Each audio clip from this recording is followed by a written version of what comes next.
Alright, welcome back everyone. So tonight we're resuming the Gaiden hack of Shadow Dragon, where so far the toughest levels have actually been prologue. And we're about to hit 6x, so we'll see our first Gaiden character, since even though we're using Norn and Frey as like requirements, they're technically not Gaiden characters, but I figured I'd include them anyway since they're otherwise little used characters who don't get to see the light of day in anything above normal.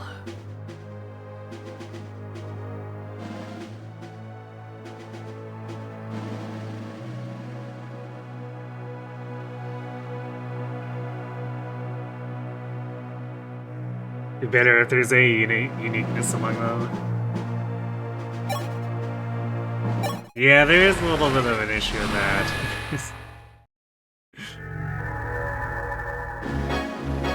We love looking at the map and there's 5 calves, and like, which calf is which again?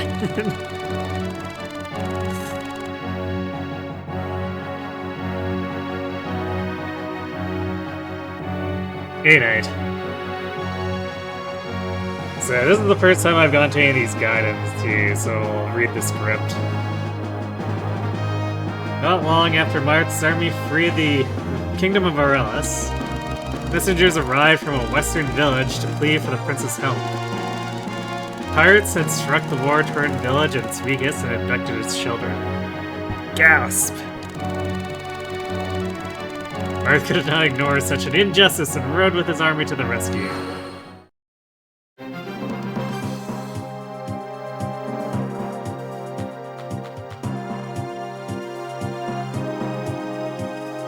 You don't know what happens in the story? You skipped all the dialogue and cutscenes in the game. I mean, it's a very basic Marth fights to reclaim his homeland and save the world from an evil dragon type deal.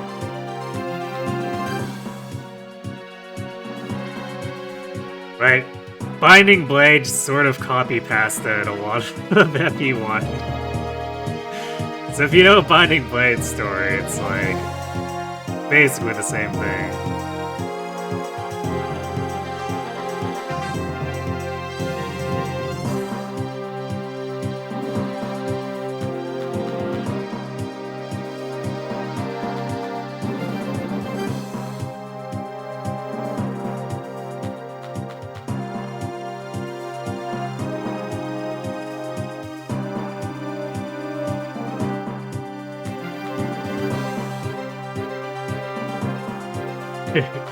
In War's grip?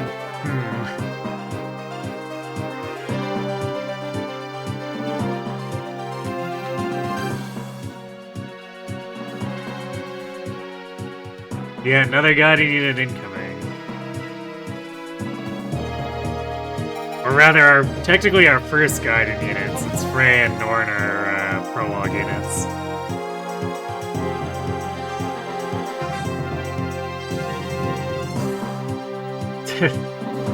Nice 5-5-5-5.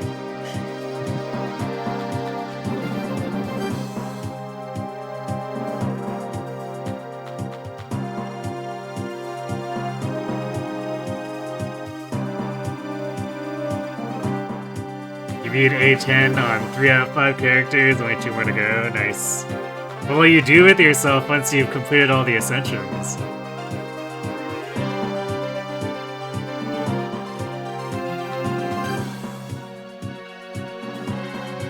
Yes, we're getting, well, the Petra before Petra. Like, this is the original Petra.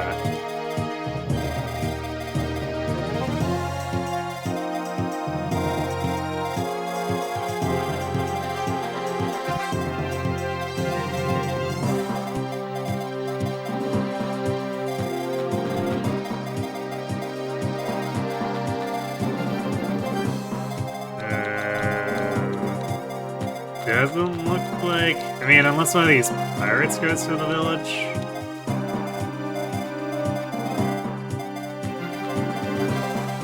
It doesn't look like there's like a huge rush to get over there.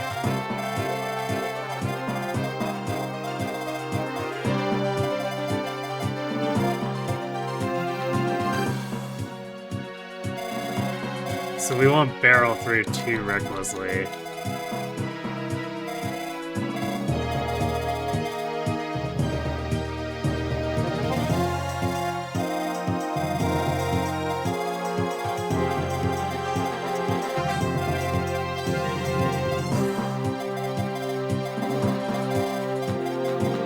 Also, I refreshed myself on when the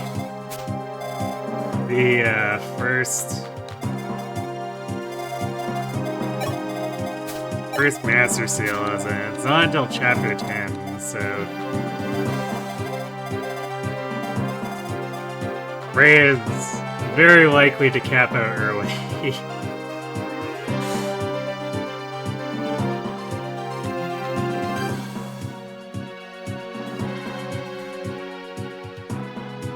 The original not Petra, but in a game with a sane speed cap, so she's nowhere near as good.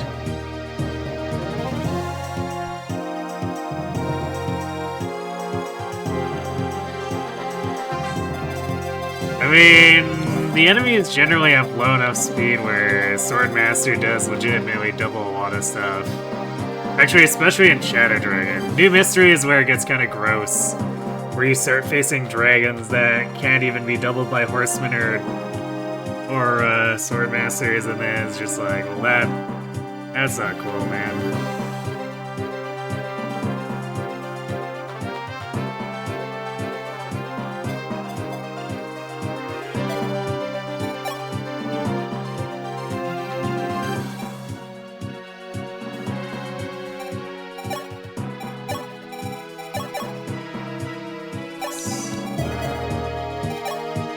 Convoy that, because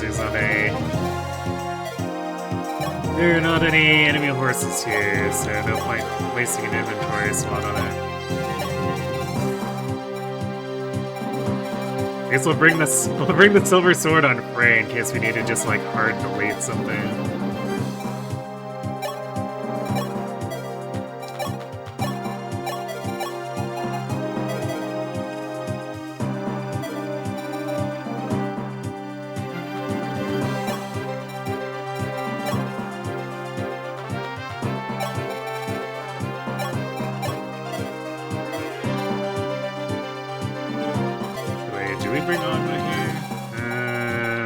Gaidens trying to us to play Julian. That feels like a no.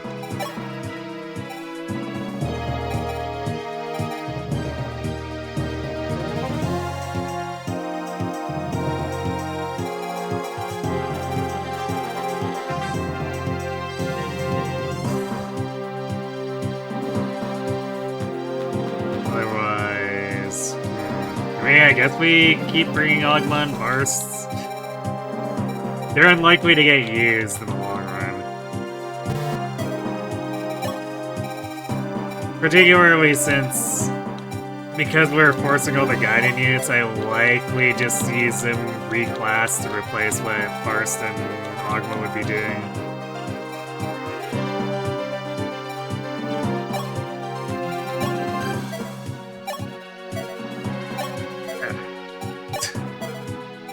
I keep hitting right too soon so it doesn't register. Like, I'm trying to unload game.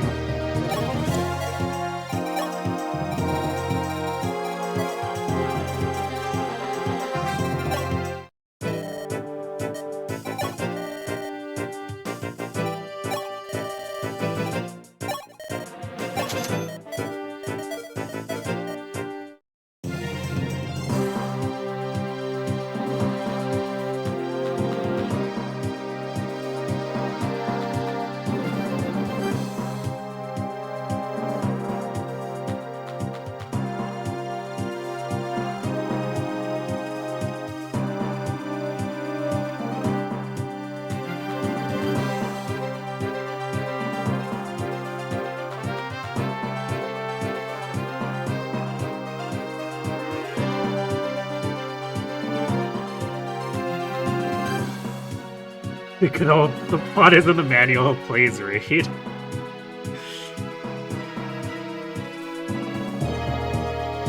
And often there's not even that much in the manual from games of that era. they give you like a summary that's maybe slightly better than what was on the back of the box.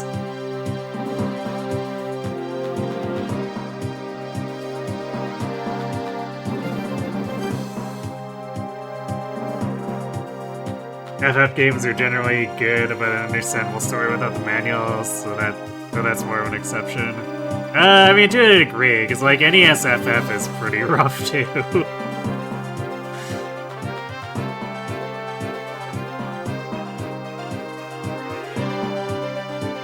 Yes, Frey stats.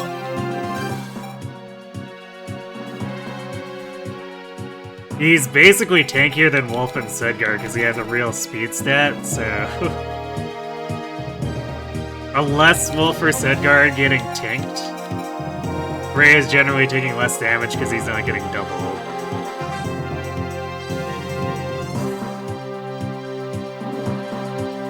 Most NES games weren't very plot-filled, it's true. But, like... FF1's story is...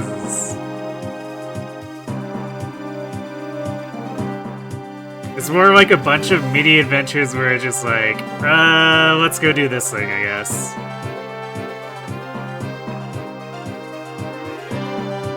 It kind of... It feels like an episodic... adventure series. Like if it was a TV show.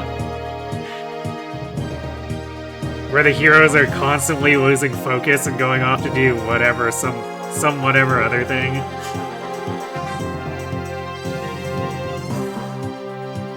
Yeah, FF1 is very much like a D&D copy-paste, with some modifications for sure.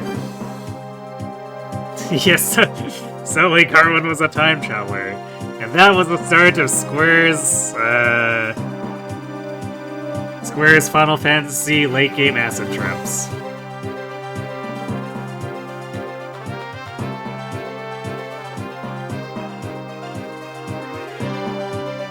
Where they gotta make it weird in the final act. Very weird in the final act.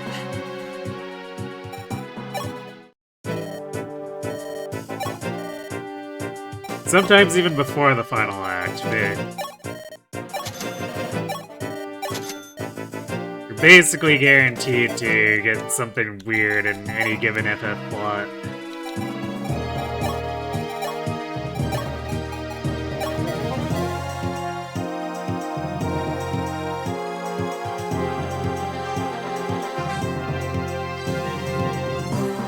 FF2 tried a more intricate plot than 1 and 3, it's true.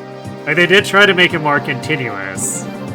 In that, I mean, it was still fairly simple, but it was... It at least had, like, a thread that actually went through about the rebellion and seeking revenge and whatever. So those wacky adventures at least connected to that, but...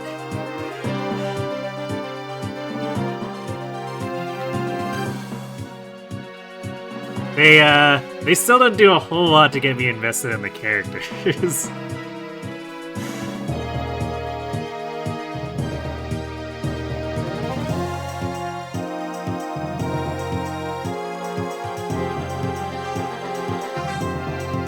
It's kind of funny too, because they have so many of those side characters die. It's like, oh, well, I guess he's dead, but we knew him for all of 10 minutes. Shame about him.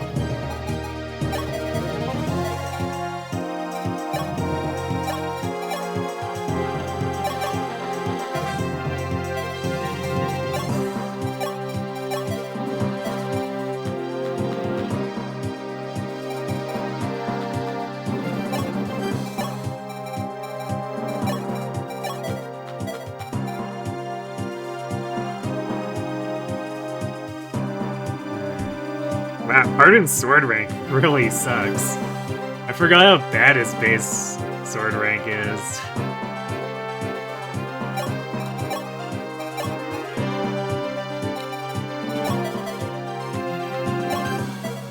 Oh wait, that should be... I need to give him the Gaidens one and then see what I can...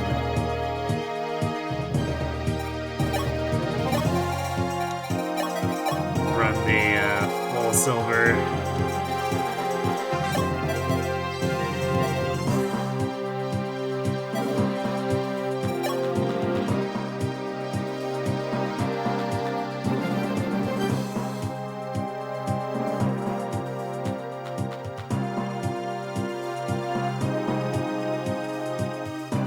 It's the thing that FE3 does better. You remember, he can actually use the silver sword that's his. True.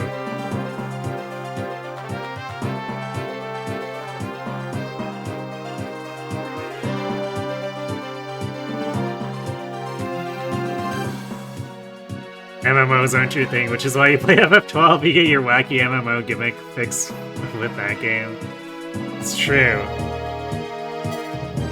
I guess funny thing too about that was basically what happened for me with 12. Is that I used to play World of Warcraft, and when my raiding group kind of fell apart and was not really doing anything anymore, I didn't really see any reason to stick around.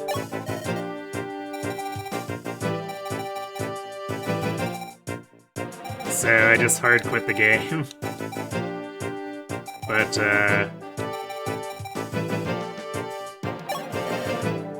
after a point I started to have like a little bit of a craving for like MMO style combat. And then FF12 released, so I was like, oh, this looks like something that can fill... This can fill the void without me needing to actually start up playing another MMO or going back to World of Warcraft. And thus, I played FF12 pretty hard.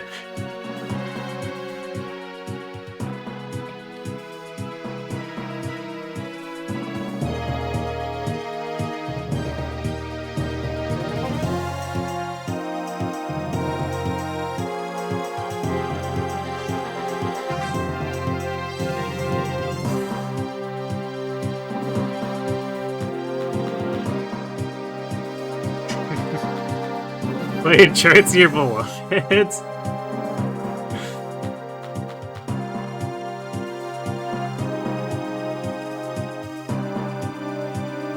You know what my favorite thing about Xenoblade 2 is as well, without having played it myself, is that Kron streamer locked into Cosmos, like, almost immediately.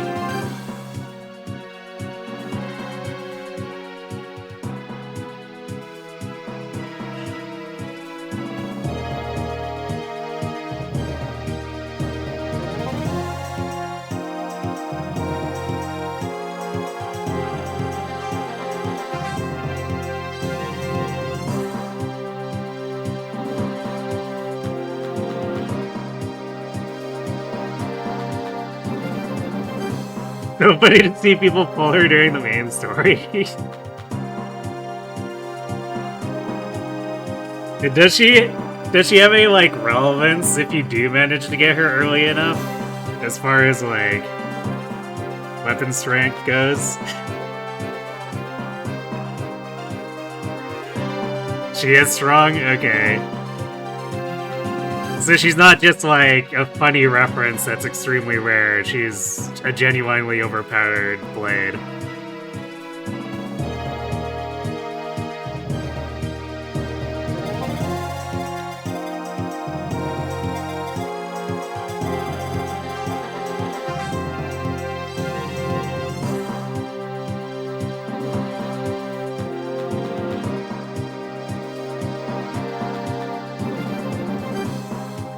Best around the mid-game usually, but yes, still absolutely a valid gun. Nice.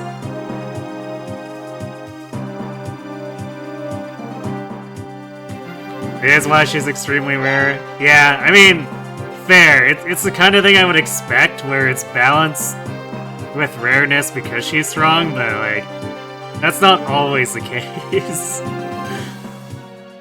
Like, I don't know if it's changed at all, but back when I used to play Magic the Gathering, there were a lot of rares and packs. They were just absolute bunk.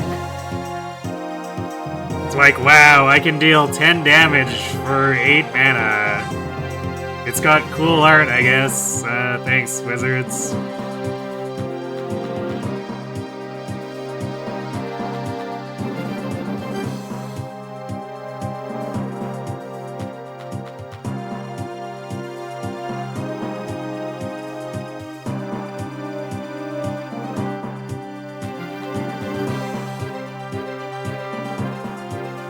Our creeping Magic the Gathering is insane these nowadays. I mean, it makes sense. It's effectively a long-running gacha if you really think about it.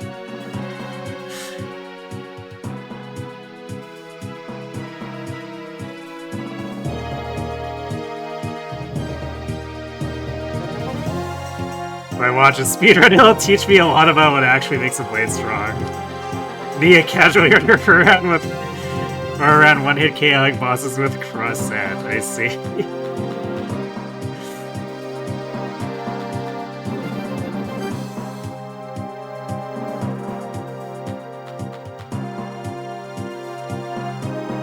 Your dad had a friend who used to be hella invested in Magic the Gathering, but then he eventually quit and sold his old cards and got a buttload of money for them.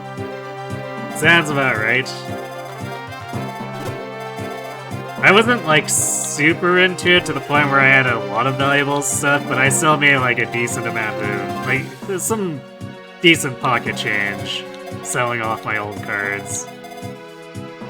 It was definitely, like, not a profit if you compared it to how much I spent during the years, but it was a decent amount to recover from a hobby I was no longer playing.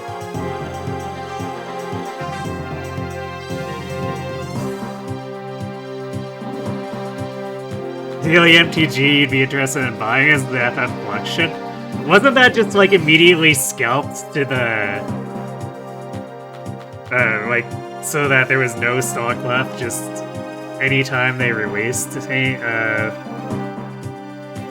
new stock on it? So I remember hearing the FF Collection was ridiculously popular, and it was just, like, impossible to find at a reasonable price.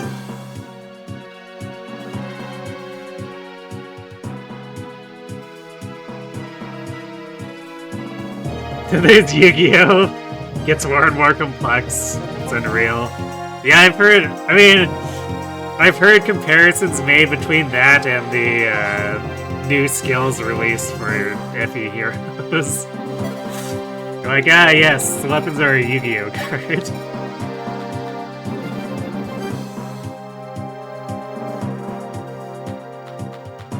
The FF cards have really beautiful art, so it's a really good collab. It's good to hear they put some effort into it, at least. Especially after hearing about how they apparently super dropped the ball on what would have been the Monster Hunter one.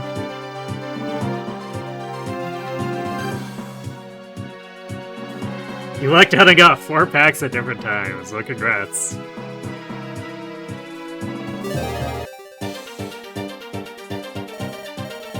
Athena, my lady, wait! Where are you going all by yourself? This is madness! Why would you want to stop us? Your children were taken by the pirates. We are offering to go get them back. But you barely recovered! If you try to fight the pirates in that state, you'll only... Only what? Die? If your village had not pulled us from the sea, we would have been swallowed by the waves anyway. This is least we can do. What sort of selfish creature do you take us for?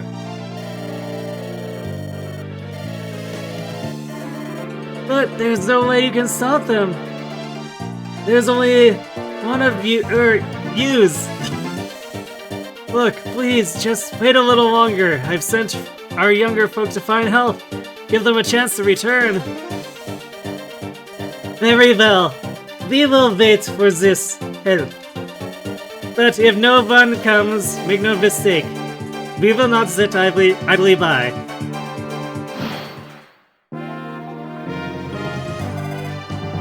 Alright, you heard her. Let's get moving.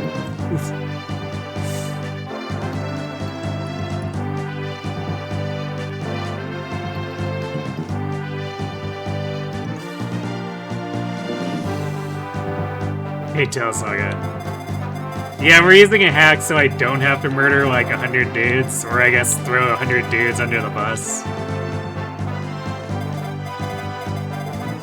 It also resulted in some interestingness where like the prologue is actually being the hardest set of maps in the game this far.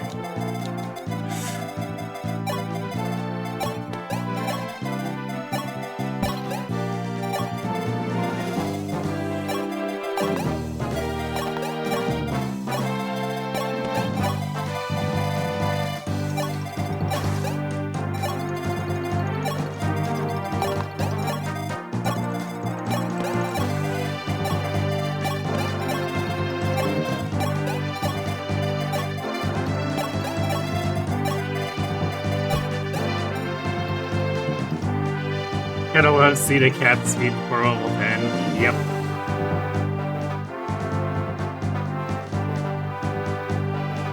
Frey is small, yep. Abel sacrificed his level up so that Frey could become a small god.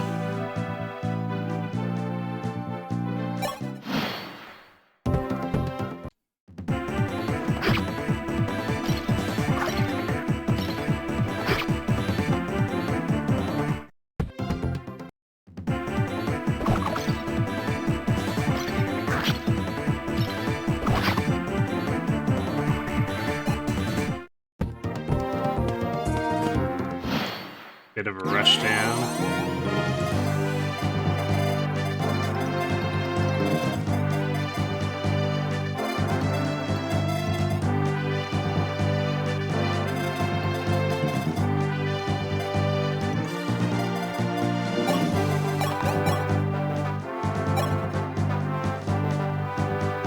You know what? We probably don't actually need the Silver Sword to delete stuff with Frey. He's maybe slightly strong.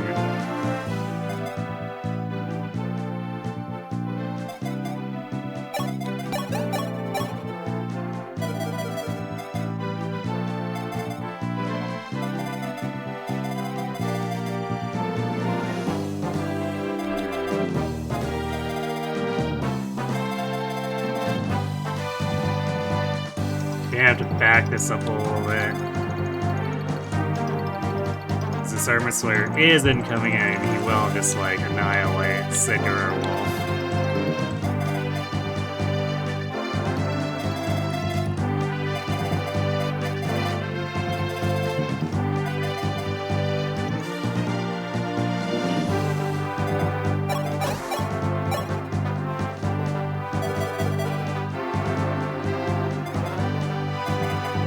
That's Merrick too. He's not one-shot or double.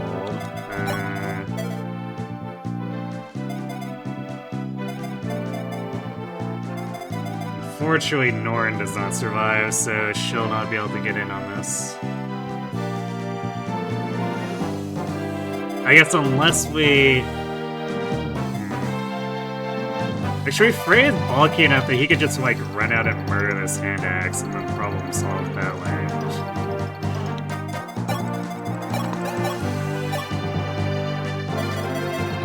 So as long as we kill this guy, get Frey out here, and then we can block this with, like, Wolf or Sidgar. And then get some healing onto Frey from... Unless he dodges a counterattack, but he'll probably get hit here. DSFE isn't really known for letting units dodge.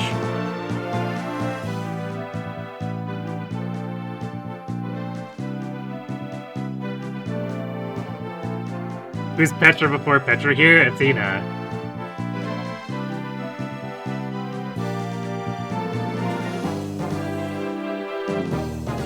Today you managed to pull Satana Diamond in 1 10-pull down.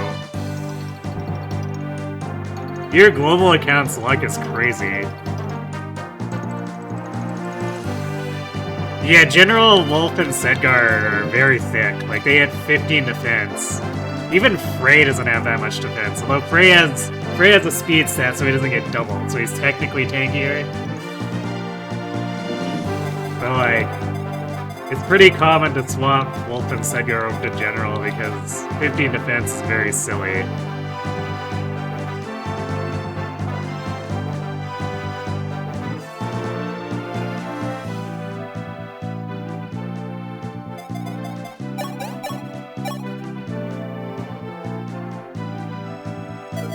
We'd have to hit all 15. Well, no, actually, if we...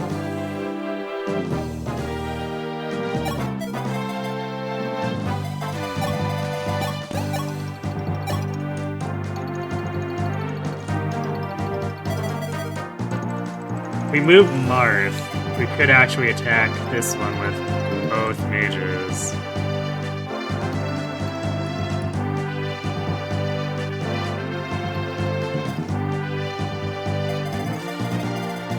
And actually, Thedgar can also go down like this and shoot this guy with a bow.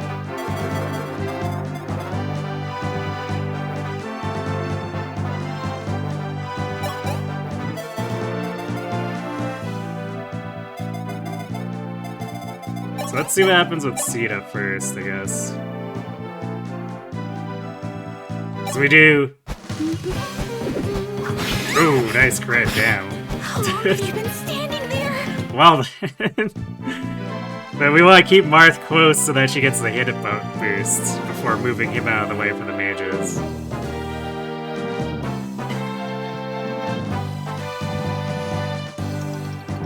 Hey, thanks for the raid, Wandering Mind.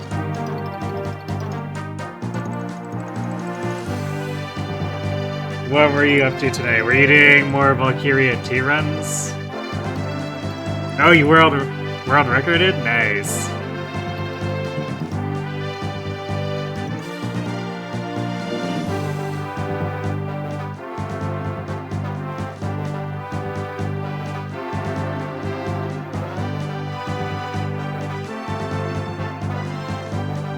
Yeah, Wolf and Sedgar do have crazy growths, although that persists whether they're in general or not.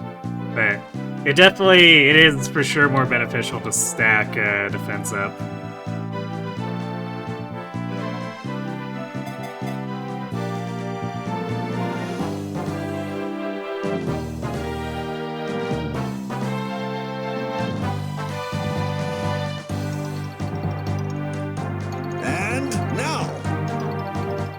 Couldn't keep Sita alive. She is a bit fragile, but once she gets going, like, she actually has decent base defense.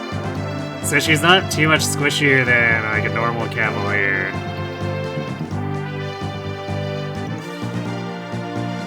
Hey, thanks for the resub, Wondering Mind. Appreciate the support. You get to use the emote again.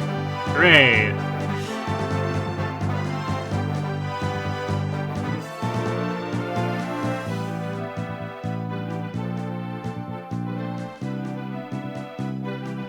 Yeah, Wing Spear, especially with how much cav and armor spam there is in this game, it kind of allows Sita to just completely ignore that her strength stat is kind of not good.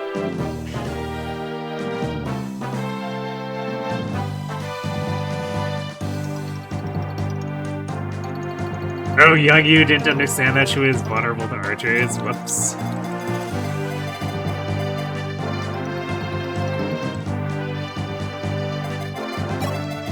That would definitely do it.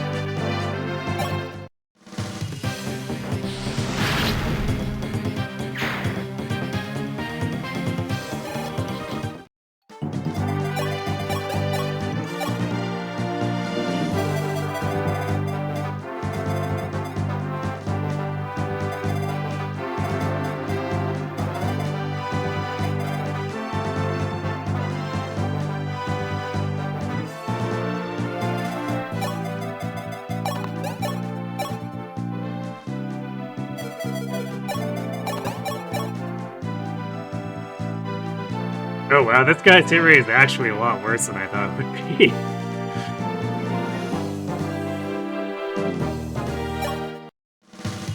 Not used to seeing enemies with 25 listed hit on DSFA.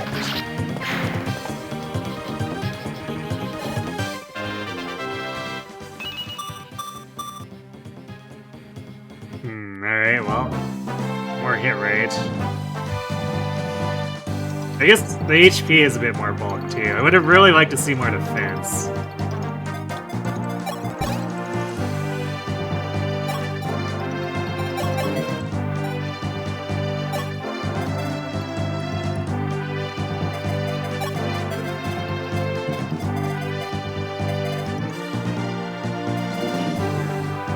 This Merc is actually the only one who can reach Sedgar here too. So I technically could just not bother healing him. But also Lena experience.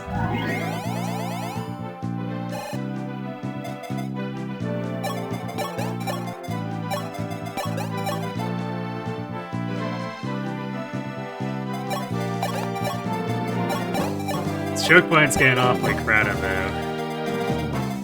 Since there's so many guys rushing in, we can't really push out in a remotely safe way.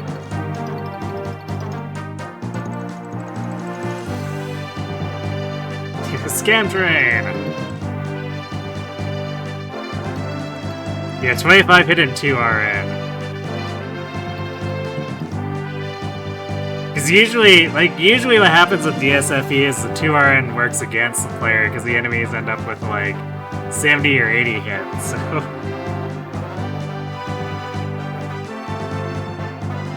so the 2 RN gives the opponent extra effective hit rate.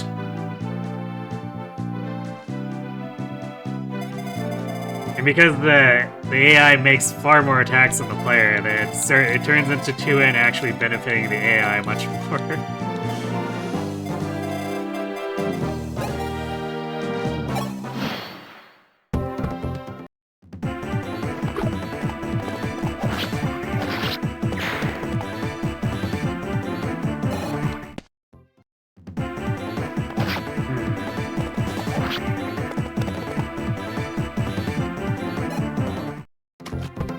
I mean, I guess it makes sense there. Like, this guy would definitely have not wanted to attack Sedgar because he would have dealt 0 damage.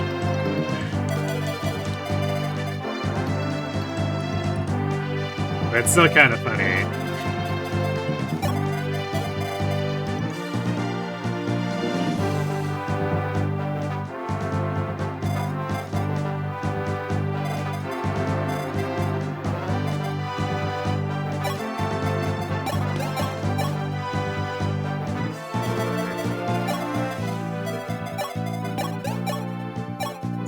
Now imagine if we were trying to do this with a bow, which has 20 less hit than the fire tomes here.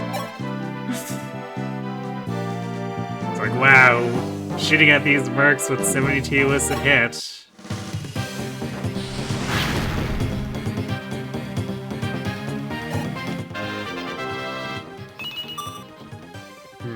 I mean, it's magic. And any of my mages direly need more magic. So, cool, but also, man, if only we could get more than one stat up.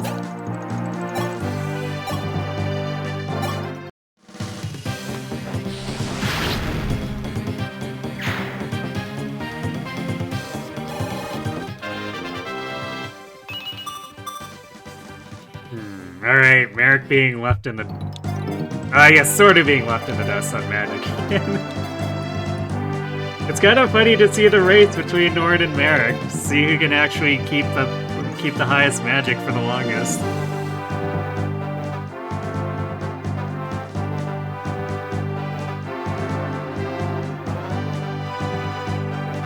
Mage Nord the meta. I mean, yeah, Nord normally doesn't get to get used because she's a prologue unit.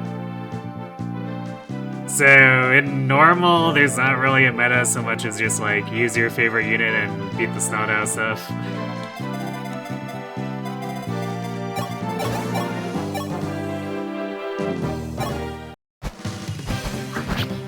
But with this hack, Mage is basically the only way Norn is doing anything useful. Well, she did get hit points, so I guess good job on the bulk increase.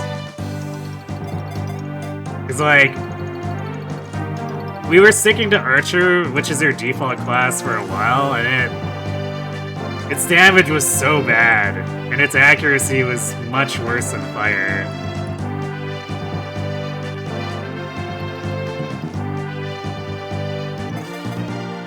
So, for the sake of Norn actually being able to survive or like contribute long term, I decided we were gonna try doing Mage with her.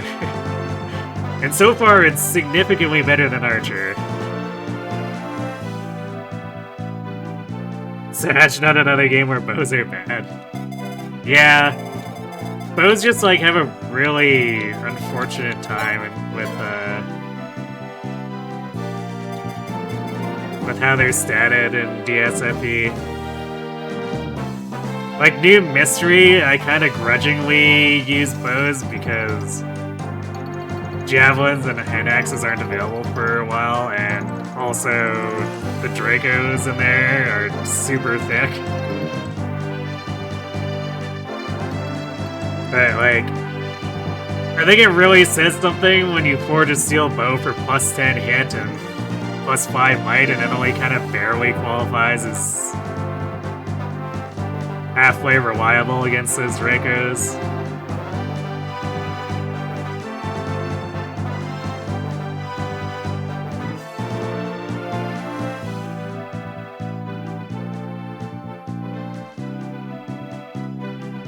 You were gonna say that you don't remember Norn at all from back in the day, but you get to make sense that she's normally just a prologue unit.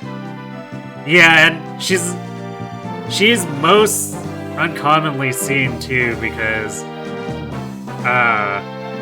you have to lose a unit on top of sacrificing someone in the prologue.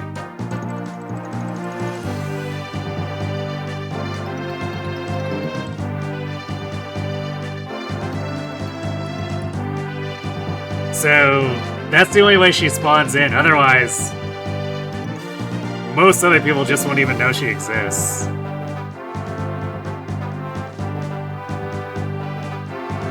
Or hate Gaggles. Yeah, that's true. You either lose the unit or you murder Gordon.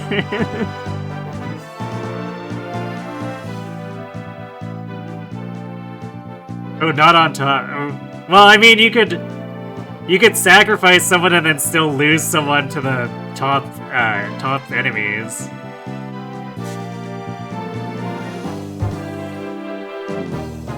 But yeah, I guess, so it's gonna be you have to sack someone and then lose someone to the top enemies, or you have to lose 2 units, full stop. Or I guess murder Gordon.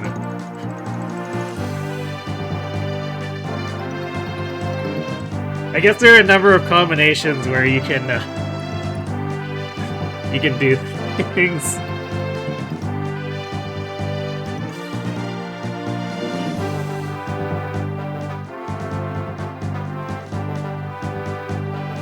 Who's Gordon? Really? You killed him and didn't know through the last 3 or 4 chapters in the game? Rip Gaggles.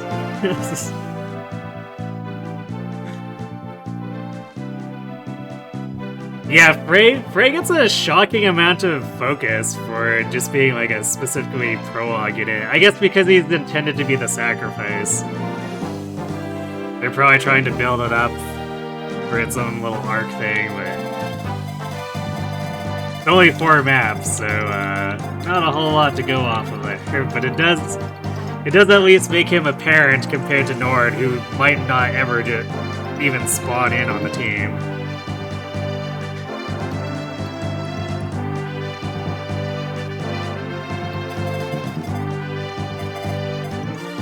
We like give this kill too.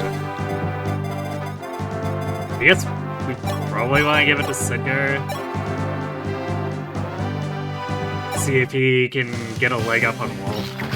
Because he's technically a lower level with the same defense, so if he can get defense and then have his luck stop sucking, he in theory can surpass Wolf, but it requires a bit of luck on his part.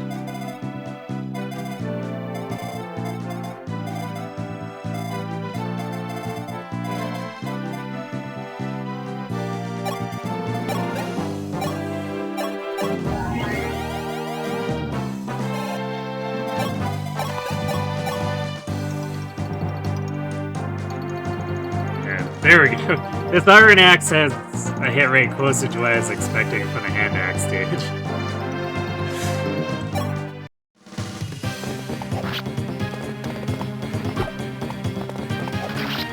Ray still with the Jigsaw. Shocking.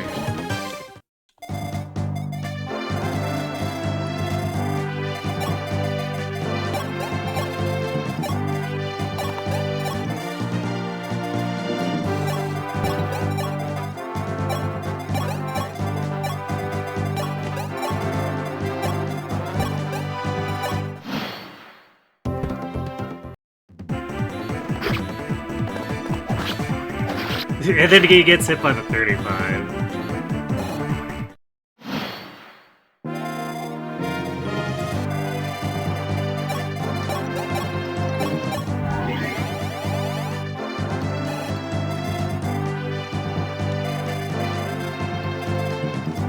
I absolutely do not trust these forts. So I am going to leave Agma and Marst on the rear forts here.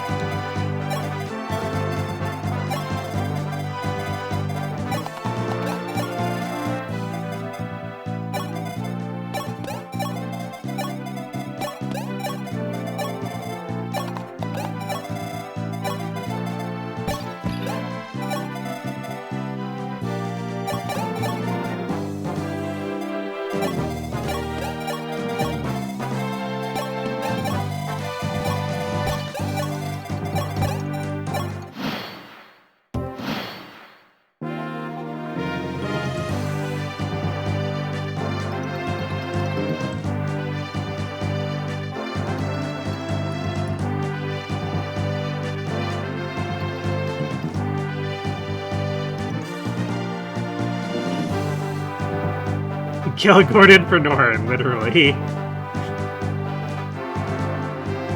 Pretty much.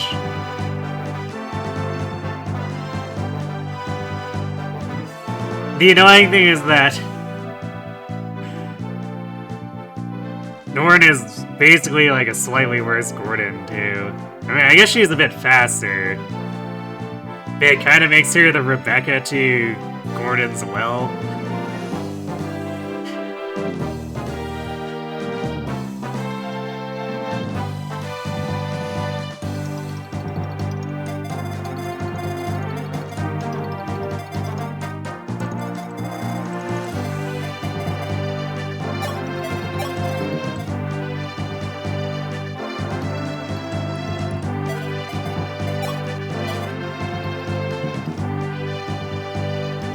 Yeah, the lack of eyes or faces in the CGs for DSFD is kind of messed up.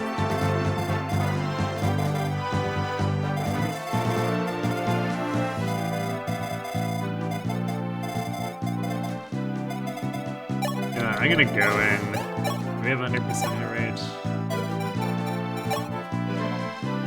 I'm gonna have Sita give this archer. Because if this fort spawns pirates, then they'll just cross a river and attack people.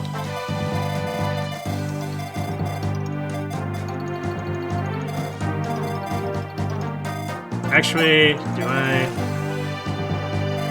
Yeah, I'd rather give the kill to Sita here and then have her flip back up. So I'll probably move Wolf down to block this fort, and if anything else spawns here and comes after us, and he can at least hold out until he can bring Sita back or something if it becomes a problem.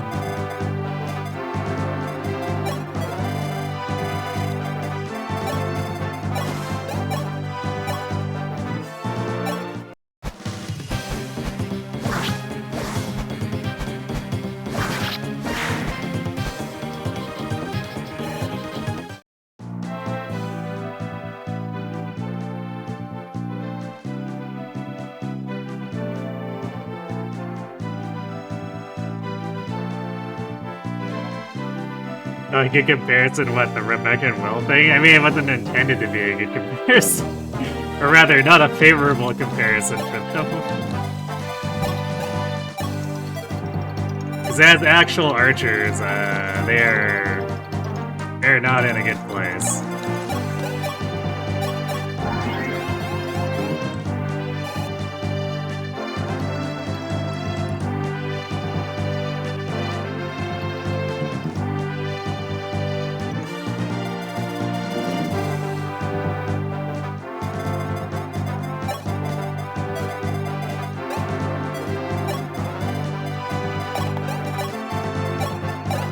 Don't mind Sedgar, just taking a bit to get to the front line.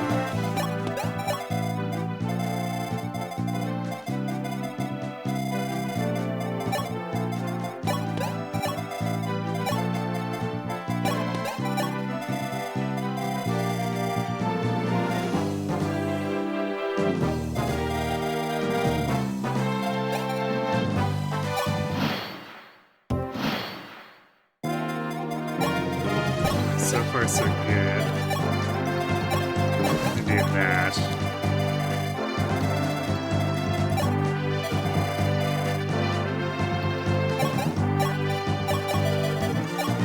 I'm gonna wait one more turn because I want Wolf to block this and bring Sita up so she can help if we aggro this and it pulls like all of this. Because we'll probably want her to kill the mage if that happens.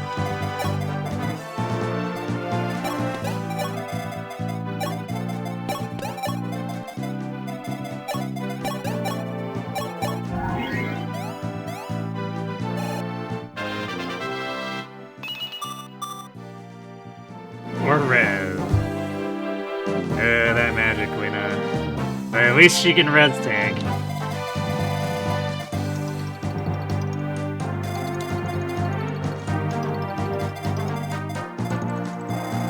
Actually, yeah, she doesn't get doubled by this mage, so like... if we hit someone to distract a mage for a bit, she would take 6 damage. She's 3 at KO. Not too shabby when everyone else dies, and much less for the most part.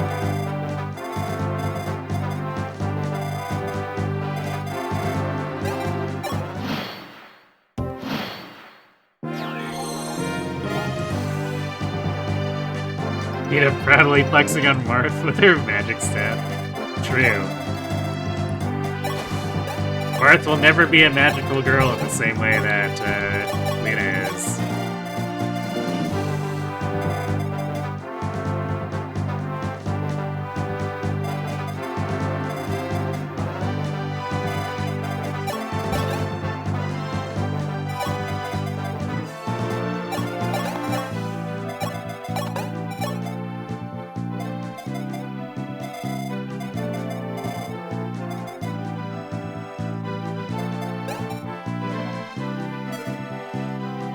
Magical girl enemy, Lena. Sure, why not?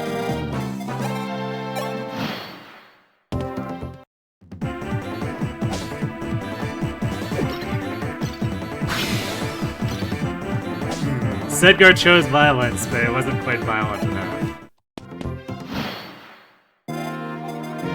Oh, that's interesting. So it pulled the mage, and exactly the mage? That's a really strange one.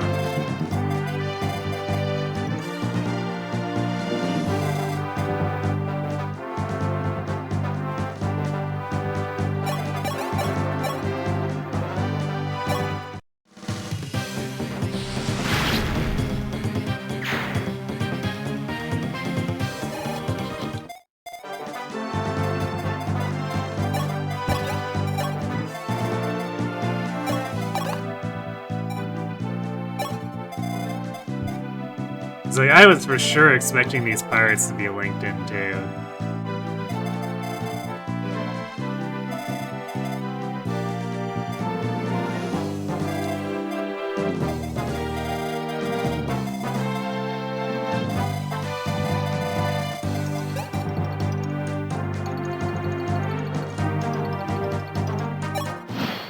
I love the 1% crit.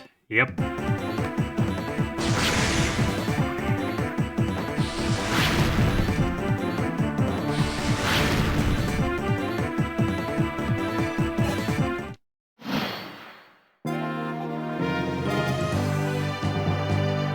yeah, right. Thunderwave's 2, so this guy only has 6 attack speed. Norn with the doubling. There we go.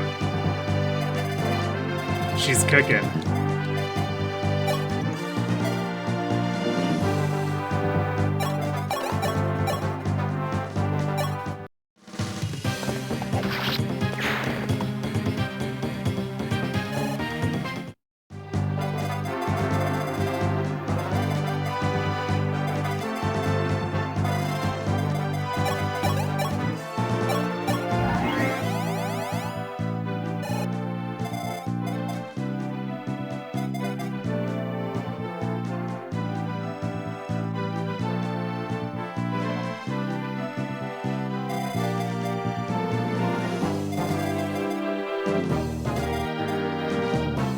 And next one getting rolling 6 skill is kind of unfortunate. I like to pull him with Sucker, but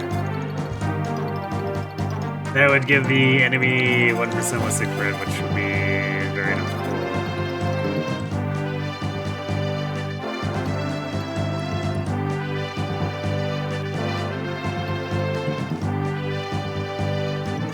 Could do it with Sita, I guess.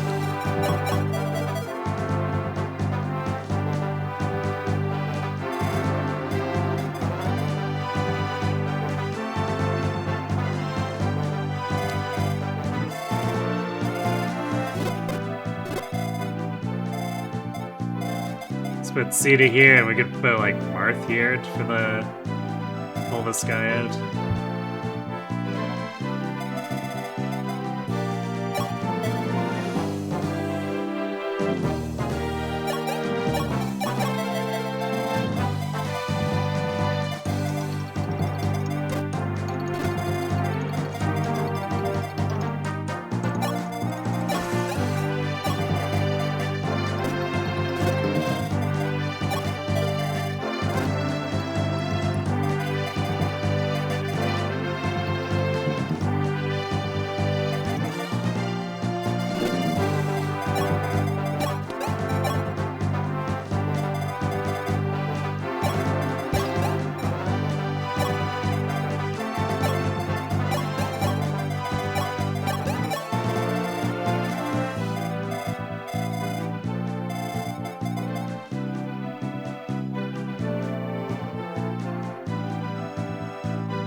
Marth, why?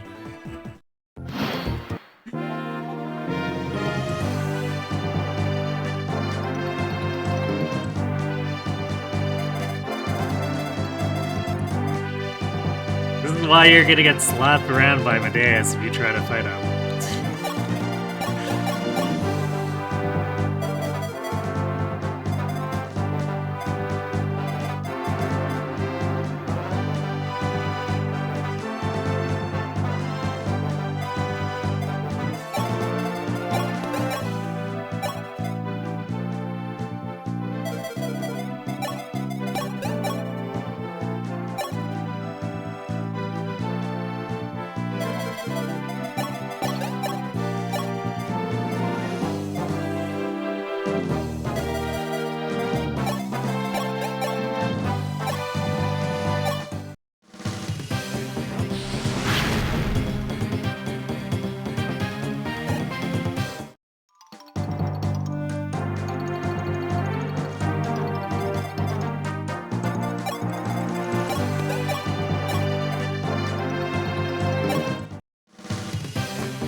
Arden definitely looking like a much better sword fighter than Marth, too. Which should be no real surprise, but damn. This Marth has gotten a lot more experience than usual, and he's still just being Marth.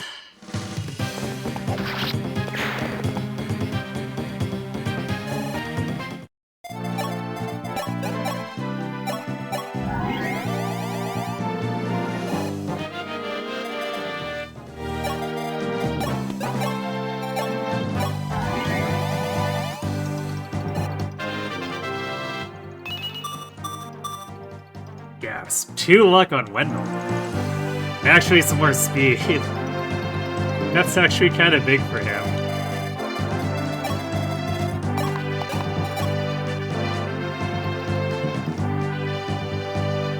Dita literally wears the pants in this relationship. It's real.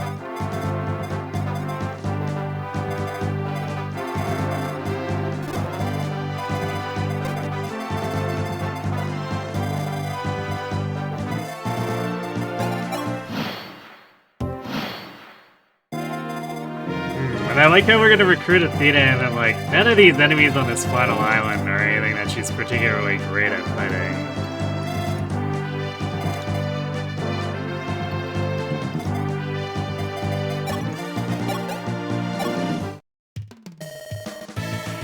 Well, you must be the help. We wish to fight with you. Ah, splendid! How many of you? Gather here, man, and we'll be on our way at once. Men? We are a woman. One woman. Are you blind, stupid man-child? What? I mean, what? Oh, right, pardon me. I'm Marth, Prince of Altea. I heard pirates took the village children away, so I brought my army straight away. If you say so. We are called Athena. The Vivans have been whisked away to a castle south of here. Come. We have a fair bit of skill with a sword. Hopefully the same can be said of you, Marth of Altea.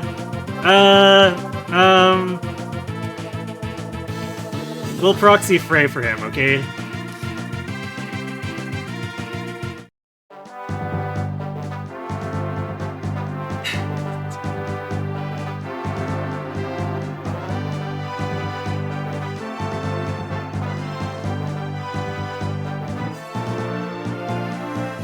Marth in the game, OP.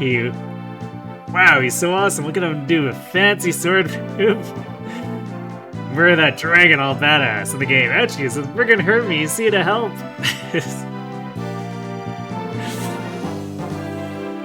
And like, to be fair, in FE1, Marth does get pretty ridiculous.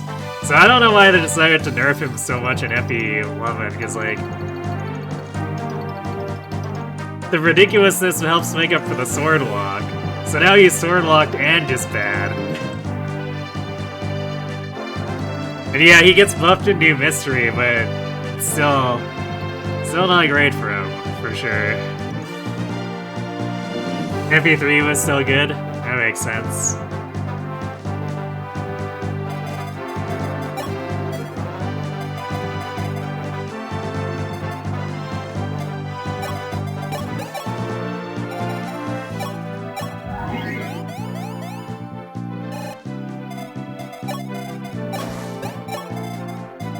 So yeah, here's Athena. She's basically, as far as I understand, very comparable to Navarre if you've been raising him. I guess probably a bit less speed. But like, these are actually pretty shockingly solid stats for a female mermaid.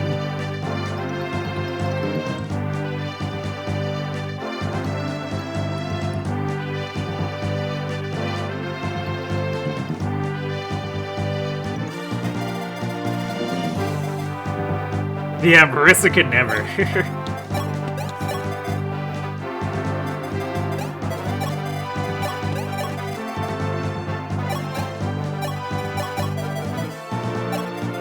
I do love that, like, with Marissa, the game's like, ah, yes. No one has survived combat with the Crimson Flash and her, like, 13 attack.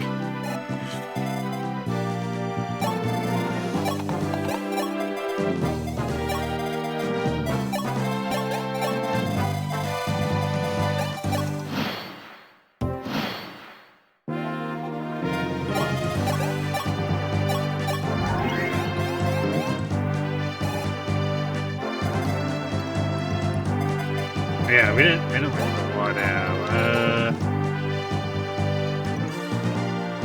Is this just a better killing edge in this game? Actually, wait, no, it's got worse might. Is it just lighter then? So this might be sort of in line with the GBA design. Yeah, one less attack. 5 less hit. Okay, so it's 10 more crit than the Killing Edge. Right, because Killing Edge is only 20 in this game. And it's lighter. So it's lighter and has 10 more crit at the cost of 1 might, 5 hit. Which, I mean, sword users are usually pretty accurate, so it's not going to be a huge deal. Especially if you're trying to use, grab crits. Better be doing it with someone who has actual skill.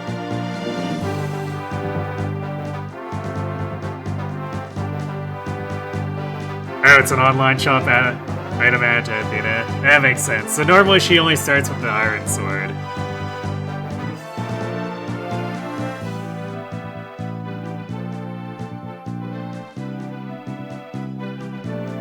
Joshua at base is still better than when Marissa joins.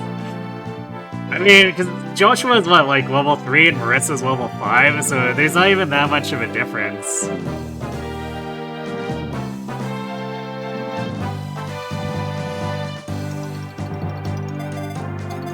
The game, or the dev just like, didn't give Marissa anything in terms of usable bases.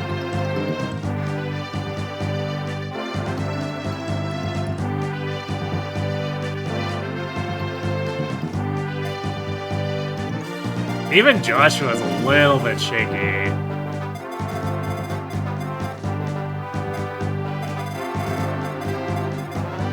Although that's mostly on account of the sword lock, not letting him do effective enemy phasing.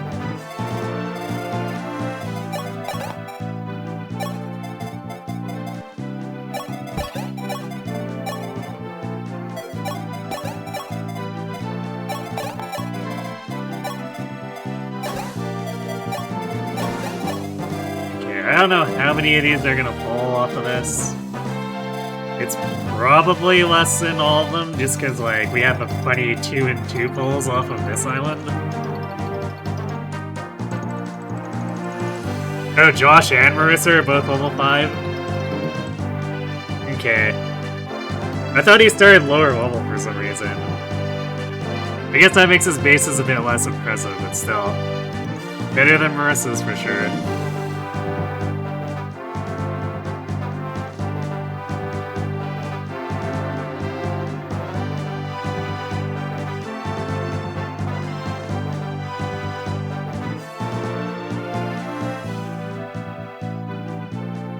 Oh, the US version gave Jarek 2 more con? So they basically... Because that brings them in line with Deke, right? Because I think they both have 13 con after Garrett gets that buff.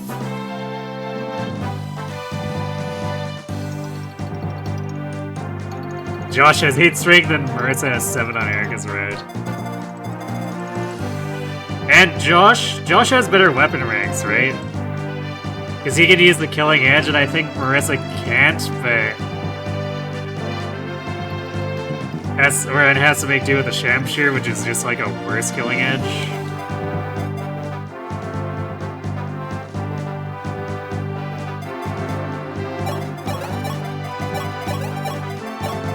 At least as far as for a noodle-armed person trying to score crits.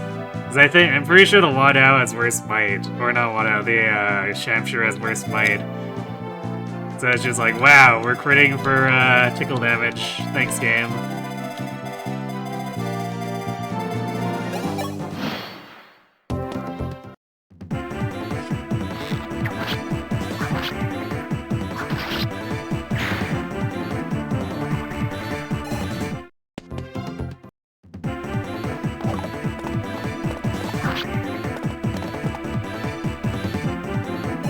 And nothing else came.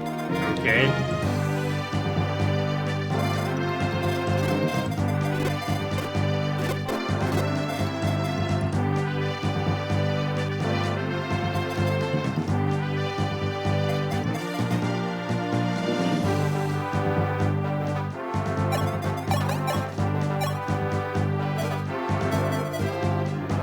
That looks pretty gross for Hearted.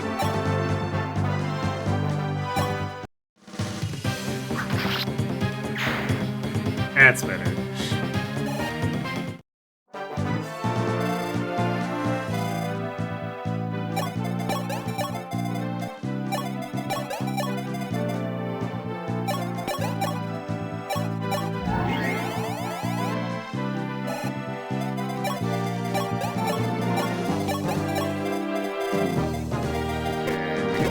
Pull this mage, because no one else is overlapping with him, so it sucks to be him.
At least Amelia can check jam on the grind. I mean, sort of. She's so bad at throwing them, though. You might as well just go to the tower.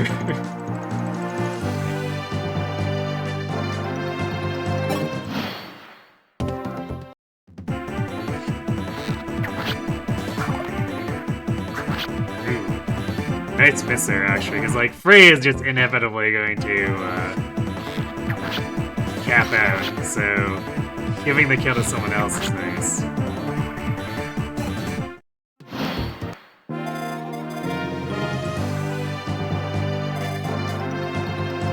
Oh, hey, look, another boss who didn't bring a ranged one. I didn't see that.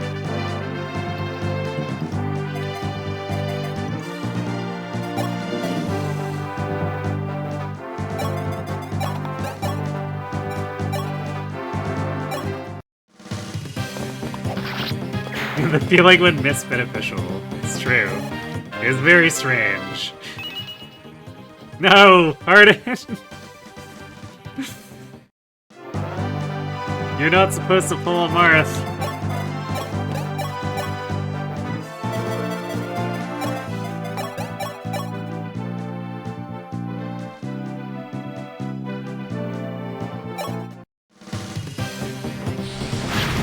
These will be easy to beat next game. You know what? True. Very silver lining.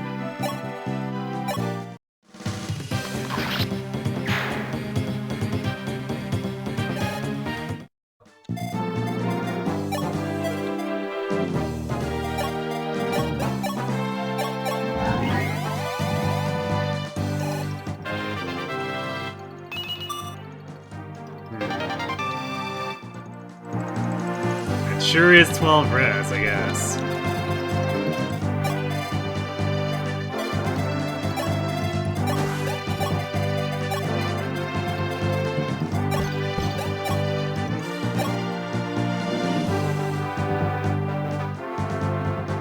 Pew pew. Oh wait. I'm so used to skipping boss dialogue that I skipped it instead of reading it. Something about Yumi making yourselves a grave or whatever, blah blah. Talking a lot of trash for a man who forgot to bring a proper weapon.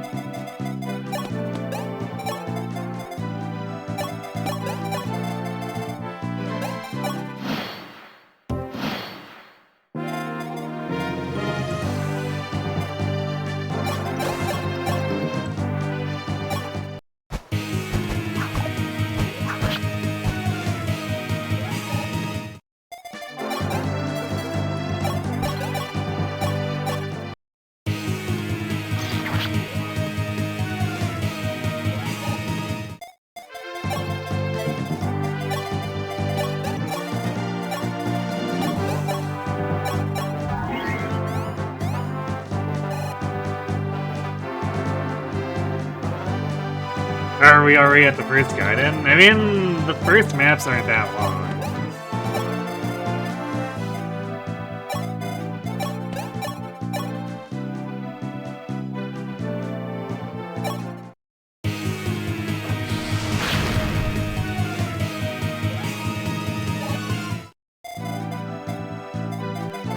I think the funny thing is that the scaled up prologue probably took almost 40% of the previous session compared to the other maps.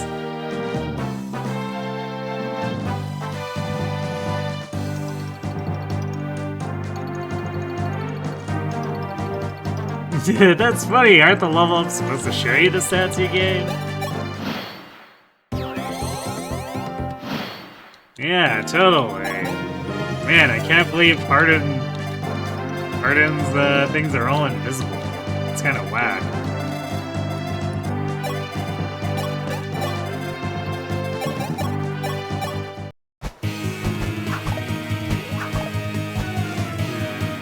Okay.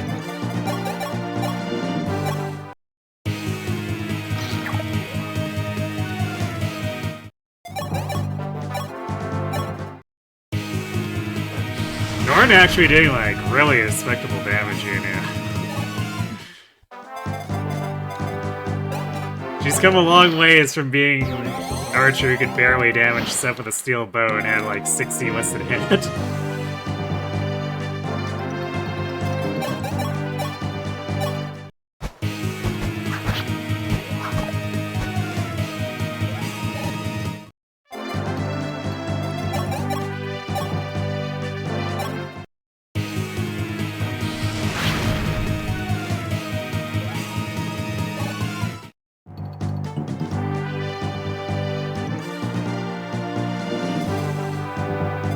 Guy's one letter away from the almighty king of grappling. Well, that's why this guy isn't the king of grappling. Balthus is so much cooler than him.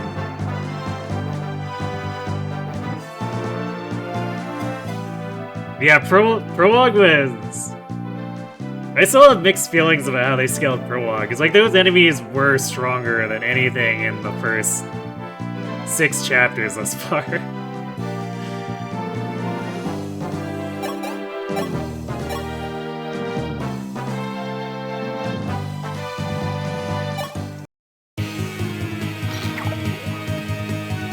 Sucker. You had your chance, man.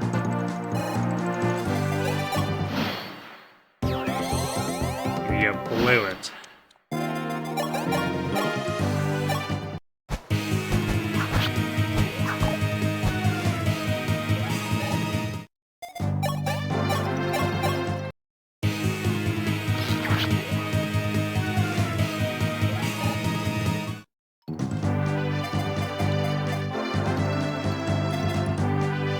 I'm gonna poke him one more time to get sicker of level up here. I'm not sure if I can set that up so he can actually get the kill, because he's regenerating a little too fast.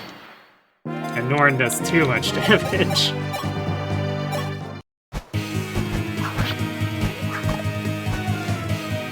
So just hit him once more at Sedgar and then Norn takes the kill. Unless she decides to miss too. Then she's sad. We have to repeat the cycle.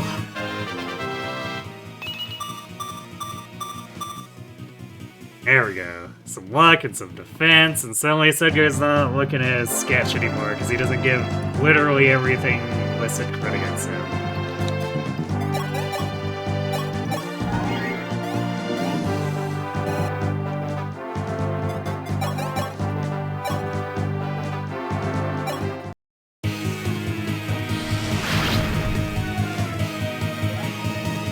Avast! Spare me life, Betty!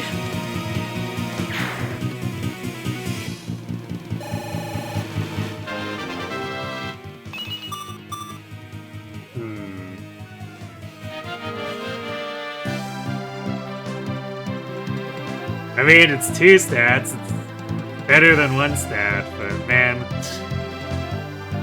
My units have been real champions, aside from Sedgar, who's like almost guaranteed to get a good level up. Hardened level, Norn levels. Yikes.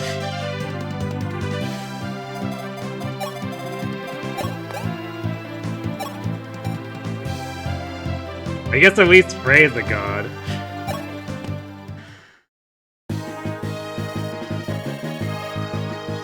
Where are those dynamic growths? Where indeed? I want to go home. Thanks, mister.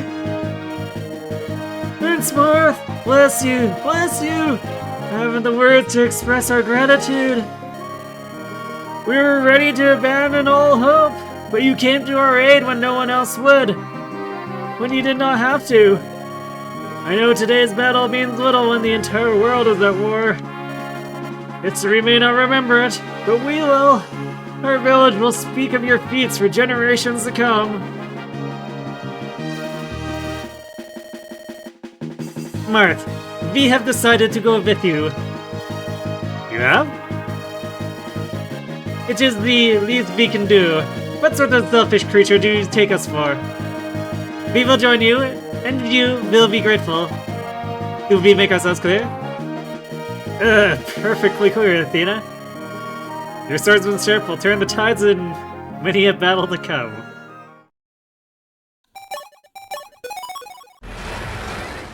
Although it might not be swordsmanship she ends up doing here.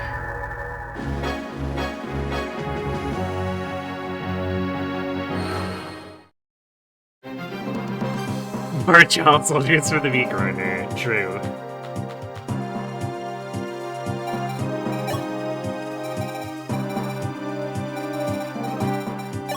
So it might be... Let's see. We're obviously not doing mage. Oof, we do Pegasus, it drops her speed by 4. But it gives her an additional strength.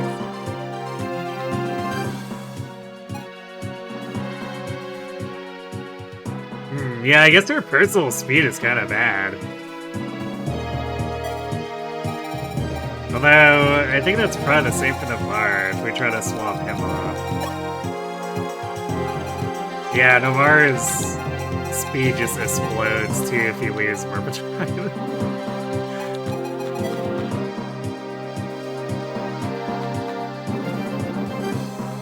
Is an online shop item in this map? Okay. I'll take a look over the enemy roster in a second. So yeah, maybe we do keep Athena.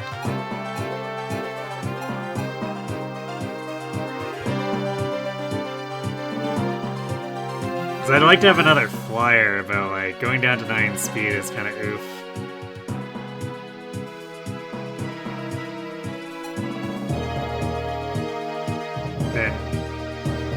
Archer. I like how Archer just has so much less skill.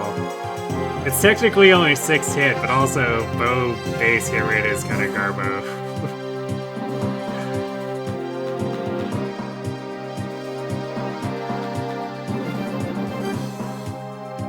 Yeah, I think we actually probably will leave her doing sword stuff for now.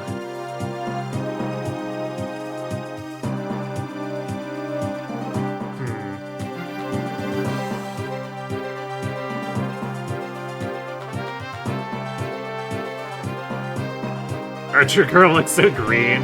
Very lime green. Yeah, it's... That is very bright.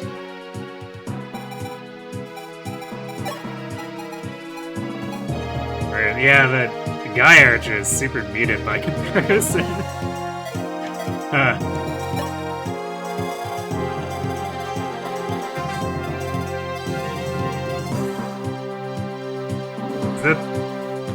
Is it this longbow? Because I don't think we get a longbow otherwise.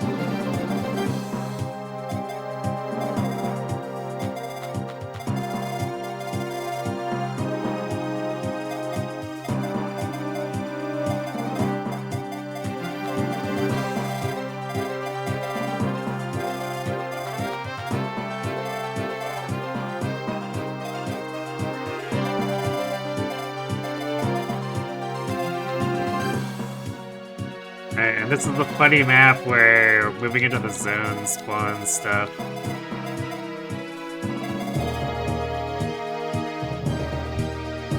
I think we'll just be blocking this out. Let me double check the line here.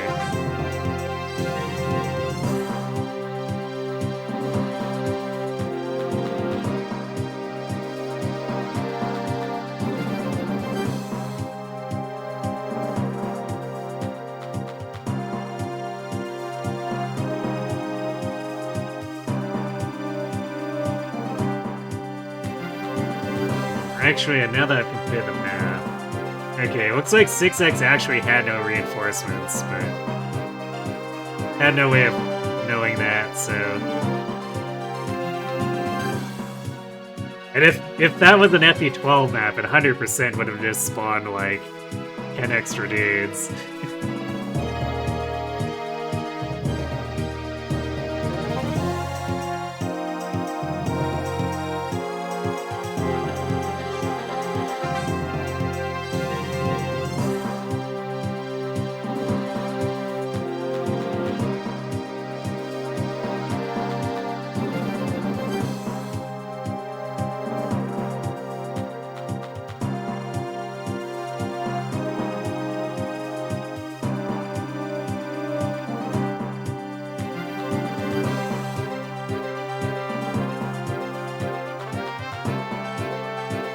World of Dragons doesn't tell me what the calves show up with. I'm pretty sure one of them has a rider's mane, but I don't remember.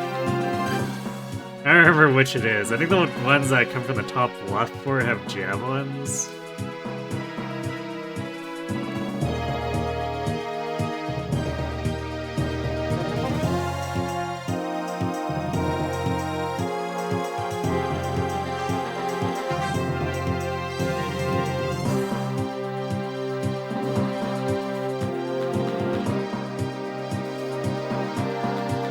Right away, let's see. Upper... The other wiki has the data, apparently. So, upper south port.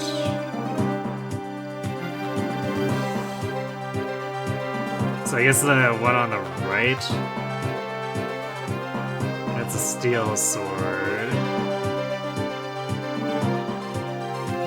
Javelin's from the lower left. So I guess the Rider's Bane is where I thought the Javelin was coming from. Right away, okay, so the one closest to us is the Steel Sword. The bottom right is Steel Lance.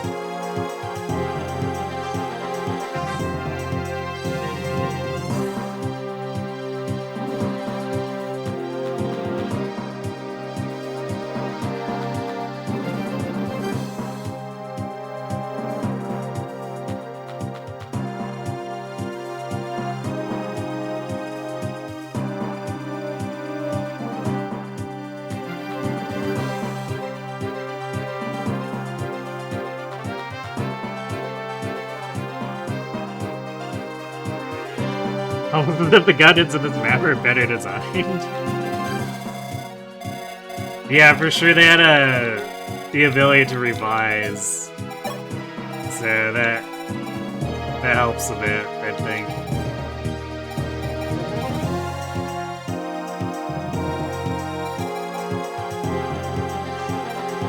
Yeah, I gonna drop Ogma, because, like, at this point, Athena's just gonna replace him since we made her a requirement. Even though, I guess she can't be a hero, but she can still do sword things. My actual hero replacement is probably gonna be Ymir. Because his base stats look pretty good for being stuck in such a garbage class as warrior. So flipping him into hero is probably gonna look real good.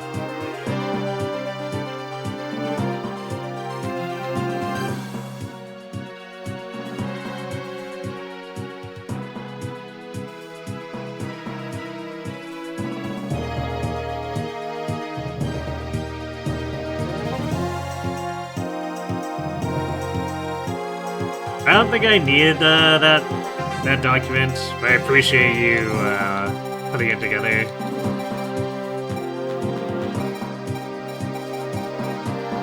So I guess it's a fun trivia. What is added or not? But I guess since it's a hack, we'll just accept whatever changes they've made. His needs better, but not mine, Ogma.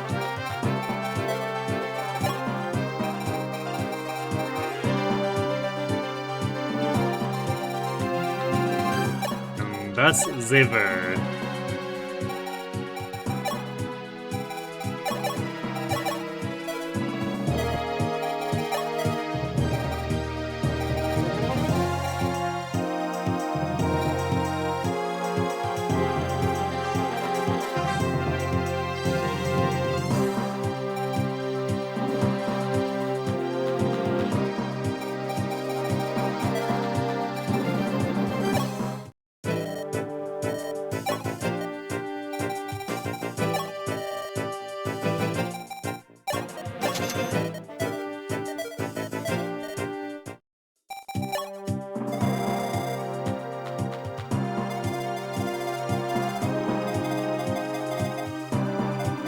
Then what I'll do is probably...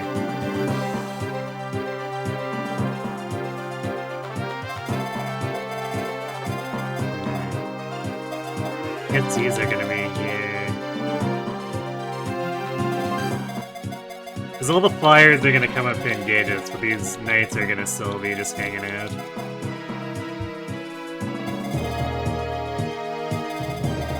So what I can do is I can fly Jagan down from here to cover this. And then use Warp to place someone here. The question is just who. And I guess it could be Sedgar, because like... he's now at 16 defense, and it's not like the knights are gonna double him.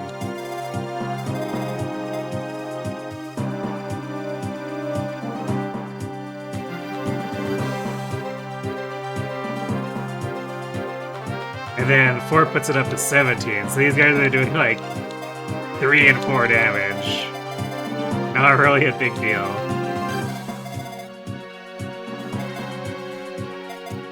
Then we can have Wolf and Frey push to try to cover these. Actually, Sita can come in off the top here. So if Sita blocks this, Jagan blocks this one, and we warp Wolf or Sedgar here, that leaves only this one spawning anything. We can cover that up, and then that's that.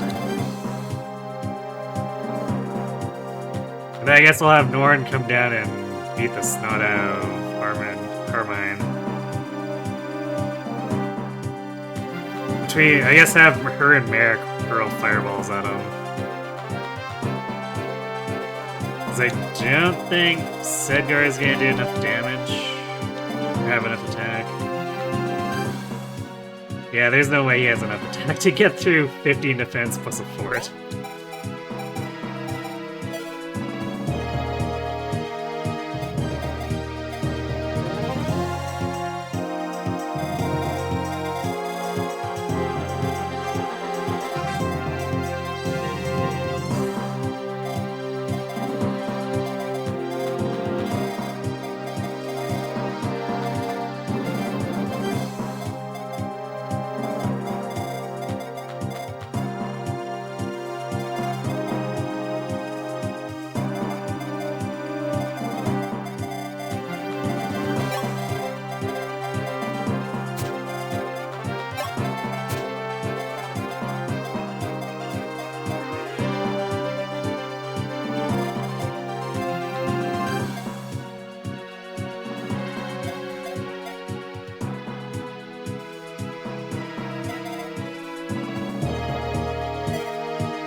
I guess you can go recruit Bantu.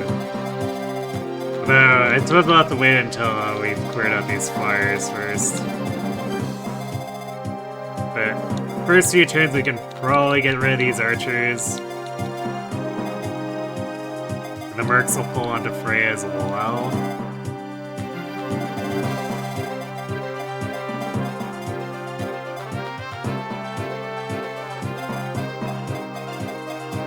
Also, Draco is probably going to be the biggest issue. We need to make sure Merrick or Wendell hit him with Excalibur.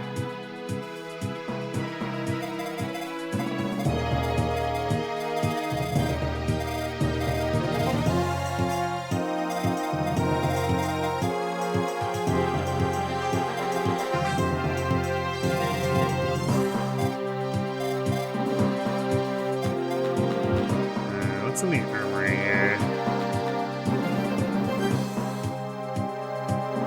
Axes, bows, steel swords, I guess, if we want more of those. Do we want more steel swords?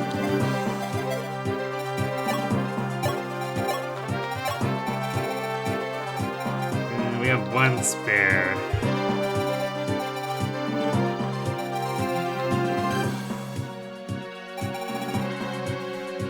I guess Martha's wearing his now.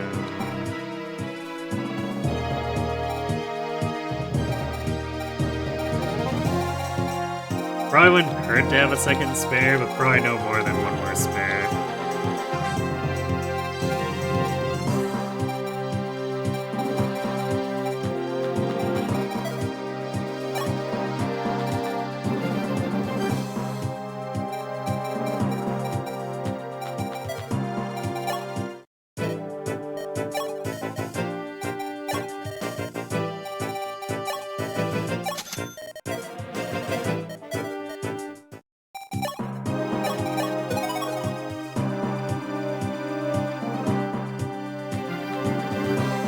You got Valentine's Islands Fujin and we have the Japanese server thanks to the monthly ticket. Congratulations.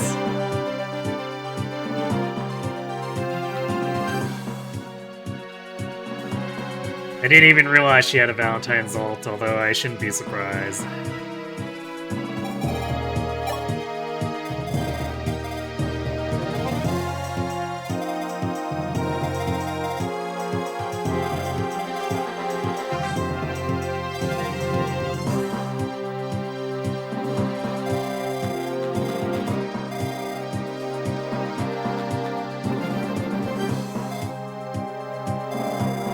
You know what, for these particular enemies,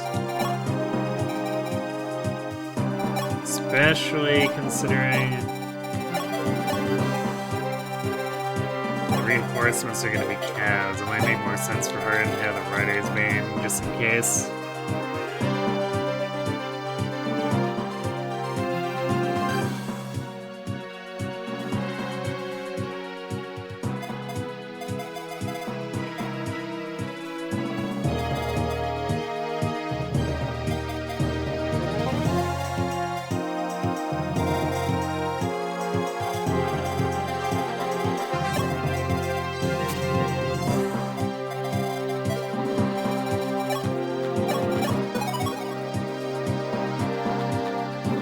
You think it's a Valentine's variant? Well, I guess regardless, it's an ult, right?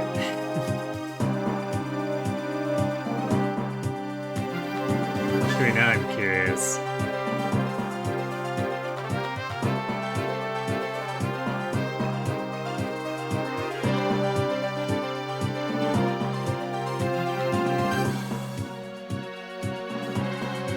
Wow, she's actually got a lot. Yeah, she doesn't have a Valentine's ult. She has a deserted island ult, dude. Oh. I never expected deserted island to be a theme. Okay.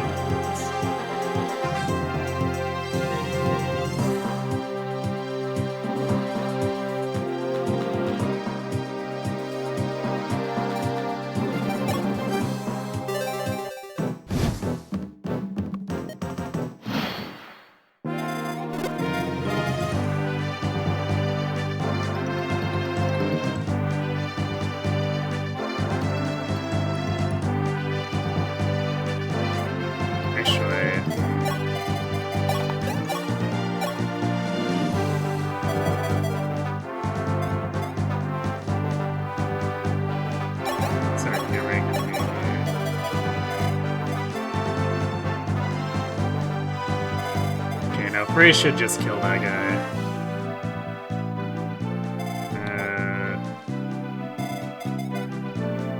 And Julian has enough defense to survive this archer going for him.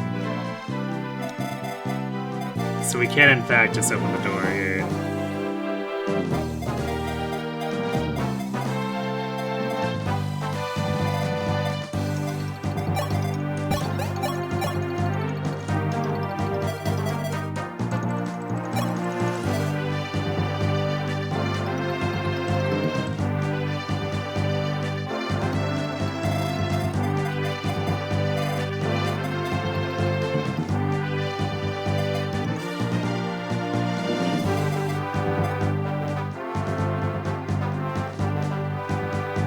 Actually, wait, Frey's gonna be in the way, so he's just safe.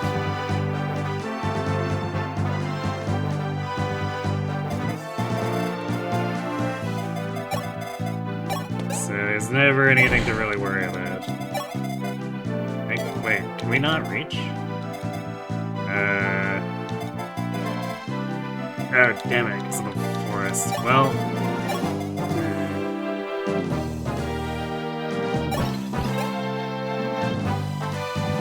I guess we're doing this. This might be...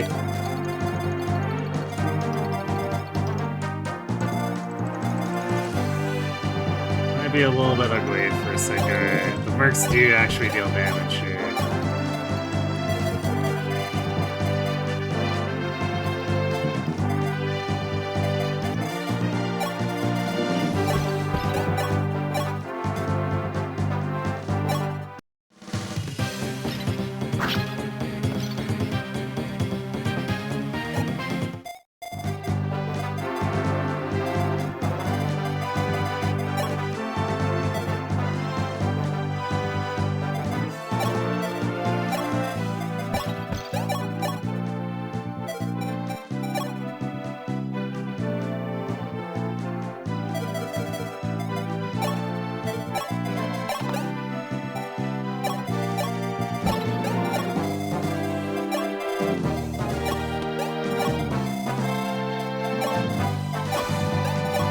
Try to clean this up quickly here. The enemies are gonna be coming.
Definitely complicates things here. I was hoping to pull them left by having Marth hang out here. I didn't know if they were gonna follow him or not, but it's definitely not the case.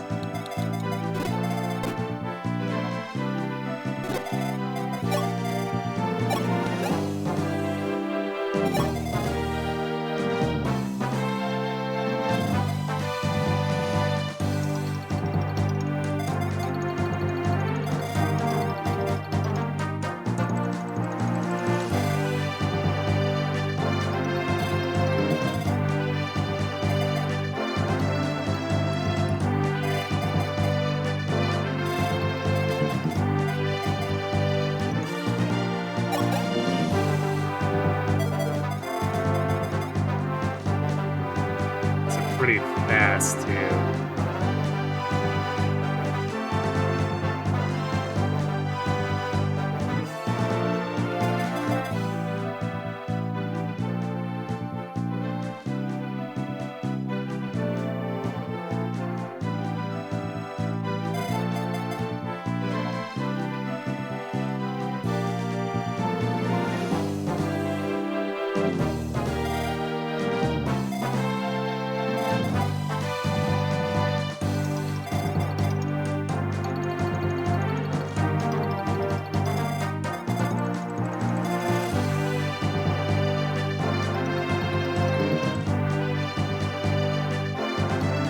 Might see if I can bait him into Sita.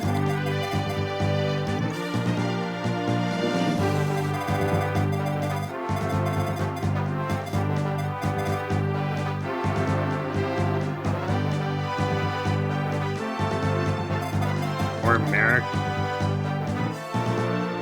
Although... Let's see, right.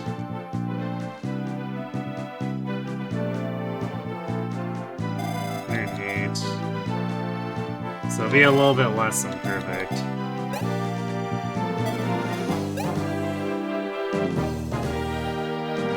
And 45 outright kills.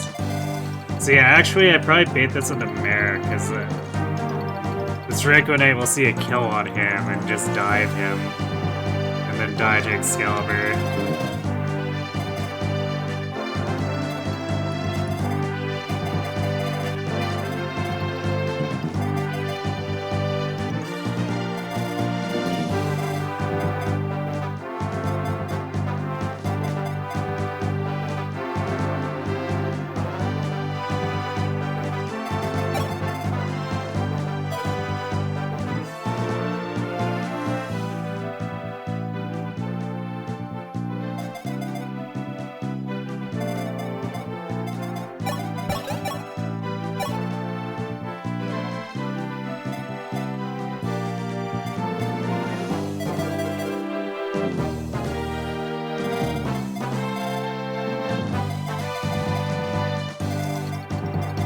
These are all going to be in range of Prey, which might get a little gross.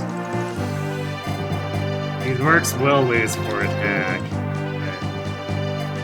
It's the amount of damage I can still technically add up.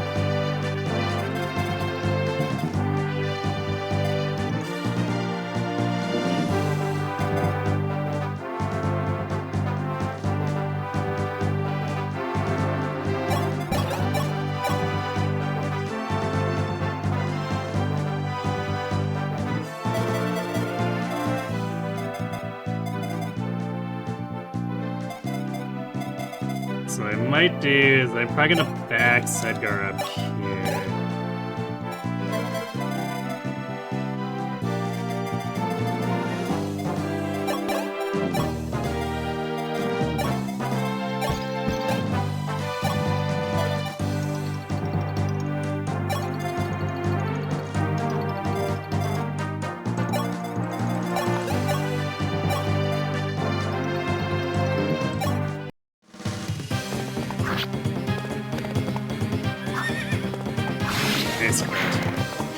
Doesn't actually matter, but you know, gotta keep those, I guess.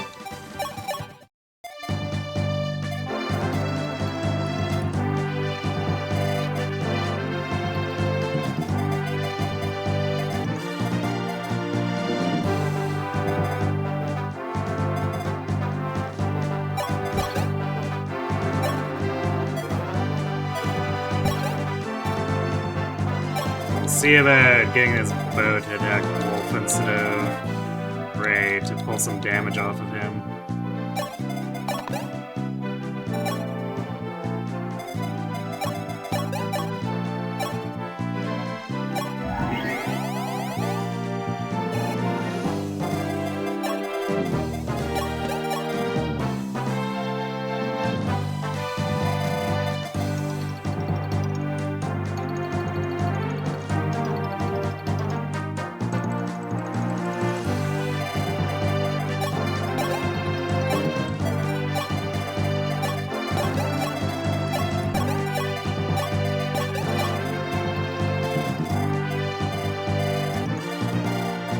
see if this works out.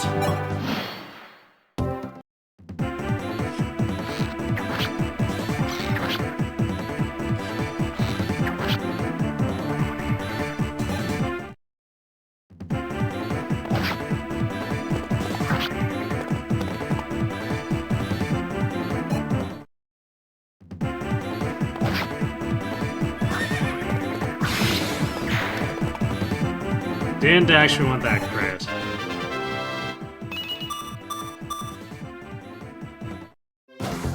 So now that Pegasus is getting damage. I think he's... Oh, he's doubling too. Well, he's definitely dead, because now the Draco's gonna go for him. Or not, okay. That's weird, the alternating turns there.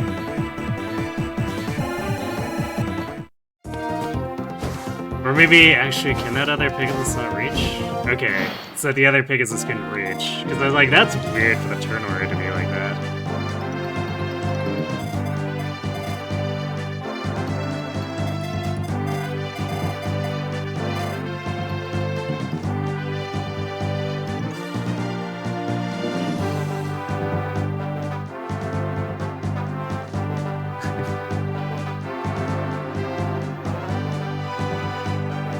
His growths are kind of stonks. Yeah, I mean, it's like I mentioned before, it's basically a copy of Kane's with slight adjustments. And we both know how good the initial and Christmas calves are if you let them grow, so...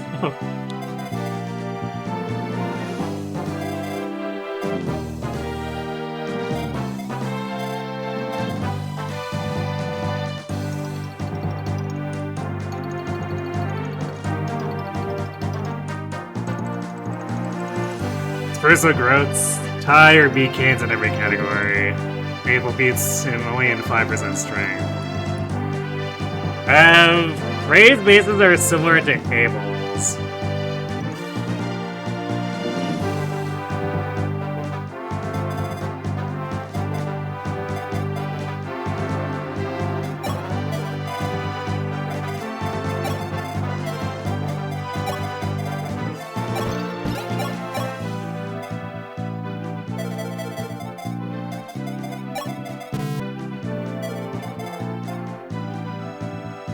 We can't actually wrestle that wall.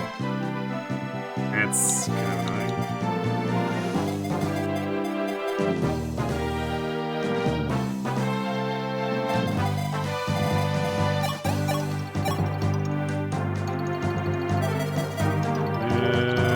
So... see to win the combat against...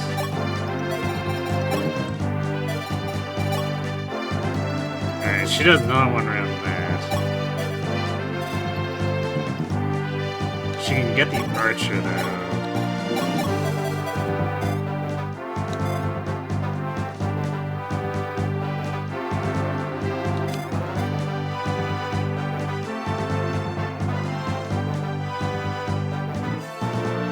Gonna have to use silver. Steel is not strong enough.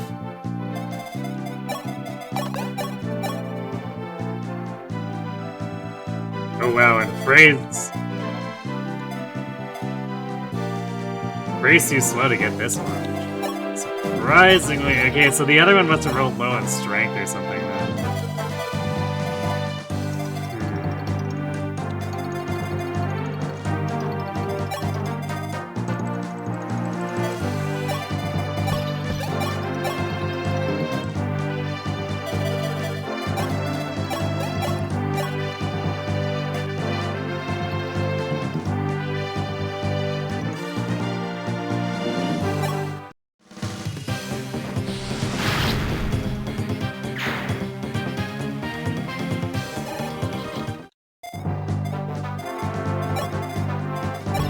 It does make things a little more complicated here.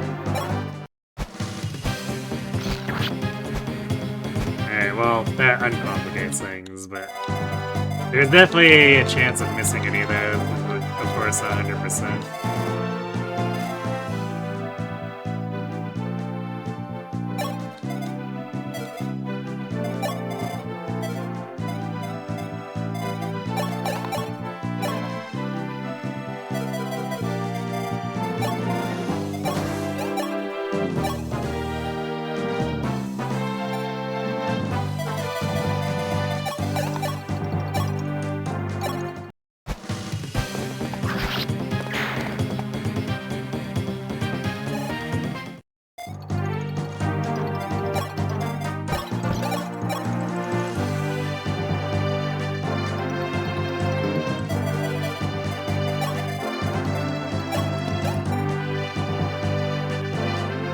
gonna do this, see if Sedgar can score a hit here. See that he doesn't die even if he gets double crit.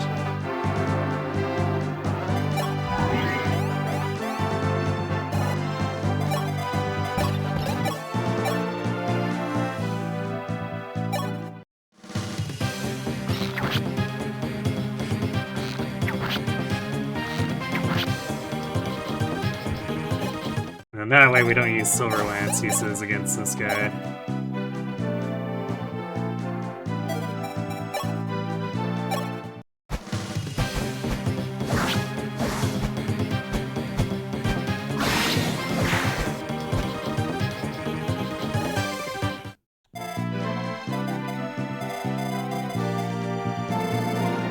The White Wing should just mostly sit here and ignore us. I think they counterattack if we get going at them in melee range, but otherwise... Pretty sure they just let us punch on them.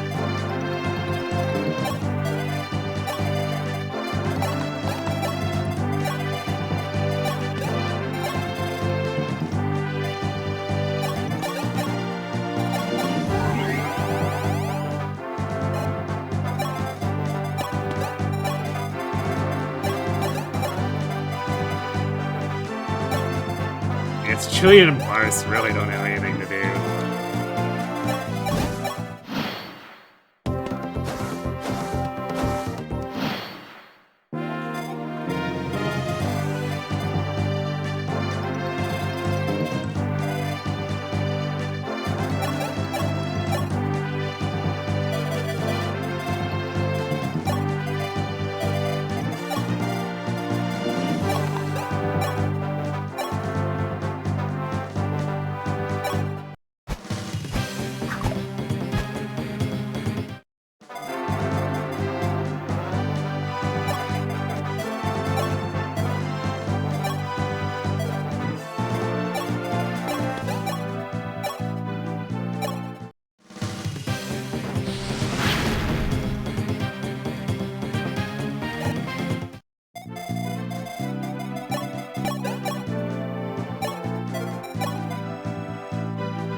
It's Julian can provide healing experience for later.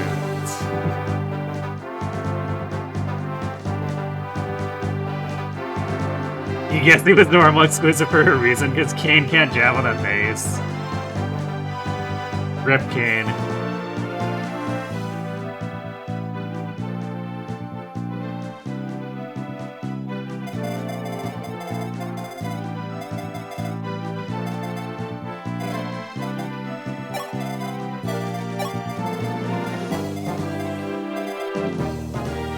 Here we got sacking Frey and if it's an only run.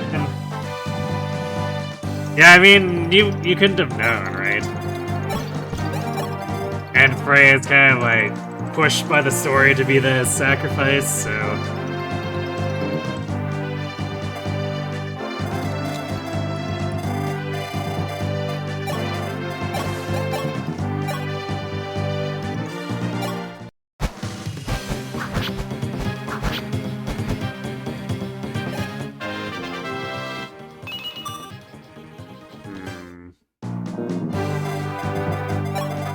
We are not doing so hot on the levels.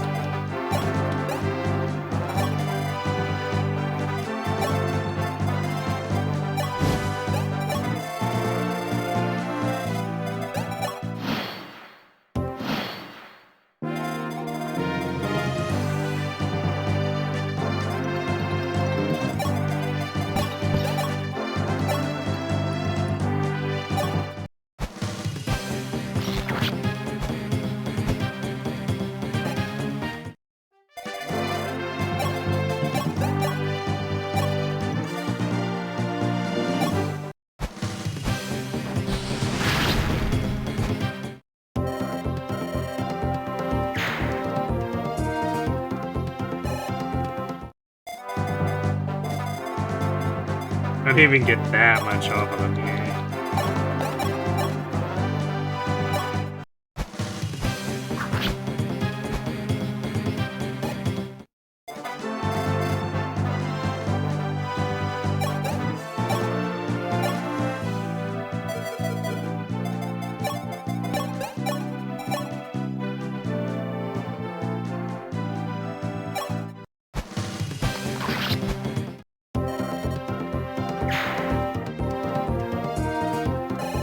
Athena gets a bit more.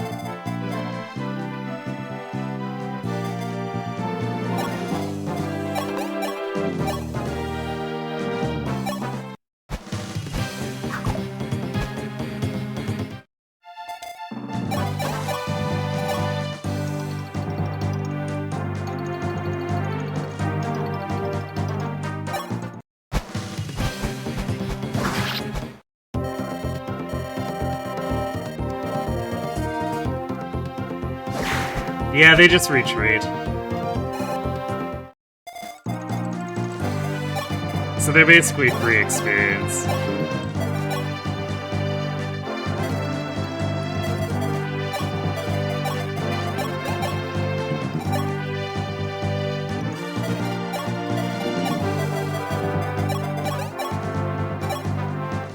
Basically need to use Excalibur. I think they leave pretty soon.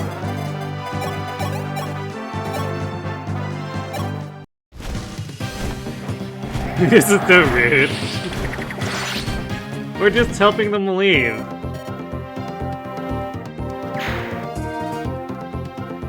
It's encouragement.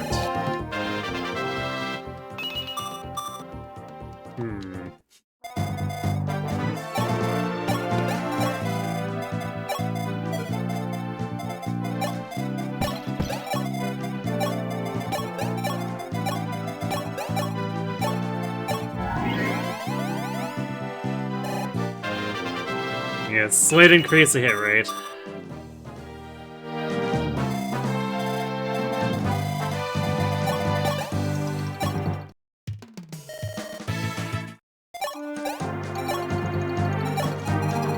Ah! Bantu has things, I guess.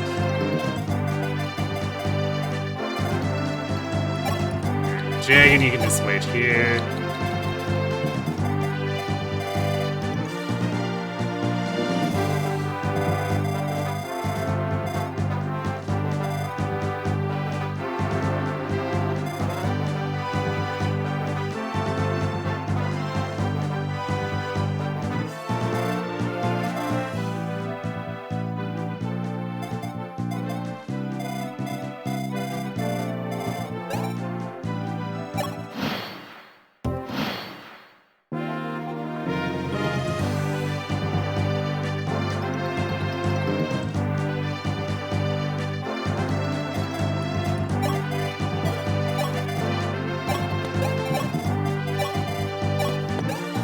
It's a new mystery where Bantu is useless.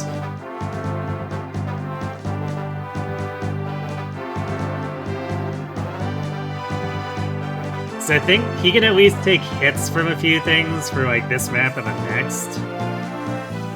After the Firestone bonuses, but like in FE12 he's just completely out of his depth. And yeah, also he recruits Tiki here, so...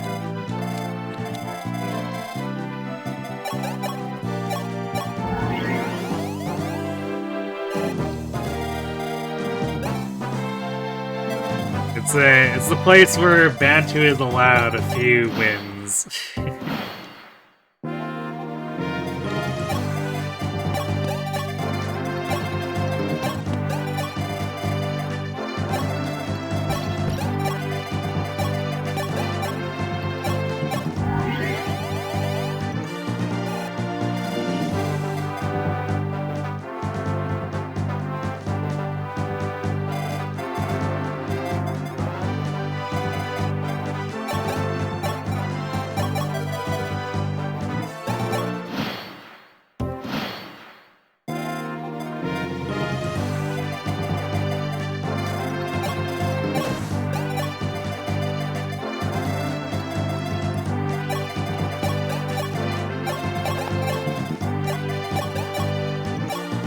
Afraid level 19.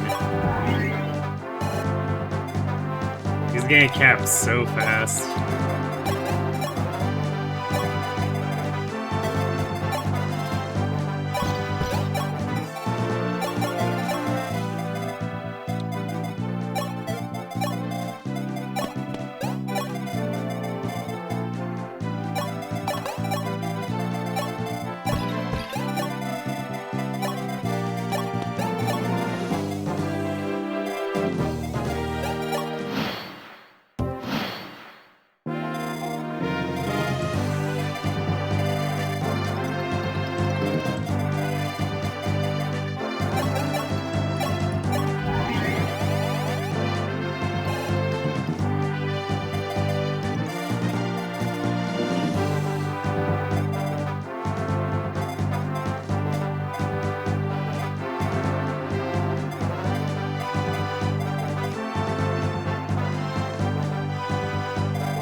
If we want to, we could just, like, block all of them, technically speaking.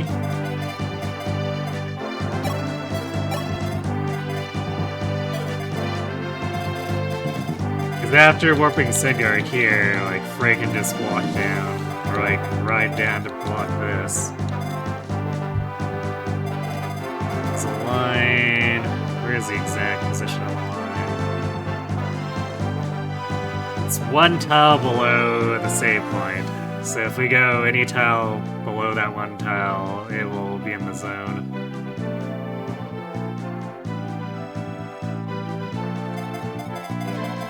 So this area here is safe.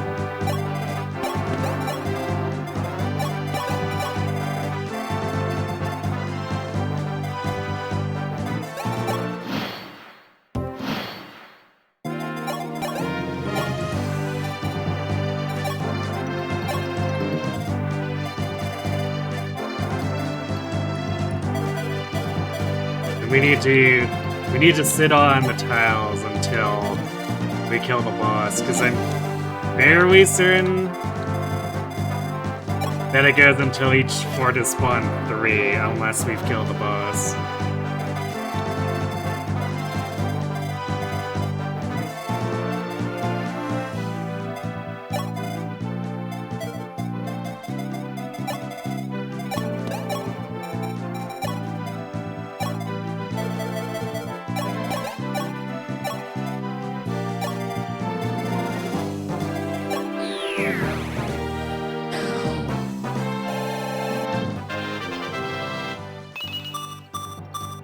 Hey, there's some magic. 4-hole magic on Lena. Well, I guess.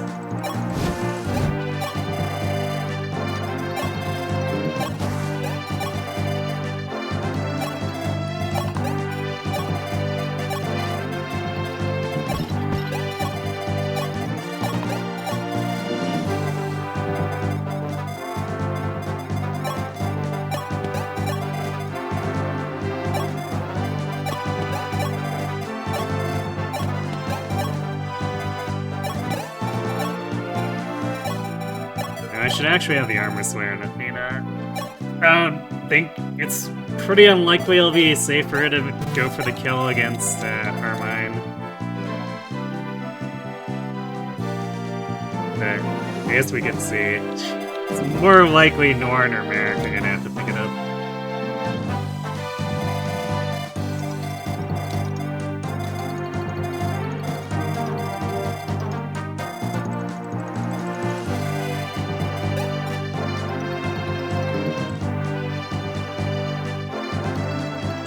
She can kill the carrot. She could.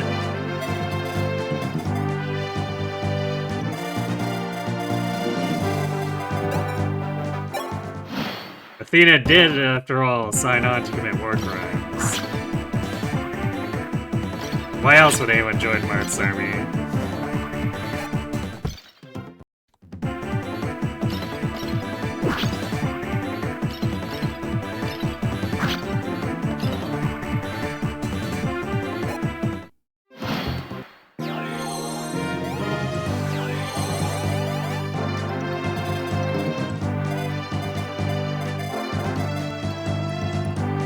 So we'll shift Ray up here, and then Wolf can sit on the forge.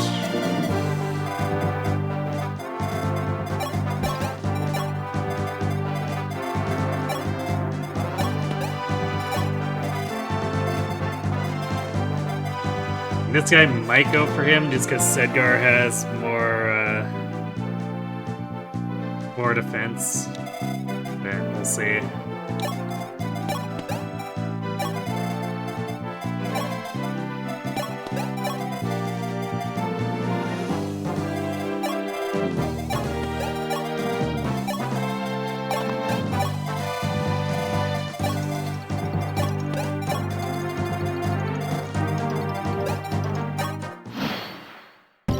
Yep, looks like he's gonna do it.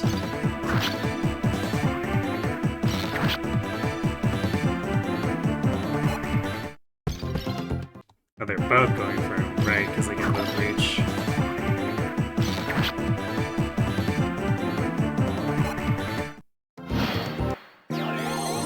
Well, that's all but annoying, because now Sedgar doesn't get experience here.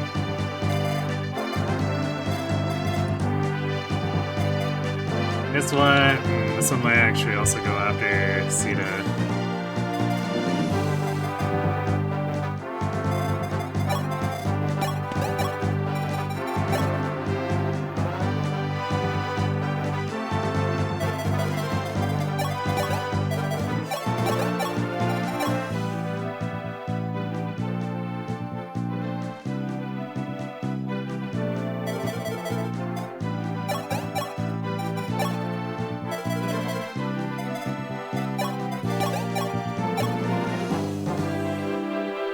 Oh wow.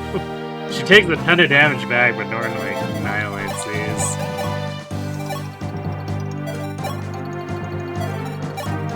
Merrick's basically gone down too.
Get over this experience for Lena to heal up.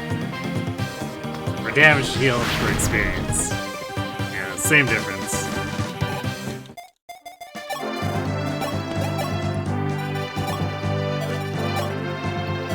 Have to use the Armor Slayer here, but that's fine.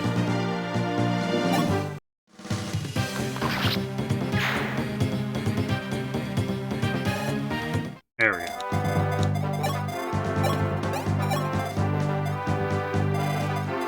Alright, well, Sedgar will just have to find experience somewhere else.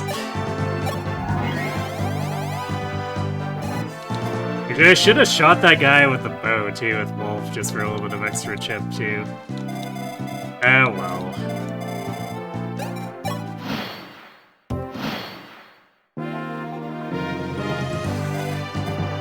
Maybe she'll be able to match Wendell on magic at long last.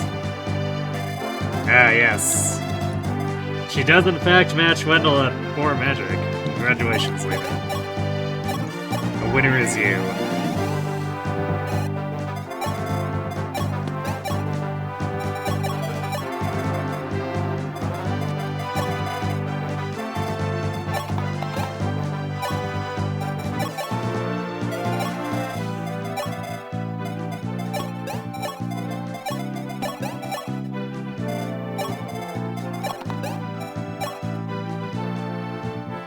She's a good unit now, yeah. I mean, to be fair, she's one of the few res tanks, like, reliable res tanks when we have the Babes map that spams Swarm and stuff.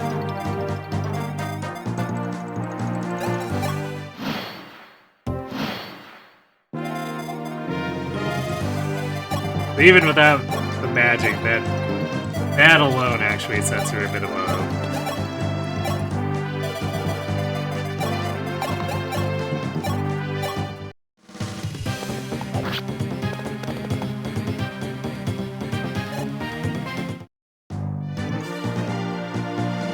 Stabbers don't need magic or stats at all, just like bow armors don't need speed. Yeah. Well, I mean, she has res, right? Or does res not count as a stat anymore?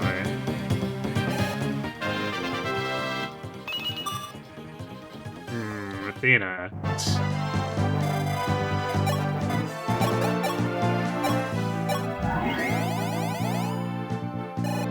Pulling armed healers is a war crime. I mean, again, why else would anyone sign up for Mart's army if not to commit war crimes?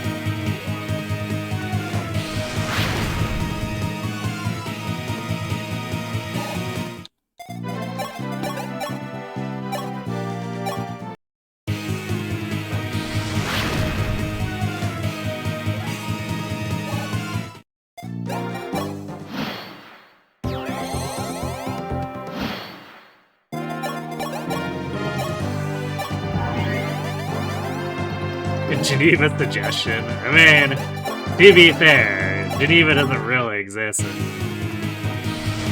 Fire Emblem.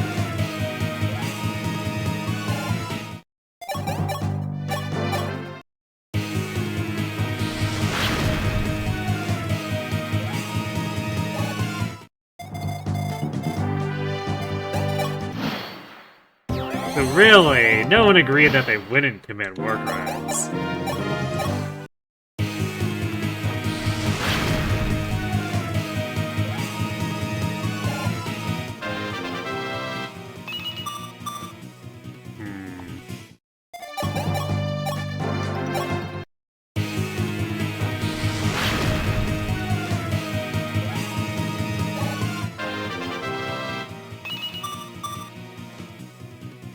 All hit rates, all day, I guess.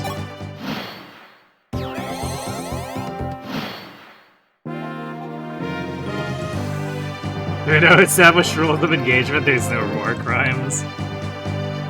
So you can do whatever you want.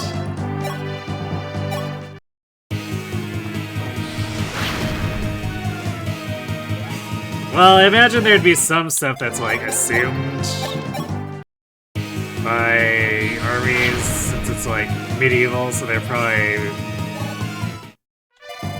the whole Knight's Honor stuff or whatever.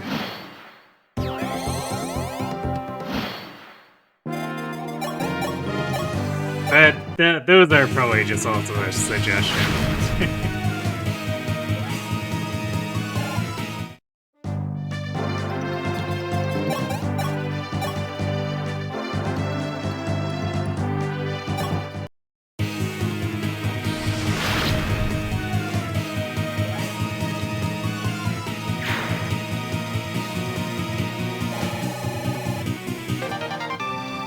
Hooray, a silver axe that no one can use for now.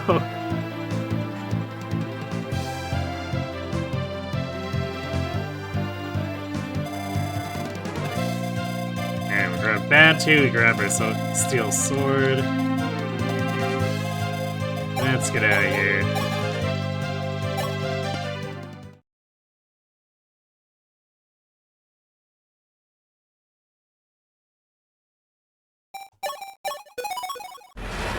Knight's Honor was just, we meet on this field in 3 days and start where I start here, you over there, or you start over there, and hi dude, we go to war.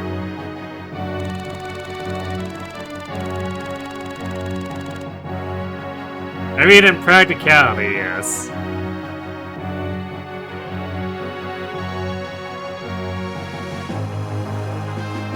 But there was the whole like Defender of Justice thing, which Fire Emblem likes to play into, even if the reality wasn't necessarily that.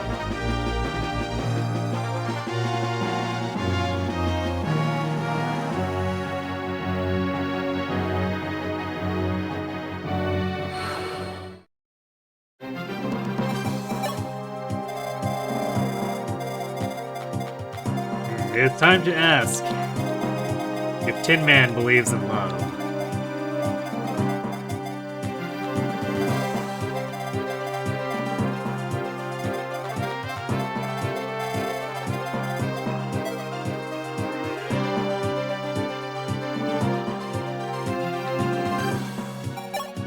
The romanticized Knight's Honor. Pretty much, yeah. I mean, it's standard propaganda, right?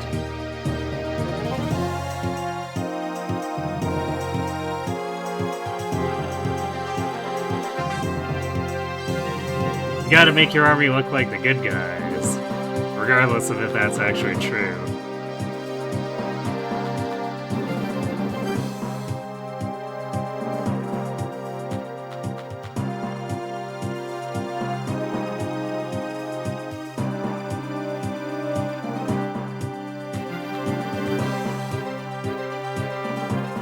What were the reinforcements with this again? Alright. So we enter the red zone. So if we enter the boss zone, it starts spawning them.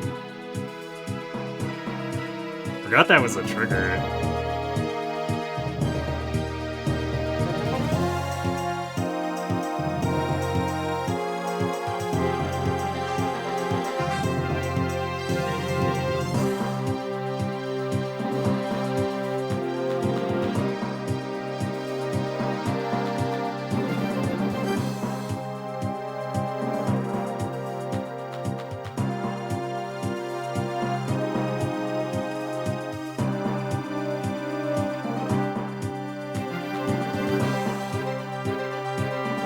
And apparently approaching the forts causes them to spawn too, which is curious.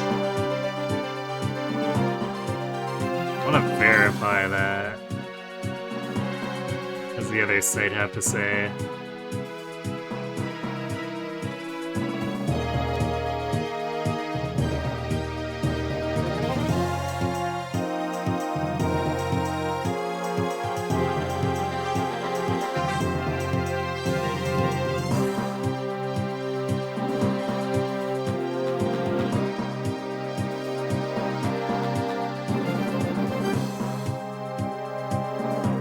The other site doesn't have wandering onto the boss's island as a trigger. Yay! Inconsistent documentation.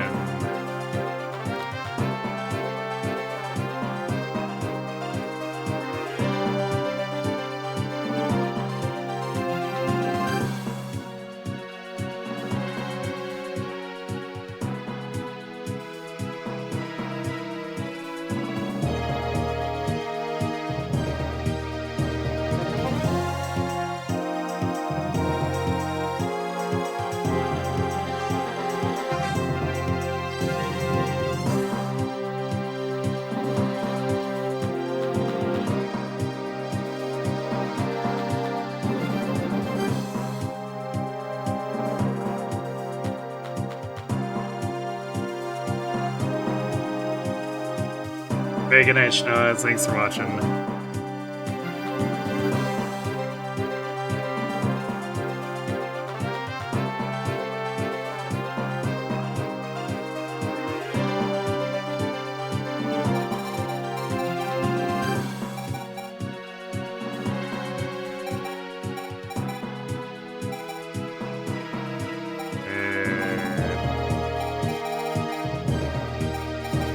I really don't want to bring Julian, but like, it's not really a whole lot of value in bringing anyone else either.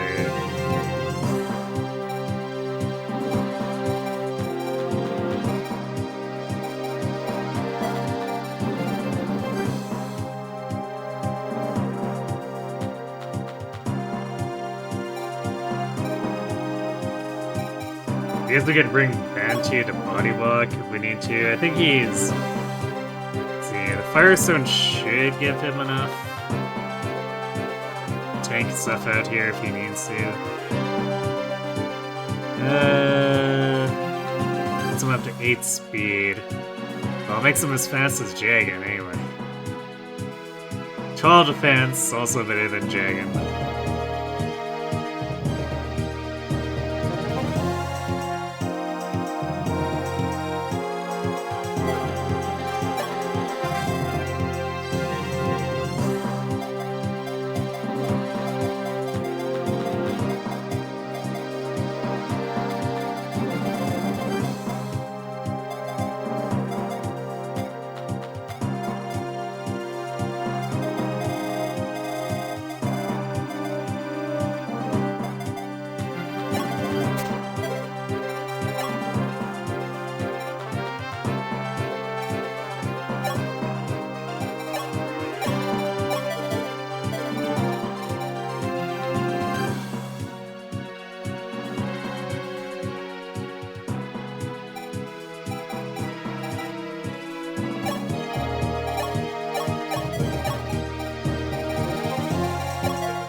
I guess Caesar and Rad can go shopping for us.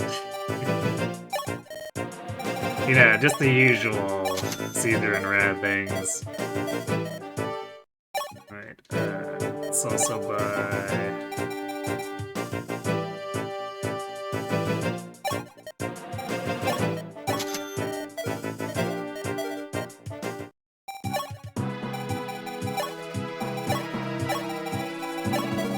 It's eating through our gold a little bit, but there's no other way to progress Lena, so we use the staves.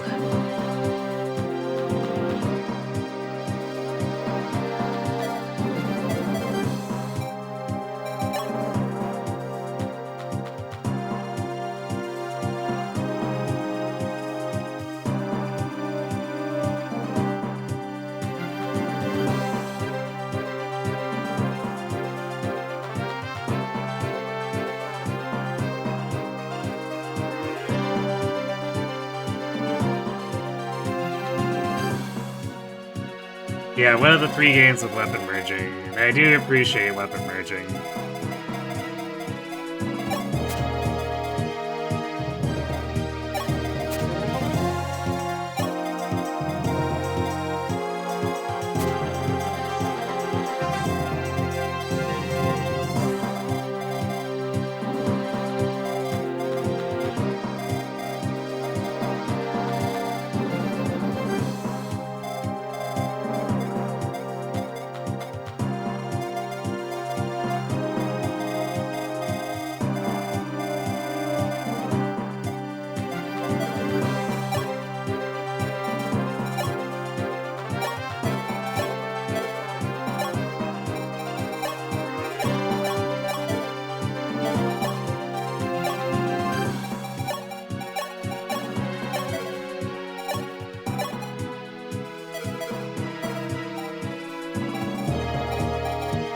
Probably actually buy Vulnerares here too.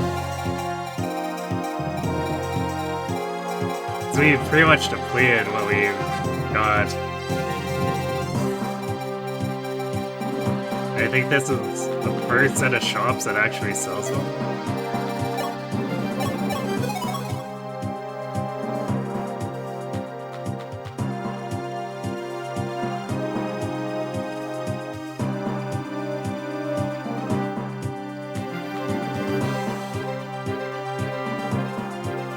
Yep, we can buy Vulnerate here, we can buy an extra Wing Spear, which we definitely will do. It's technically another Rapier, but Martha's been not doing a whole lot lately, so probably don't care about that.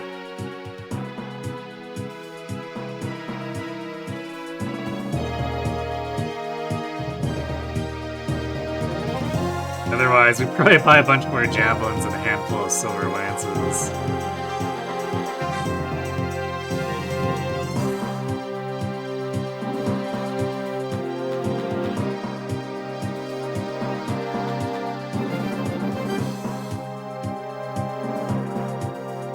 Your bag's filled with 1 to 3 durability weapons and straight fire. True. All strategy games should have bags full of things.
I think I'll wait until the end of the map to do our buying with Caesar and Rad, just to make sure we've cleared all this stuff out.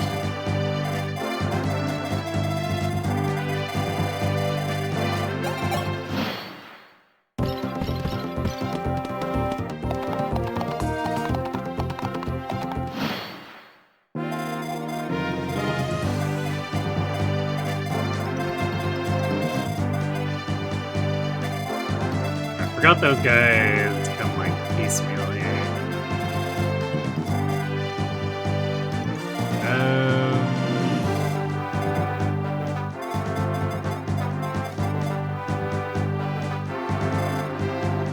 I wanna let these guys come next.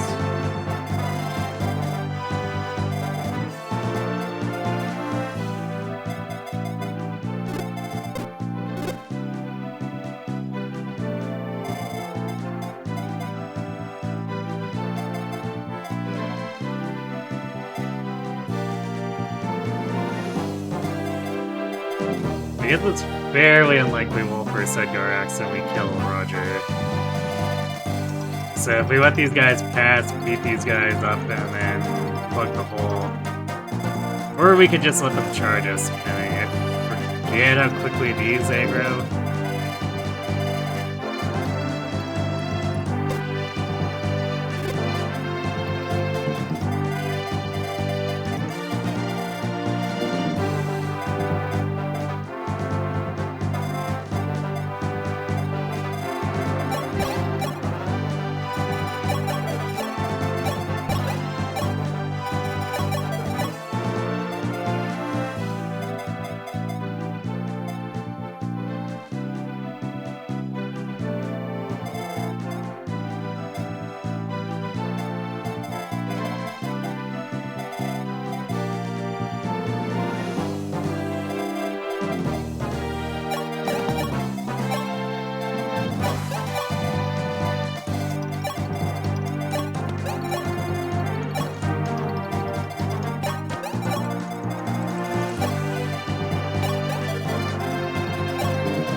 interesting turn order.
This guy being a bit faster.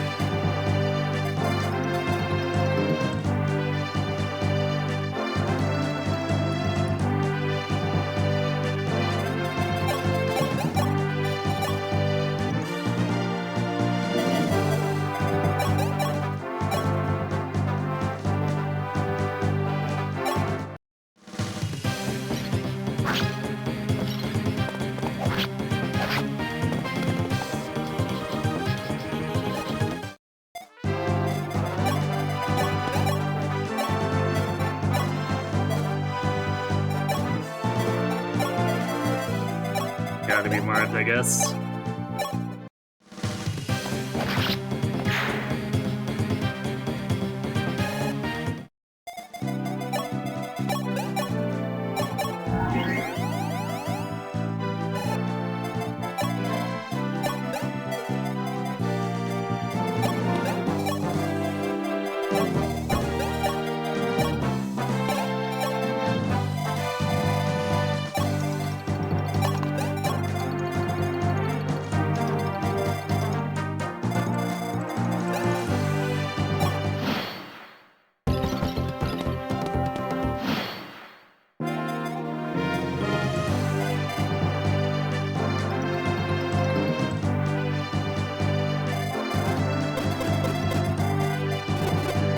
This top left group is actually really passive.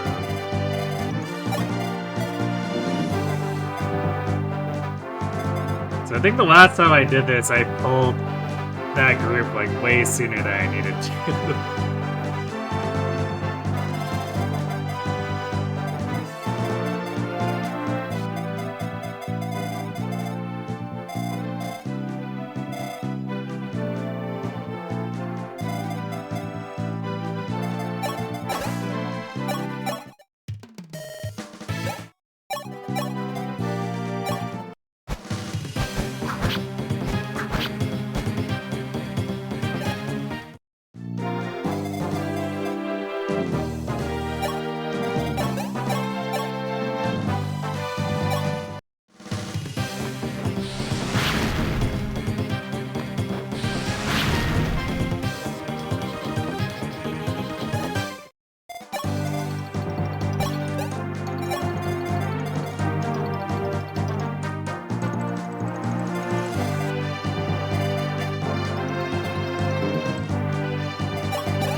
Or speed and res.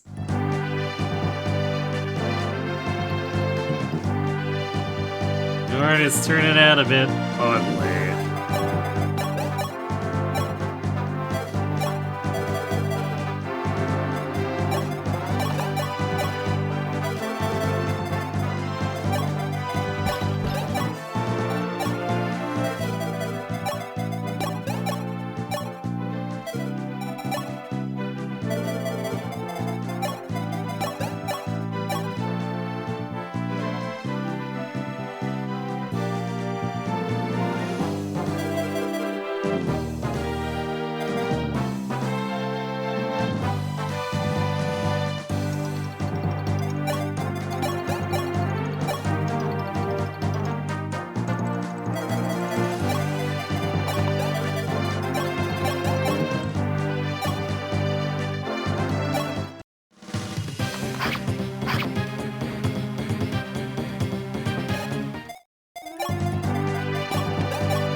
Still functional somehow, yeah. I mean, the fact that the enemy has basically no res. So 12 attack is still 12 attack, or 12 magic attack is still 12 magic attack, especially when she's fast.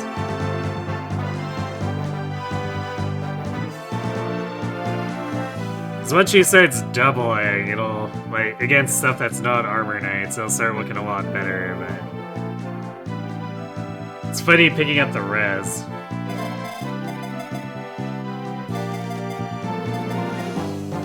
So I don't know if she'll ever gain enough to actually make something of it, but it's there.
So we could pull these guys into the choke point.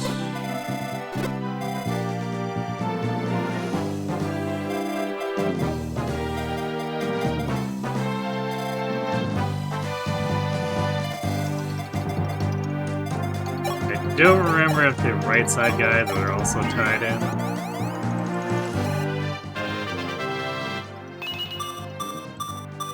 Ooh. Lena with back-to-back magic levels. Truly crazy.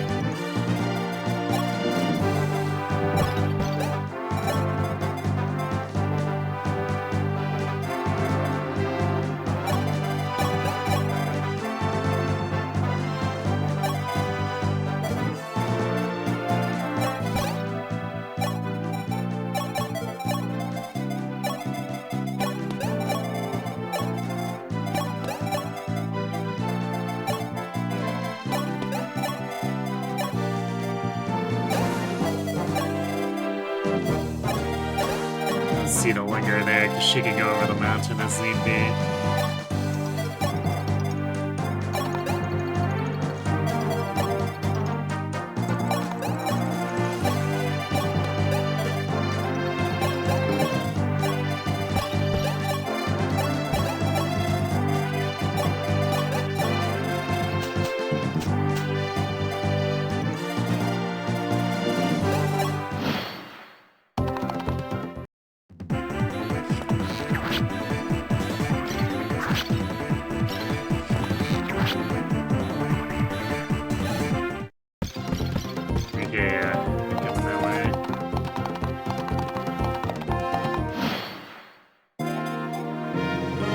guys, right, these horsemen can't go onto the mountain.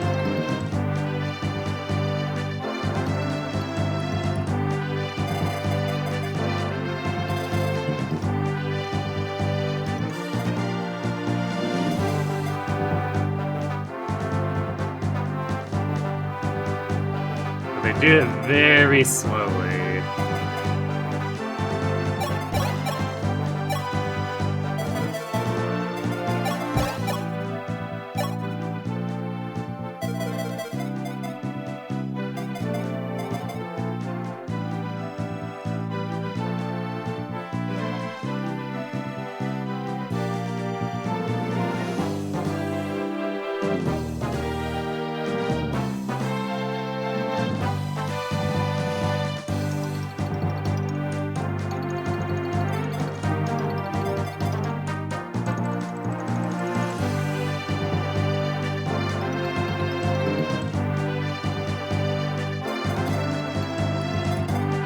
We can also plug it if we kill these two. Are we getting too close if we do that? No. We have to get much further in to trigger the reinforcements.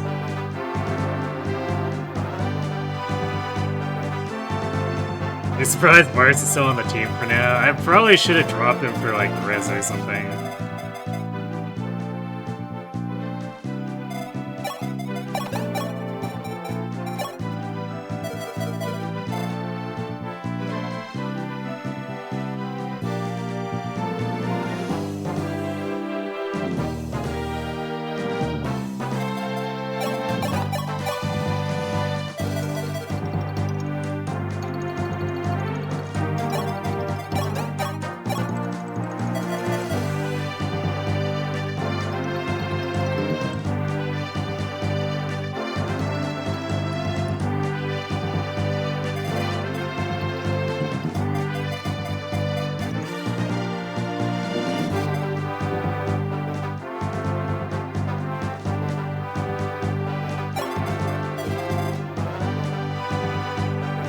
We can go here and here, which mostly plugs them up.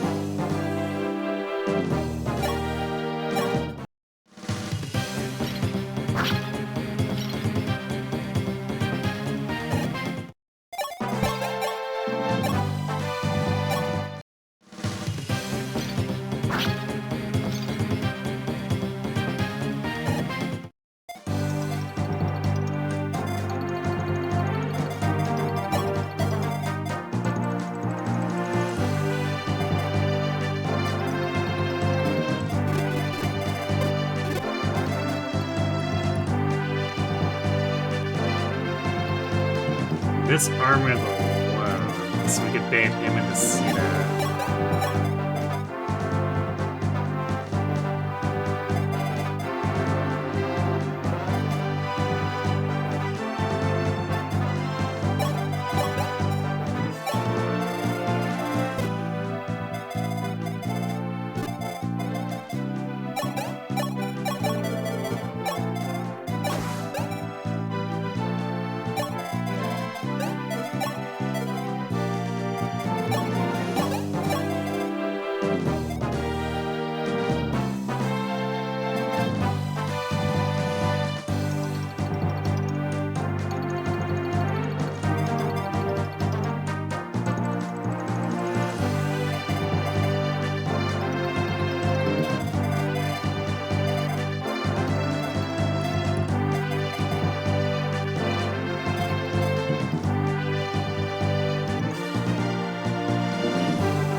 I guess the one issue is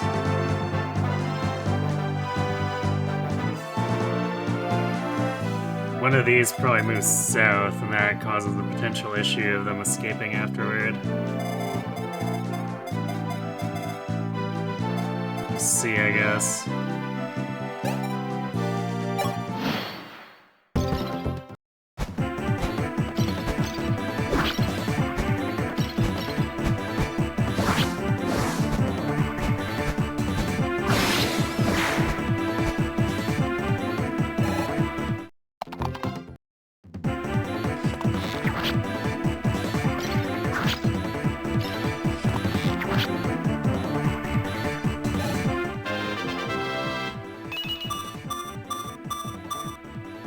Nice.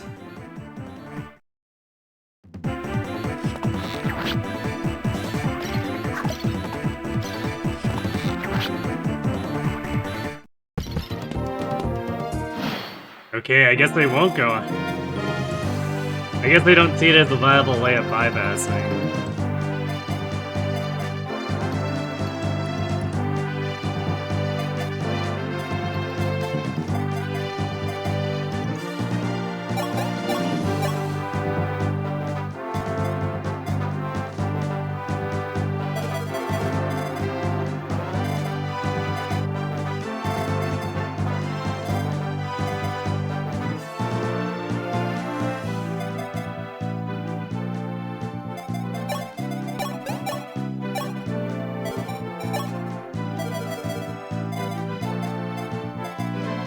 Athena too slow to double A's.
At least we could give her a chance to just insta-skip this guy on the killing edge.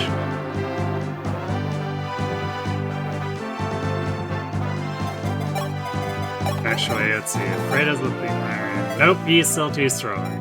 Never mind. Ray stonks too high.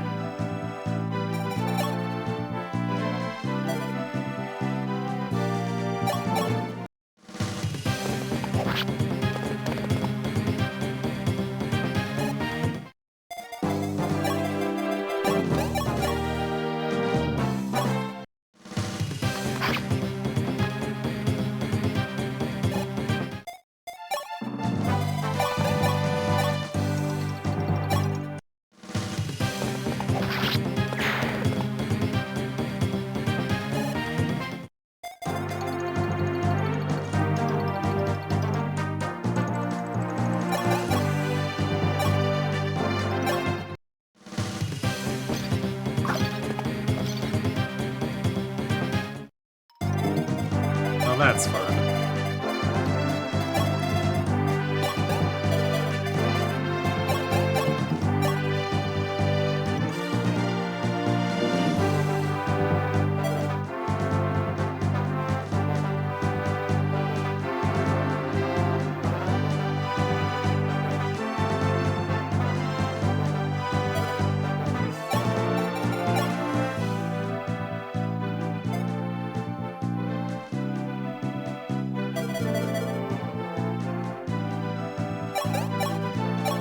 I guess we can just shoot at, like, this way. If that one horseman's gonna continue to block the cavaliers from coming in, we can take advantage of it.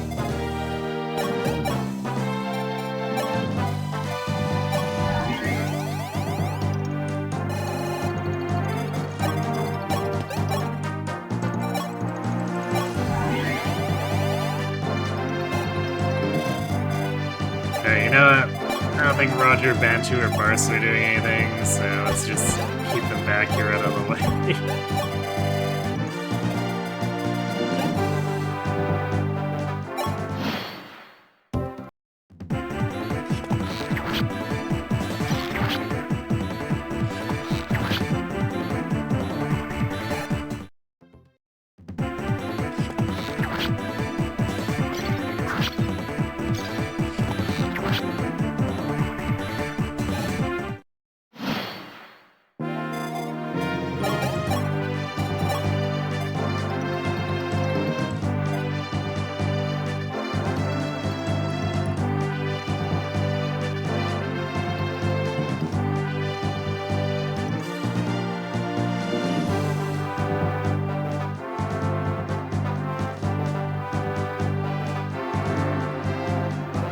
Rather than killing this guy, or attempting to, it might be easier to just have bow fights targeting this cavalier here.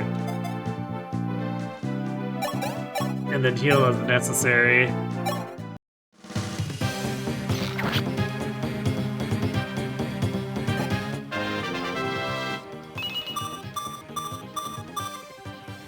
Alright, more defense. Sedgar is starting to reach that point where these horsemen do not damage him.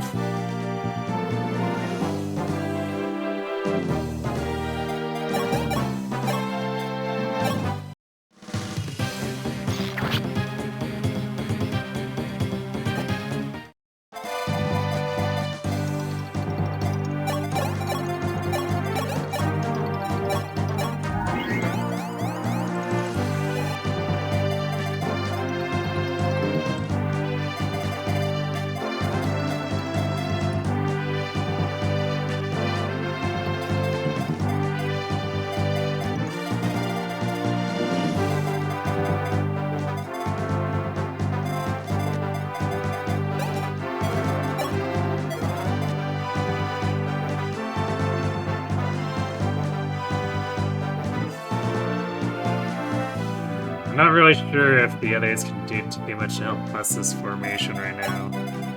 Maybe once it starts to crumble, we can jump them with everything here, but right now we probably don't want to try poking at it.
Now I'm not sure how these guys are gonna move. I'll probably...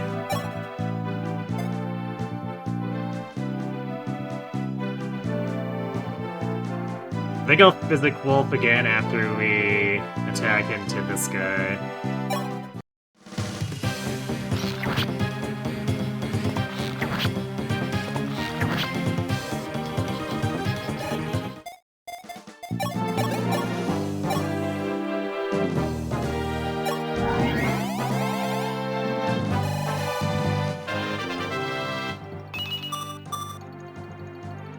$15 red level later. There we go. Looking a little more what I'm used to.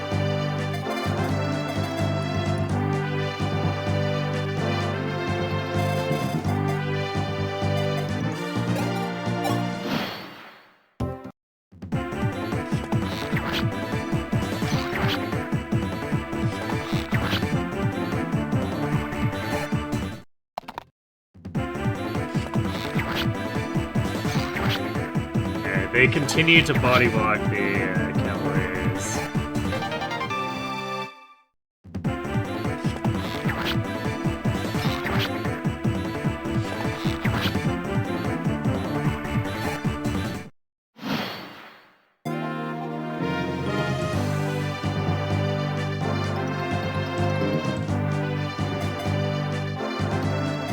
Sorry, get real quick here.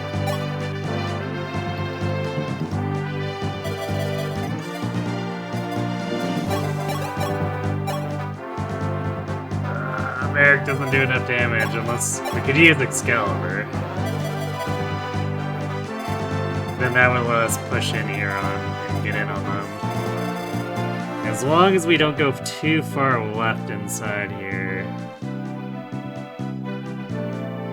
Which we shouldn't, because none of these enemies are far enough left to make us want to attack from a spot that would be inside the rectangle. We won't trigger the reinforcements.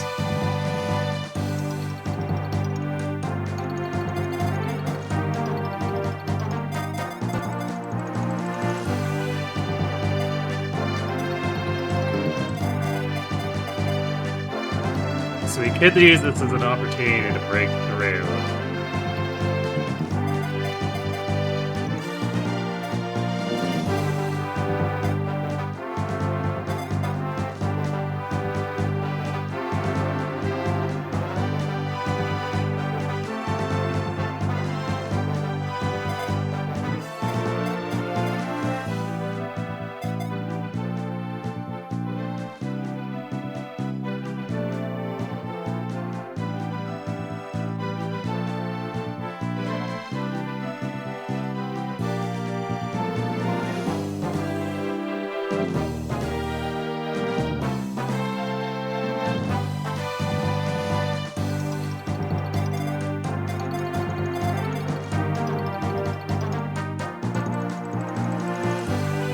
I guess the main sticking point is we need to kill at least these three.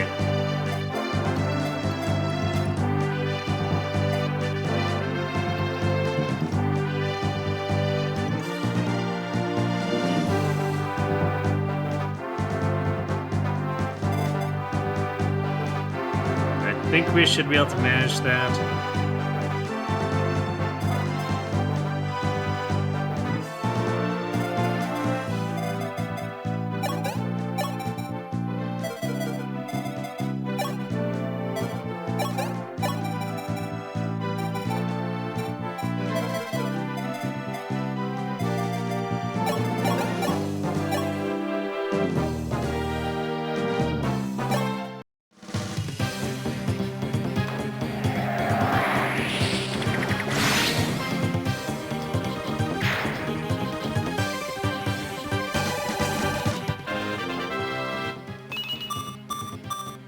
Hey, there we go.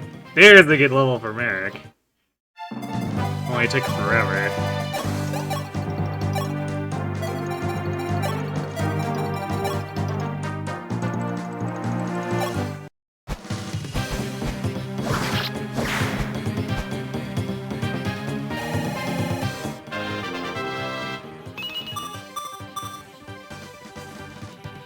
Alright. Bulk and then the usual tons of extra hit rate for Sita.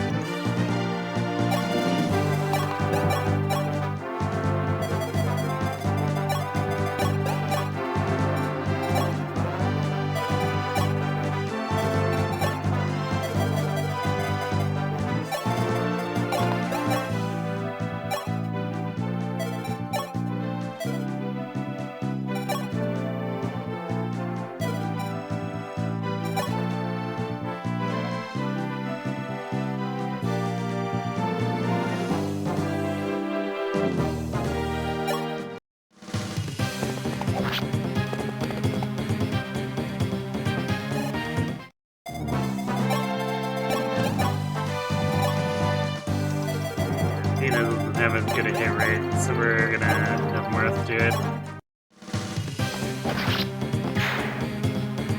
Yeah, he caught up to Norn. Crazy.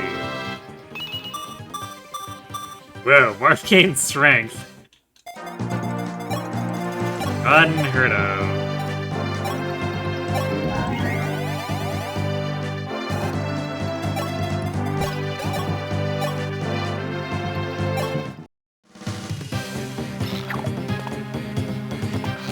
Sedgar, why?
Well, there was no way Athena could have gone at him anyway.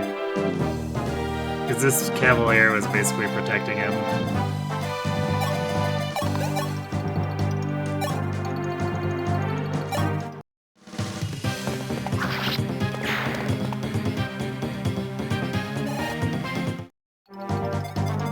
We definitely didn't have enough killing power to break through that guy as well. At least not without risking low hit percents, or I guess non-perfect hit percents. I could have gotten everyone killed. We don't like those.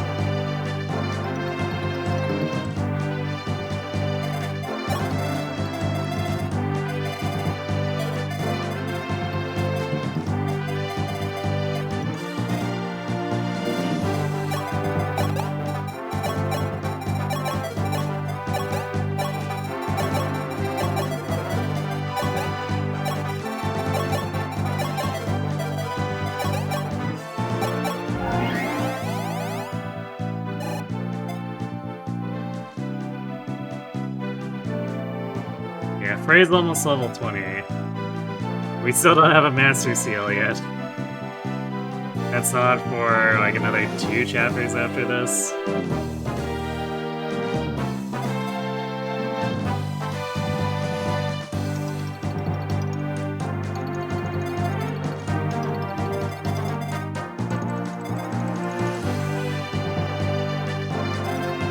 Considering...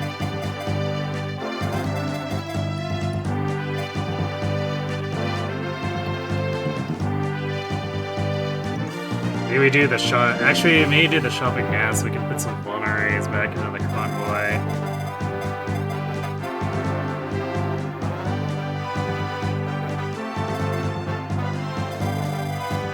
And Wolf and Sedgar can take them.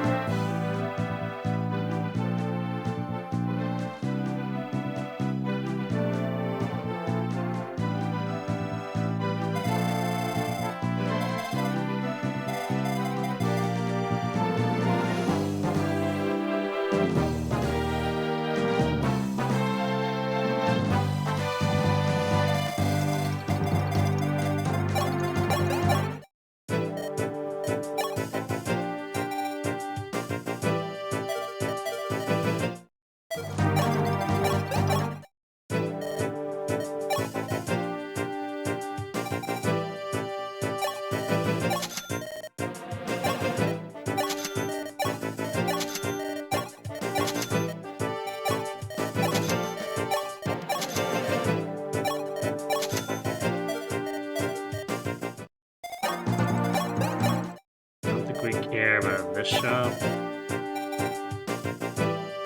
Yeah, no one's really actively using axes right now.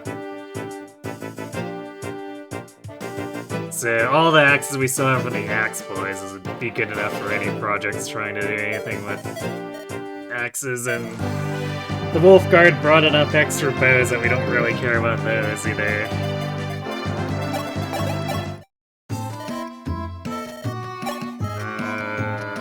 Those are the vulneraries. We want to buy that when somebody's inventory is full to send to the convoy.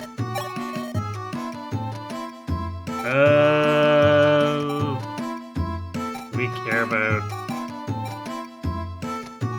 I might want to buy a couple of Thunder Tomes and maybe one Blizzard, but like, Blizzard's accuracy is so bad.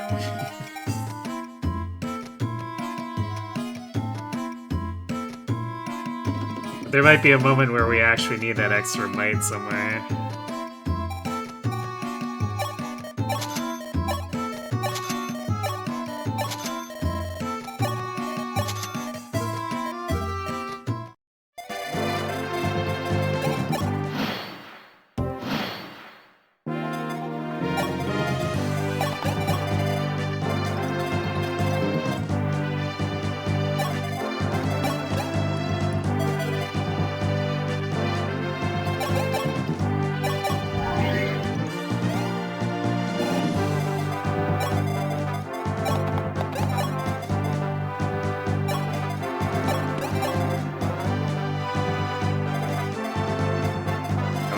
Actually need to have Marth over here so that we can change up the General's armor, or armor inventory.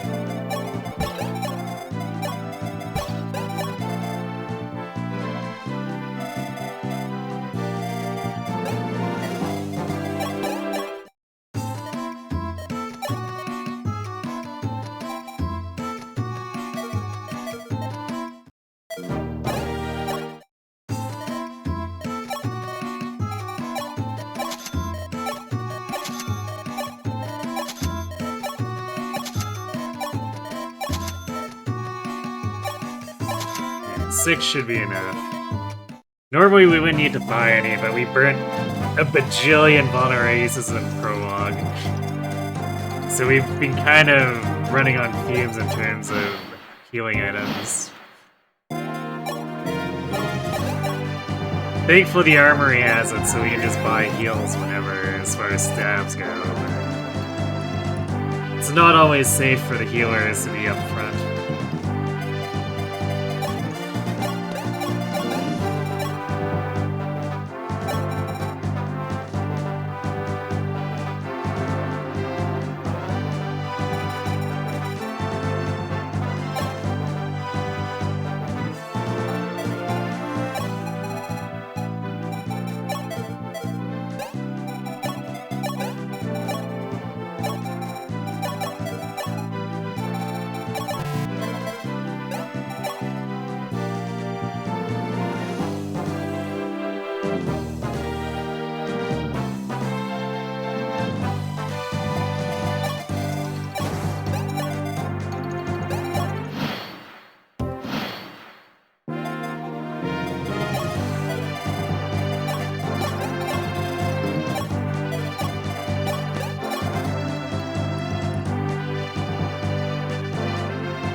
Nah, I never grab the rapier because like Marth never does enough combat for it to matter, and it just ends up being a waste of gold.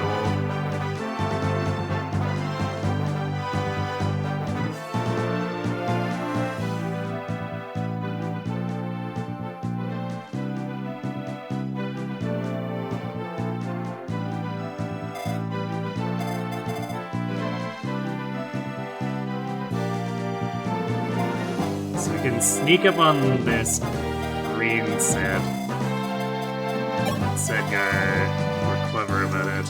Then we can jump on this fort to trigger them and then just fight it out with them.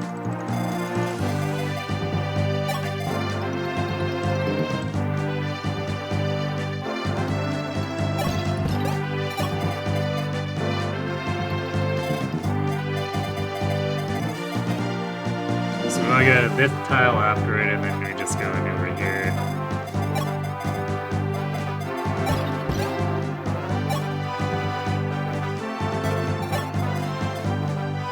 I guess after that, I'm gonna see if it actually spawns reinforcements by stepping out over here, if it's just the aggro zone.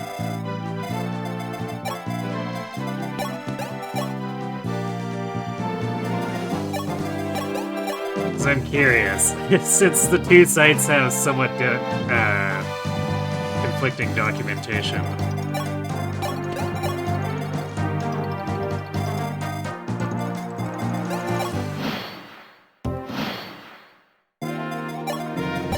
Yeah, pretty much. Free real estate. Hooray!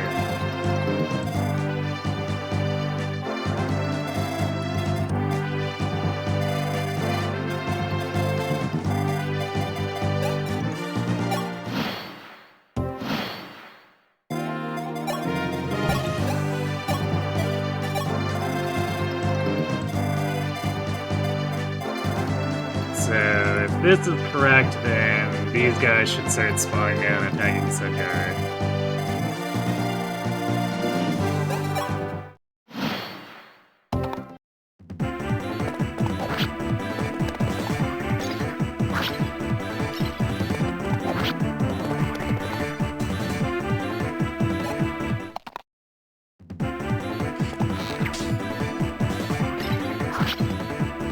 It's a nice 0 damage you're doing there.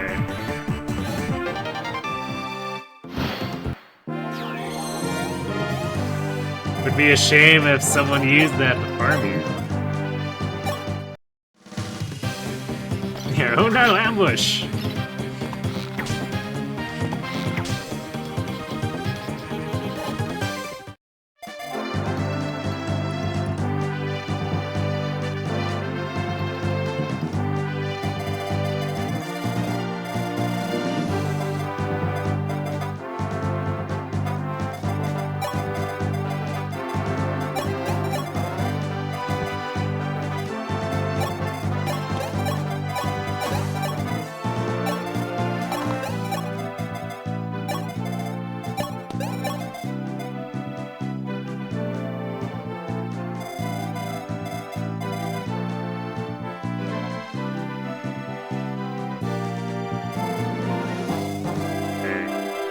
So, once we get here, supposedly it triggers everything. So I want to see if that still happens with these guys.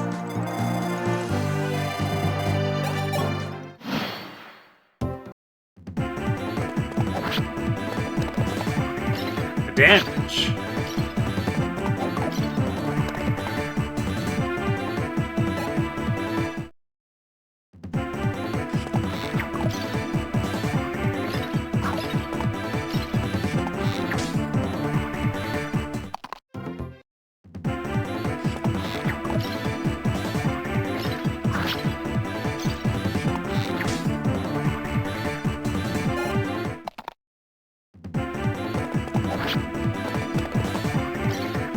Well, I guess this guy's gonna cause the third Bonite to not spawn, which is a bit unfortunate, but well.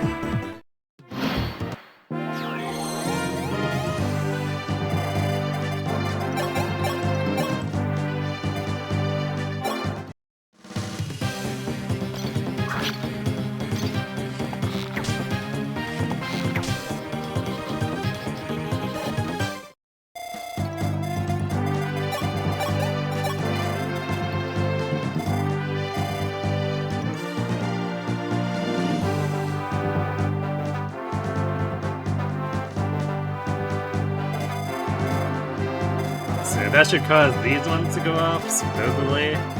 We'll see which side is right. Oh, is it really only 2 waves? I thought it was 3 waves.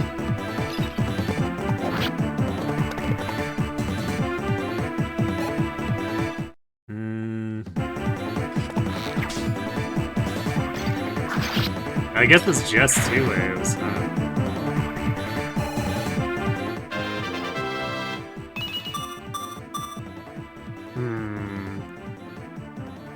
Really need to get some luck there, Zedgar.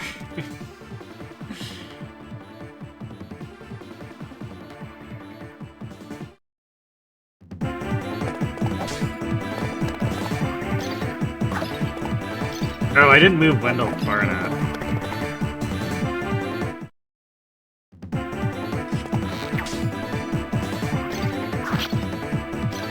So for some reason, the tile, like, the column where he is not in the zone. Which is a bizarre distinction, but okay.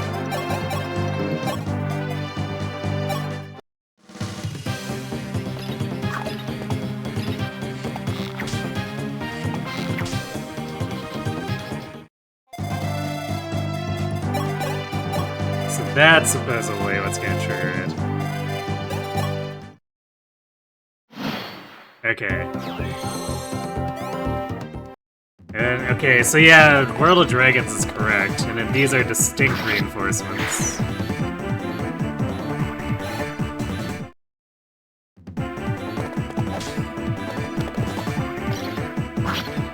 So we can get 4 sets of the Knights, too.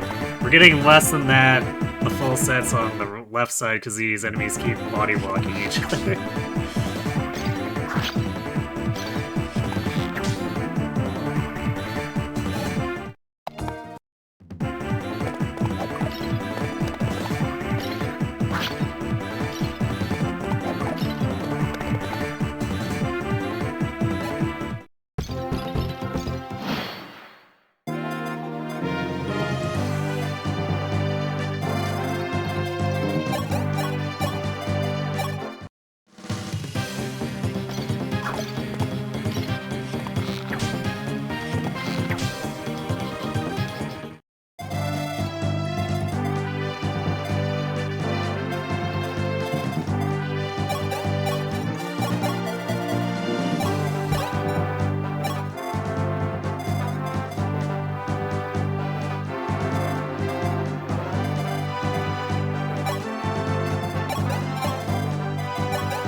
Got him.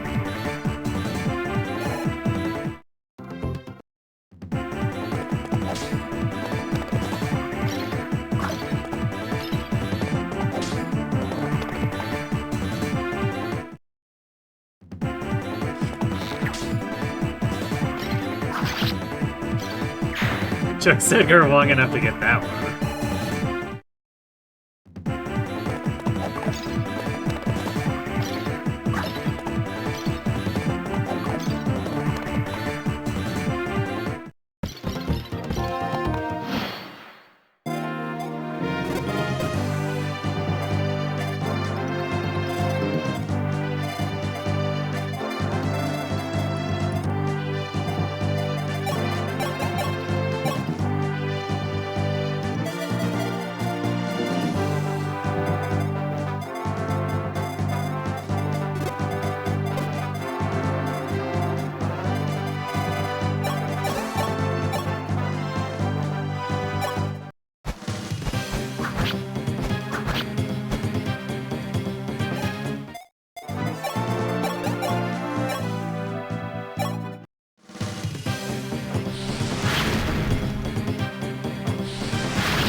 should probably start using the Iron Lance on him. Because he has a lot better accuracy. And like, hitting the guy on the fort is gonna take forever otherwise.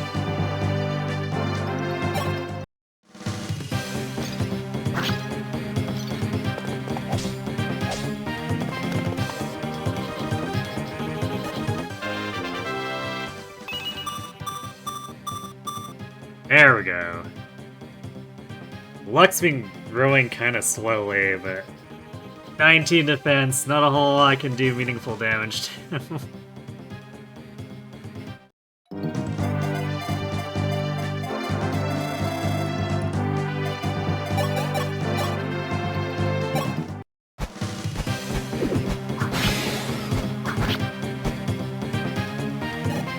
Sita chose violence.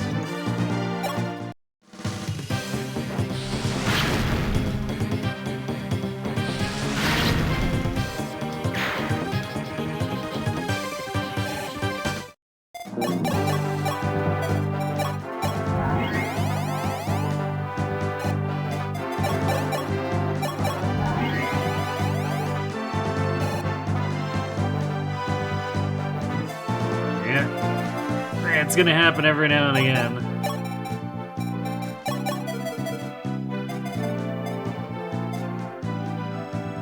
Just like Frey keeps landing those 9%.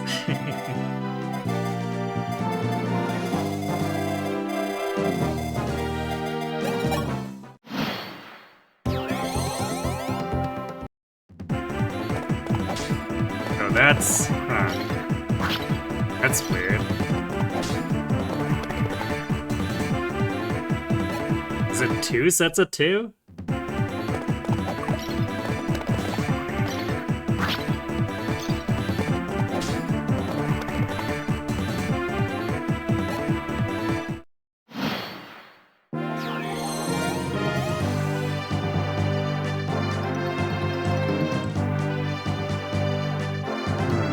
Documentation just is for 2 turns with a... This is with a 1-turn gap, but like, those were definitely spawning back to back and then there was a gap. Okay, maybe the documentation is just really wrong.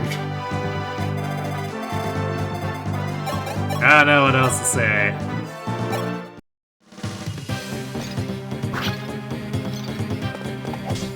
These spawns are like, not really what they say they are.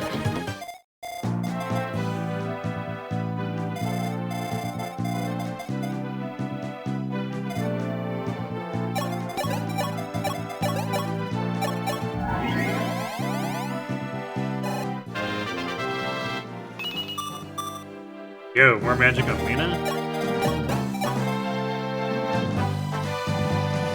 Maybe the dynamic growths are kicking in for her.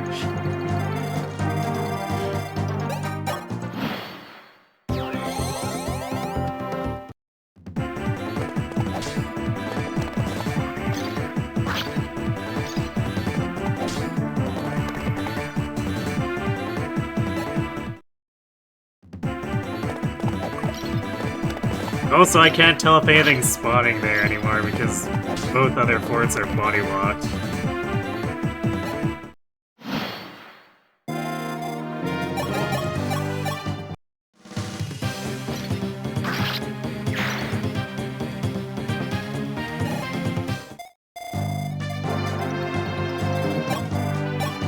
Curious. We go across the bridge again with Wendell. Is there any sets left to spawn? And supposedly it's separate, so if we go near the forts in the middle, it'll spawn 2 sets of knights again. I'm curious if that's actually true.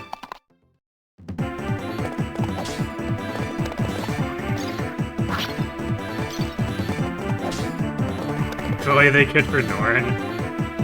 I mean, Doran's skill is pretty low.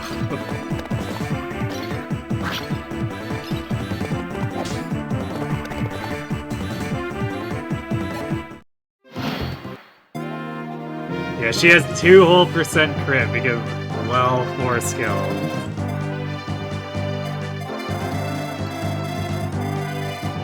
Makes it, you know, just a bit more unlikely.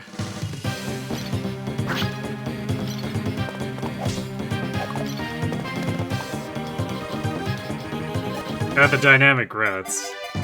Right. Actually, I mean, she's been doing pretty good with magic, all things considered.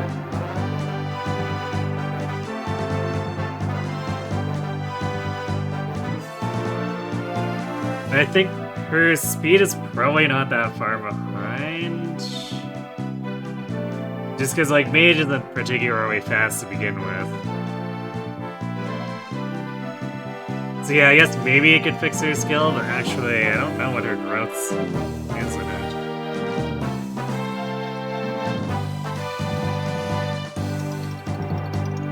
Let's see.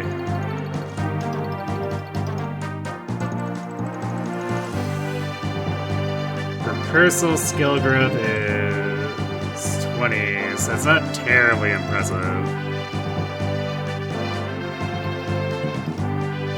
I don't know if Mage does anything to help. Alright, Mage that's 20, so 40%. So she's probably a little bit behind.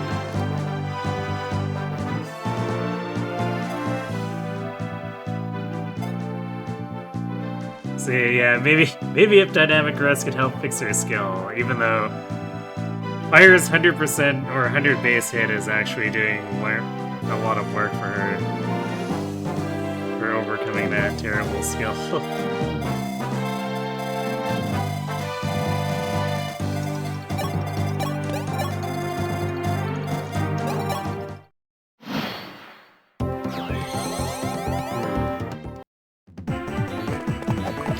So we spawned more armors, but the calves are probably done? Question mark?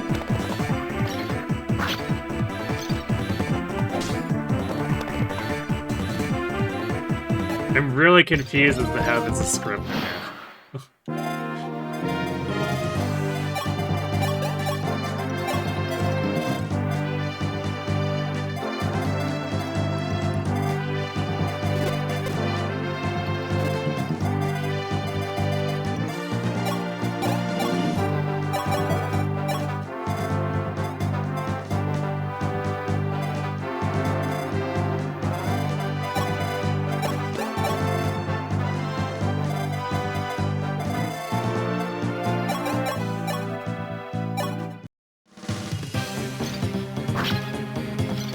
Must be out of pontives. I mean, the thing is, the boss zone is supposed to be separate from these. And they're supposed to happen simultaneously, so I don't know why these knights are only spawning on their own now. Because they're only supposed to spawn on their own if we approach the ports themselves. So something is, a little weird, and this is definitely not properly documented. And it might just be because, like, this is so screwy script-wise that maybe no one actually understands it.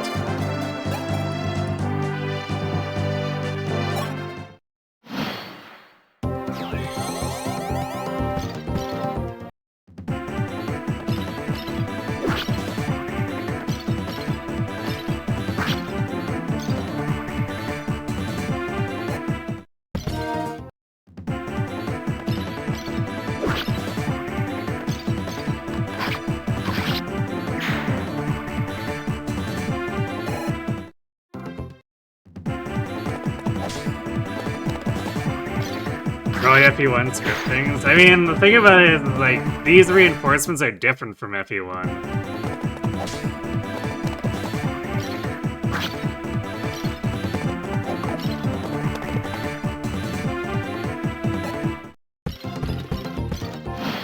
In general, the FE1 stuff is usually a lot more spammy.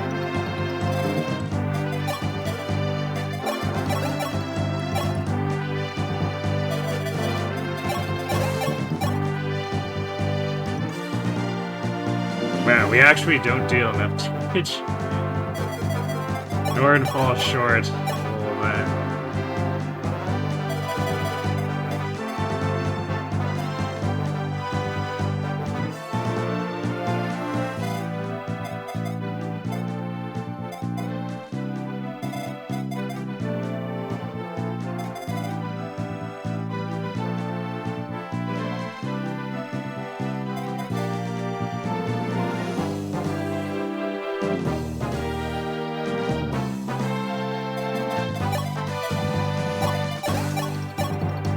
Well, I guess we'll still throw these at. Let's see the. Nope. Okay, Norton doesn't fall short. Good job, Sita, I guess.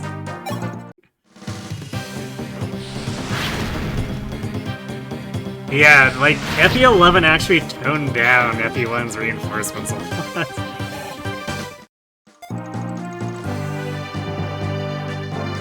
So they're a bit more precise, and usually in like smaller waves of more intense enemies. Whereas like the last few maps of FE1, you just get stuff like 90 turns of reinforcements. Or in terms of endgame, it spawns for like 100 turns. Something like that. It's really ridiculous.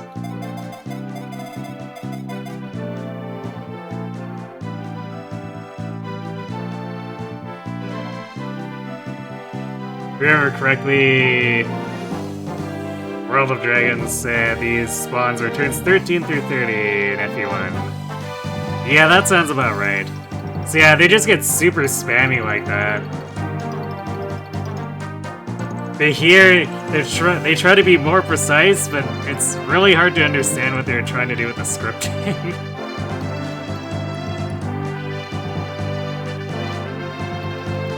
Imagine they expect you to feel pressured and try to seize ASAP, you sure? Yeah, because in FE1 there's like not a ton of incentive to farm them out. You're quite likely to end up capping anyway off of the other stuff.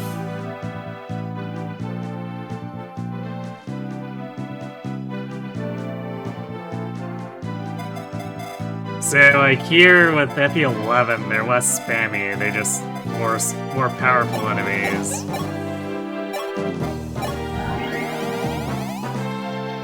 And they're like weird zone triggers.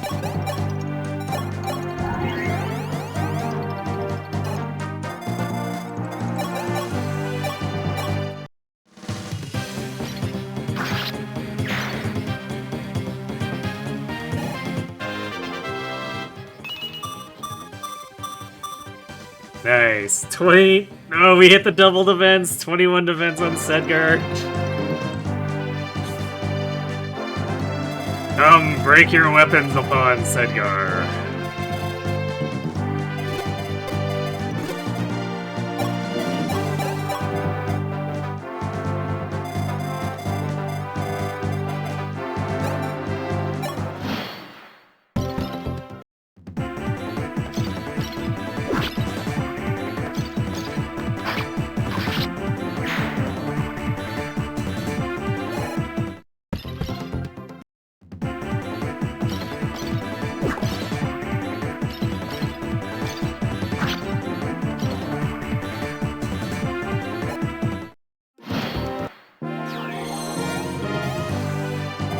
Now I'm curious. If we bring the armorers back and send them north into this zone, will it still trigger more dudes?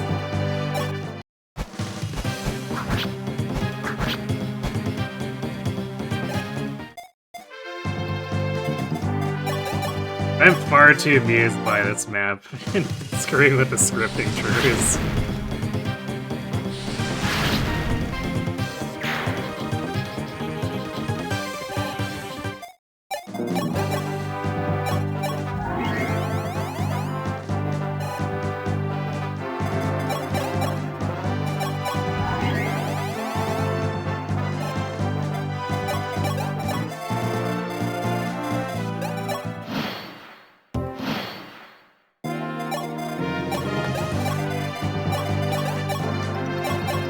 So if we send Wendell in there, is he gonna spawn more? Because there was always supposed to be one wave for sitting in there.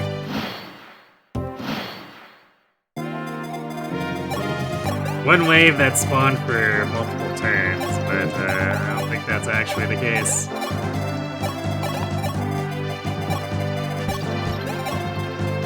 Not with what we've gotten here.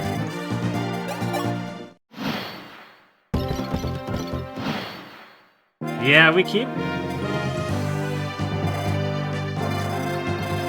So, like, they're out of horses, but we keep getting more of the armor, so I'm not sure why.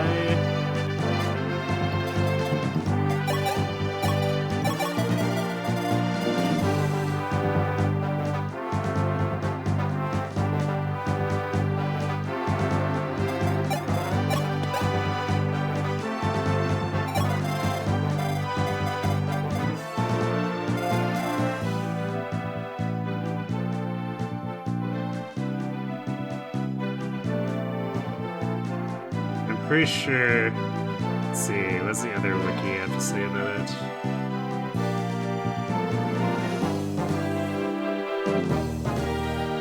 Oh, the other wiki says. Can trigger these up to 3 times, but we've definitely triggered it. Oh, wait, no, okay. So I guess it's 3 sets of 2 turns. And it looks like the proximity to the boss still triggers them, so I guess we did run out of the 3 sets of 2 for the top left enemies.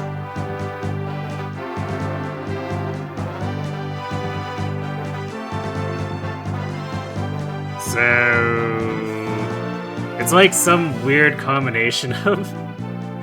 because the other wiki doesn't list triggering these by moving into... or no, wait, okay.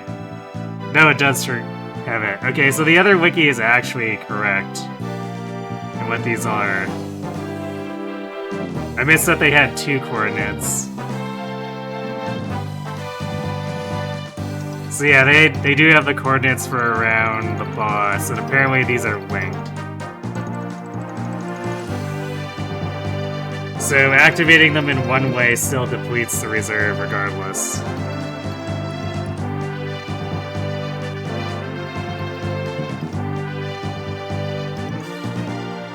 Yeah, FE1 stat boosters are very silly.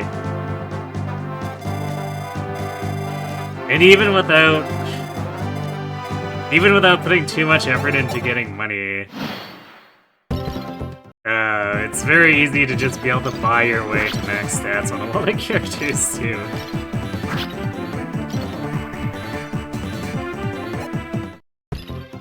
Because that's pretty much what I did with the only fee run. We used whatever money we had left over to max out, like, 6 characters, and all those stats that mattered.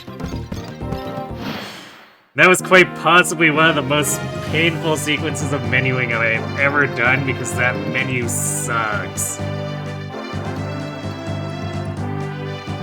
Or rather, the menuing sucks. Like, trading all those back and forth and using all of them, that was like a 45-minute secret shop session.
So this should be the final set, like, of Armor's full stop.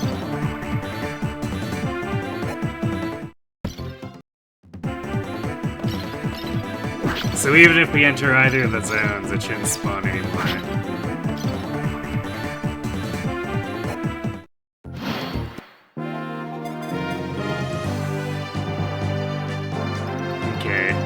We have ads hitting, and it's been 4 hours without break, so I'm gonna go refill my water.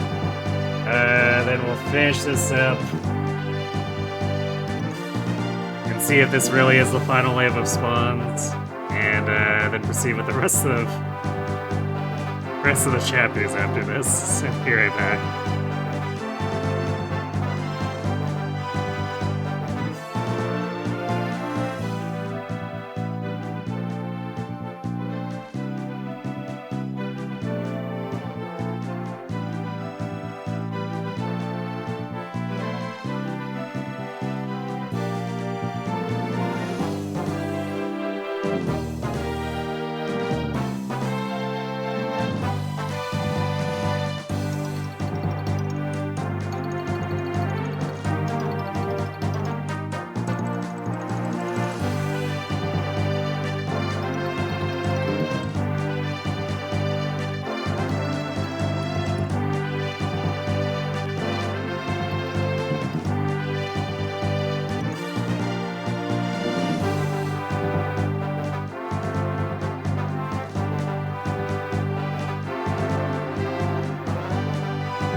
And we're back.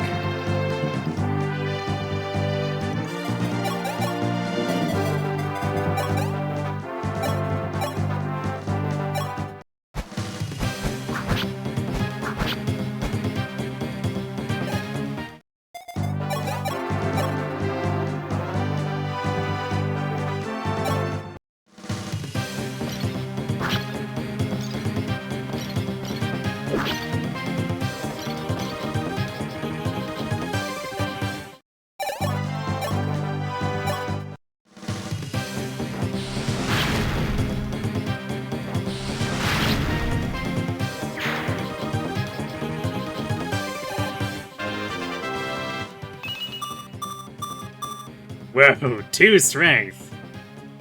She can use thunder without losing attack speed. Also, a bunch of extra hit, which is nice. Yeah, actually, genuinely, she looks like a cheetah next to Merrick, because Merrick loses attack speed from literally anything he uses. Whereas Norn has 2 more speed and doesn't lose attack speed for fire or thunder.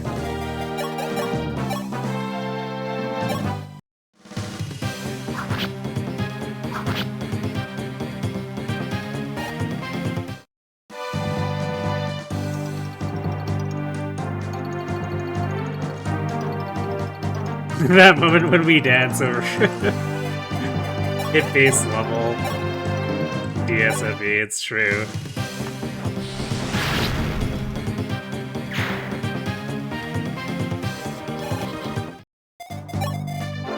Alright, so this should spawn nothing more. Yep. Alright, other wiki is correct. Wordle Dragon is a little wonky. I guess at least they get the zones correct. At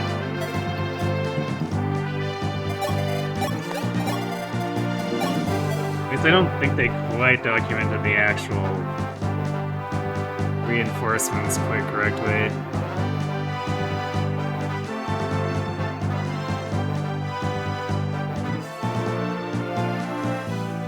Actually,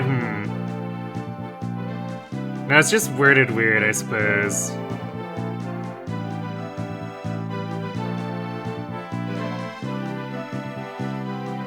It's 3 times 2 pairs.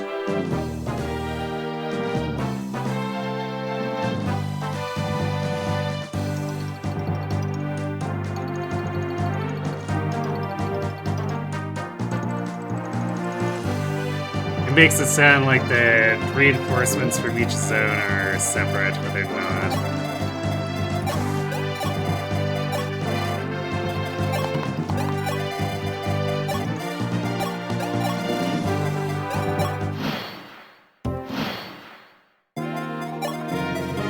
Yeah, we're probably not getting much out of this guy. He's an unpromoted enemy.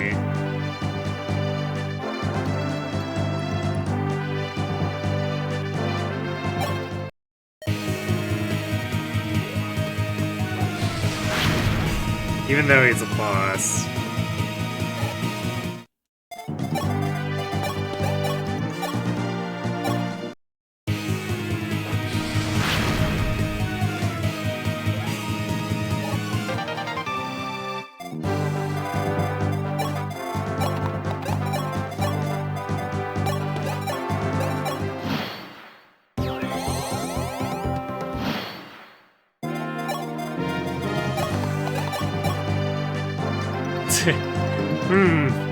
Okay. Harden can deal damage, by which we mean exactly 1 damage.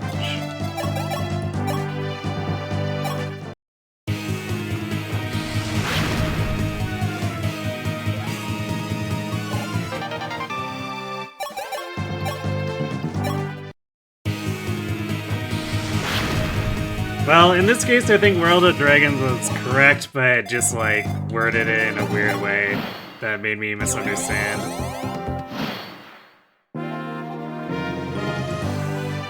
Why does he have 11? As a prize, I guess. Because in FE1 he has 11 as well. No explanation given. So probably just like, so you can have one.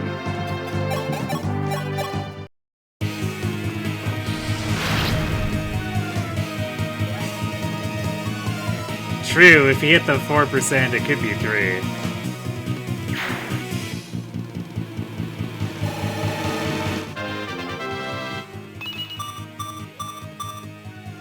Alright.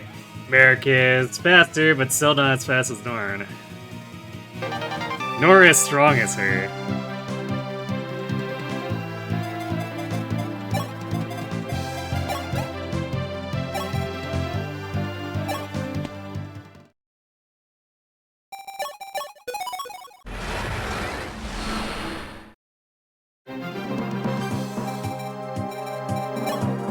Oh, right. I always forget about this map because it's such a random diversion. Suddenly pirates again, I guess.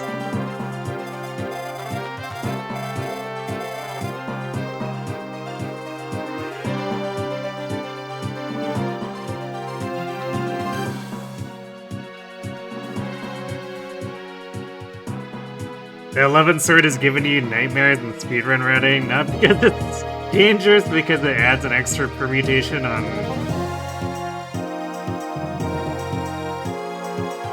RN burns you can do later? Huh.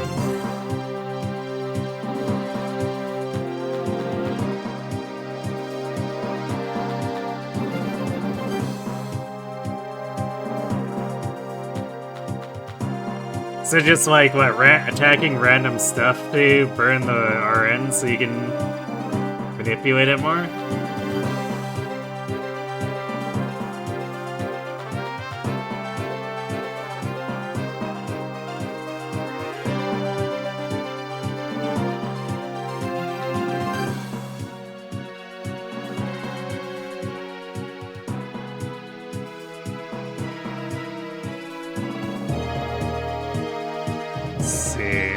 Fort spawn, turns 6, 8, and 10.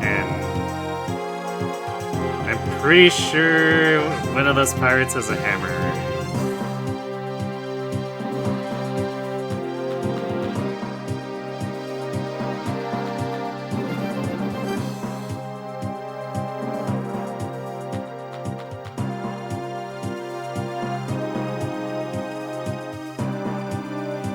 Yep, sure does. The one that appears in the center.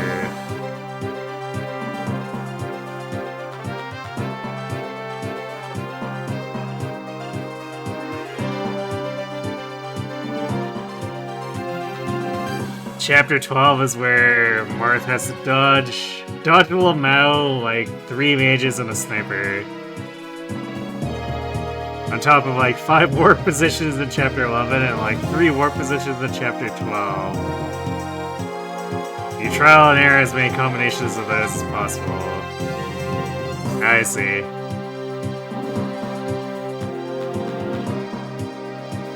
Yeah, I saw the full axe, so...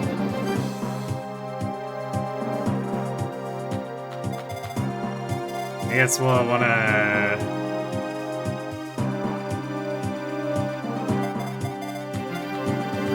Well, I guess he crosses our path anyway, so it'd be easy enough to pick him off regardless.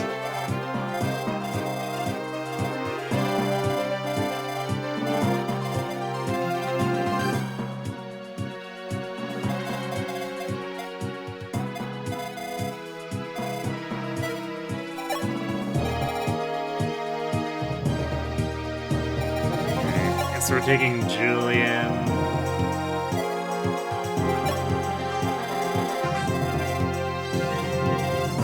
I usually end up ignoring stuff down here.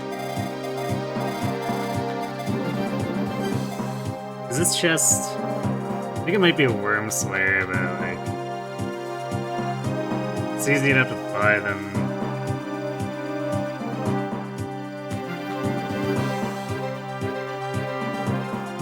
Yeah, it's a worm slayer. I don't really need to kill the boss.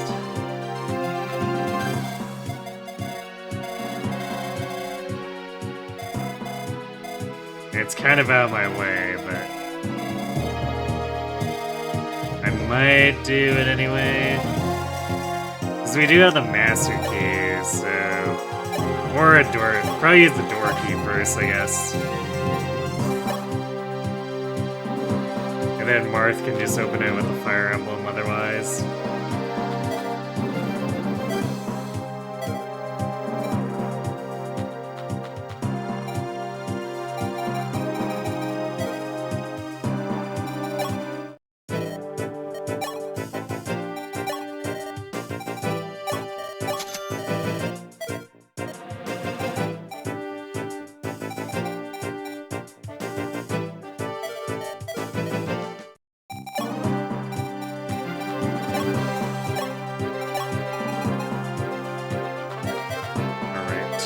Like, where'd the books go? Well, Caesar and Red are still holding them, for one.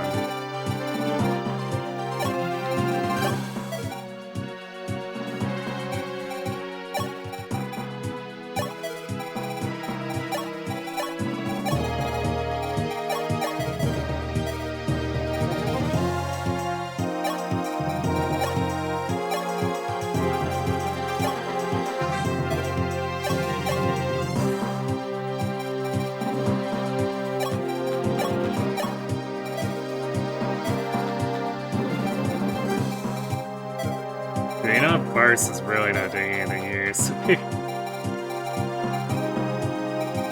did we bring Ricard?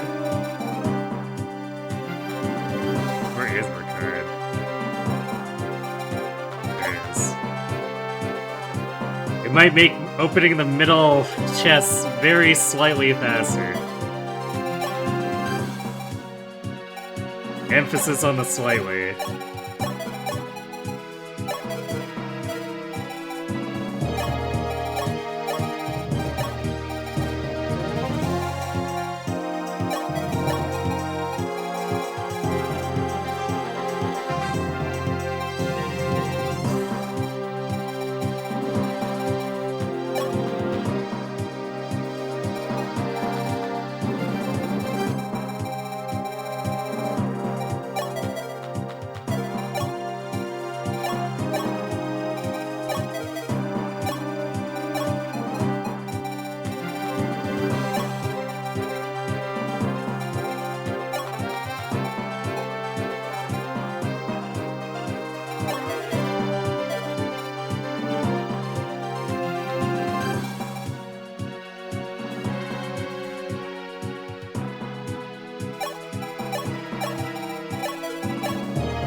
It's highly unlikely that'll be useful for Athena, but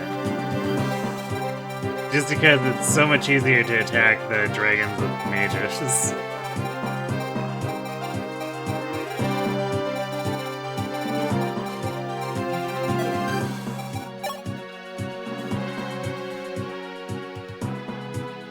But I guess we'll get it anyway, just in case.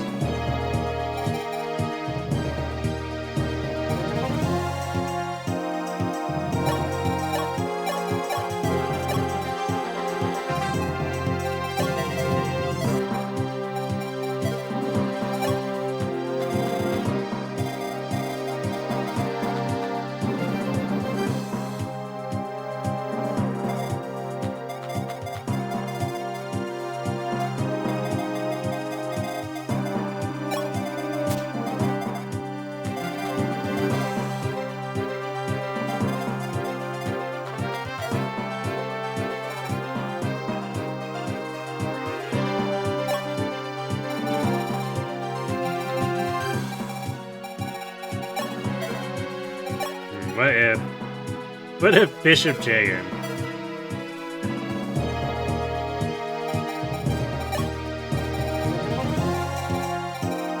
So sometimes we need a little bit more healing. And a promoted healer has one more movement.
Pirates are gonna be very funny for Sedgar.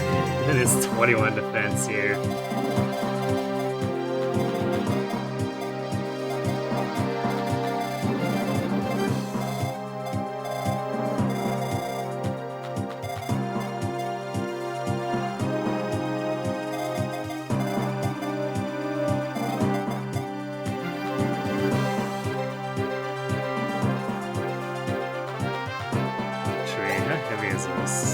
So this guy only has 5 attack speed. Which means the elf player does not double Sedgar.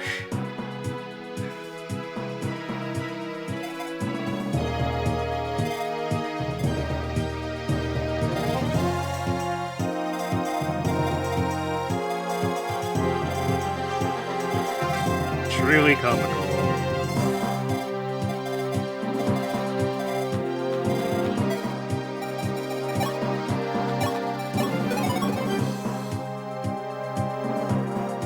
Hellfire is randomly heavy in this game. I mean, 3 is not that bad. It's just scaling. Like, if we want heavy tomes, or Blazing Blade.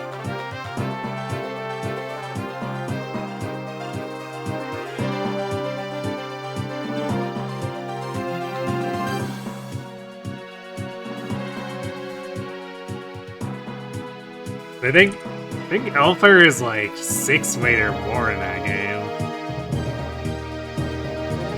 Let's see. Oh no, I was off. Hellfire has 10 weight in Blazing Blade.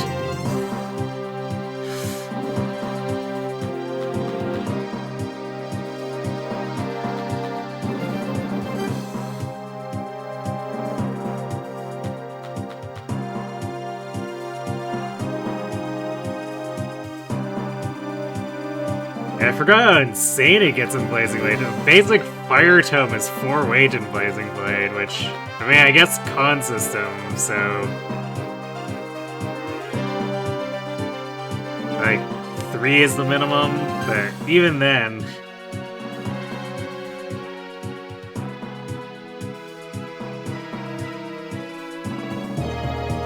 it's still kind of ludicrous, since... I think everyone except for Pent loses attack speed.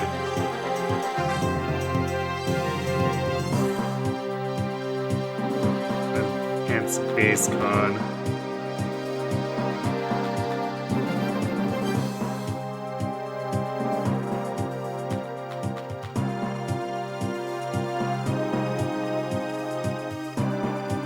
No, even Pent loses attack speed. His con is 8. Tome weight in Blazing Blade, a choice of all time.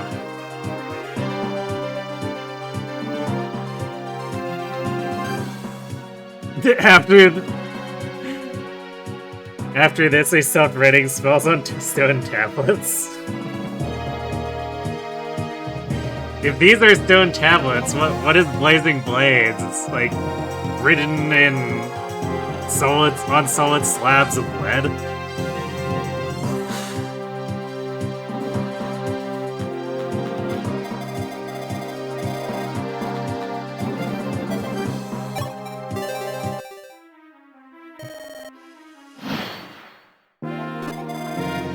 So it was. Alright, yeah. How far printing technology has come in the Fire Emblem universe.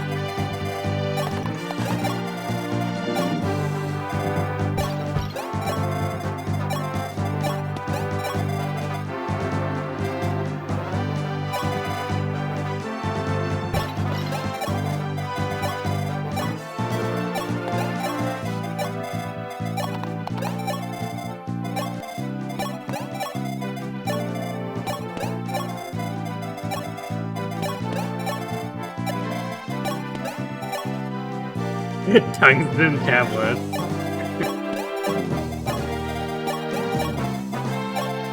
I'm pretty sure the Thracian tomes or Thracian siege tomes are like 20 weight too, or something like that, to prevent you from ever doubling with them.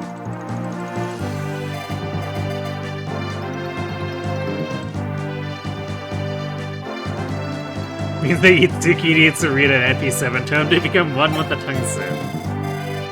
It's true. It's his destiny.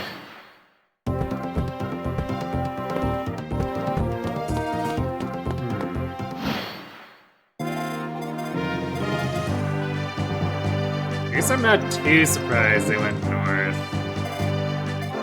Because Ricard is in range. He probably looks like a very juicy target.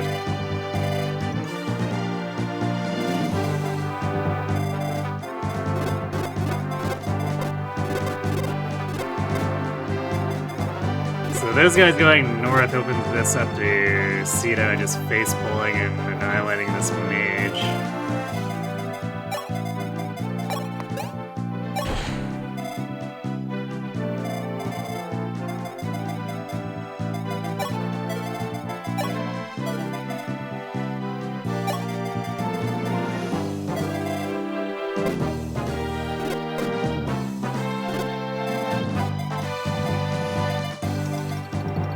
Wolf and Sedgar can move in, I guess.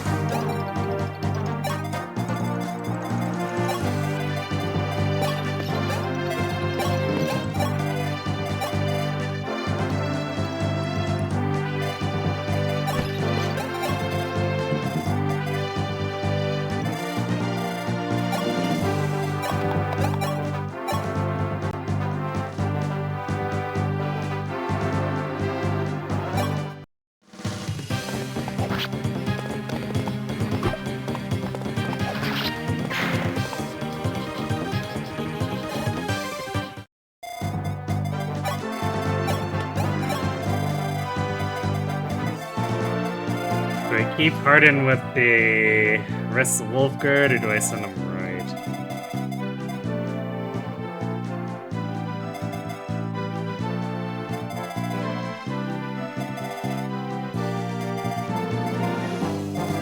Probably keep him over here, and actually Athena we might want to go right, especially since this guy has a poleaxe.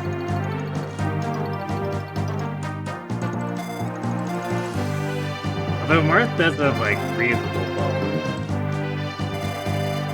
He'll probably need some help.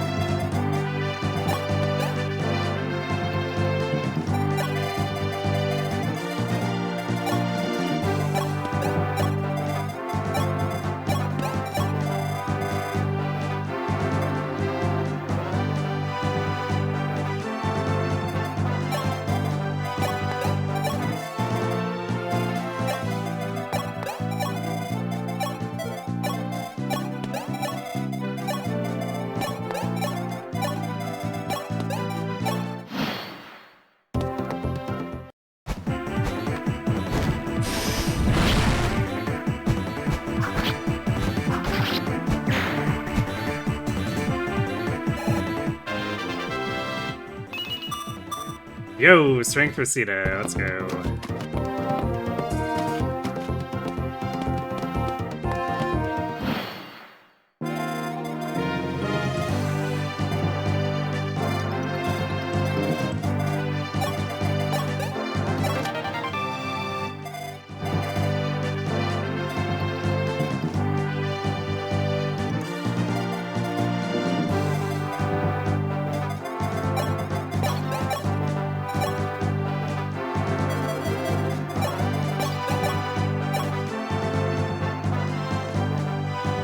Beautiful.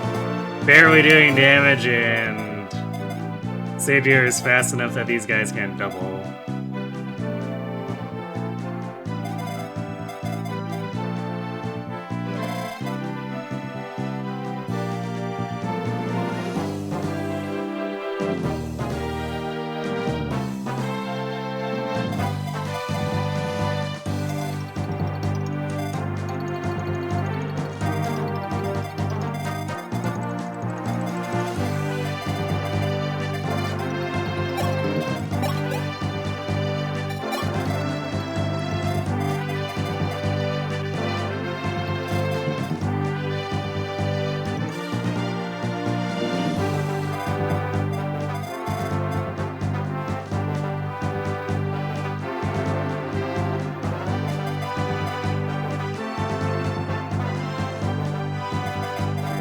awkward for trying to move the back line in, though.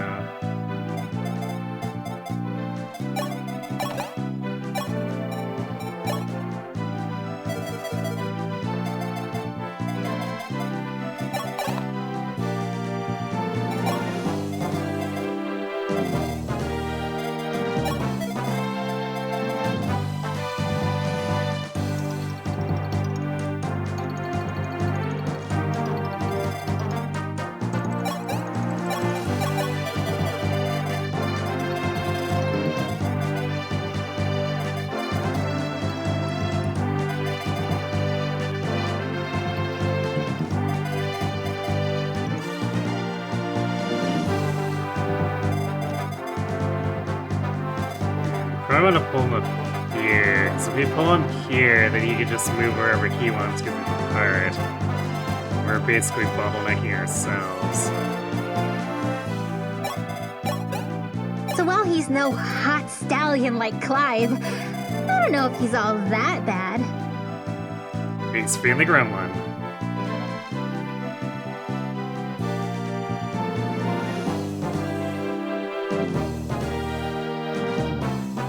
Yeah, this map is such a bizarre turn. Because it has almost nothing to do with the story. Actually, it really doesn't have much of anything. It's just like, ah, look, dragons. And there's a dragon boss, I guess.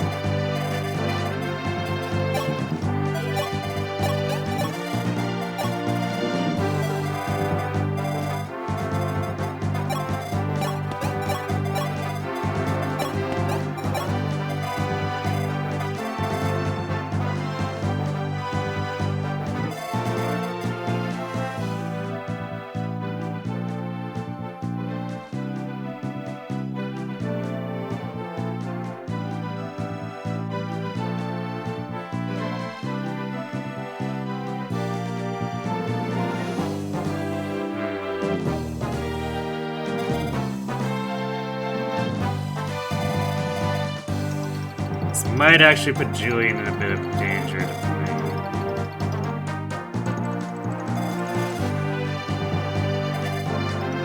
Actually, wait, no, if Sedgar sits here, then Julian can sit here and be safe.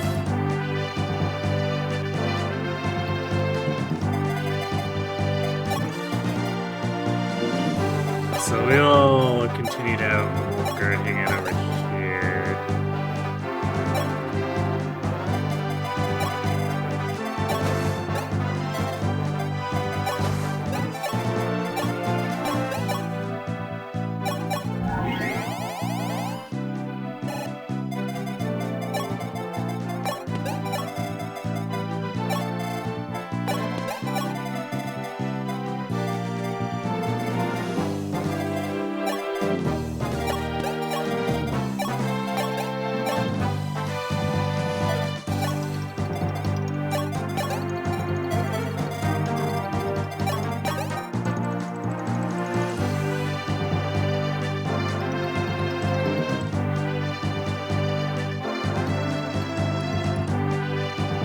It's one of the 4 cut from FE3 Book 1. Surprisingly, the map where you fight the Silver Sables with not Camus was another.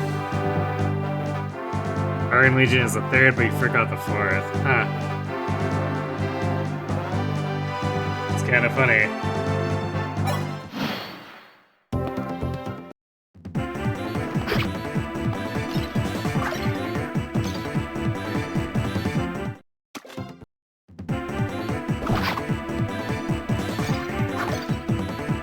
Sedgar.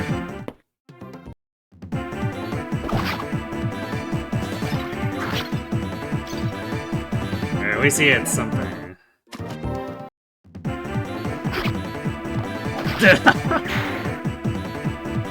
Nice devil axe.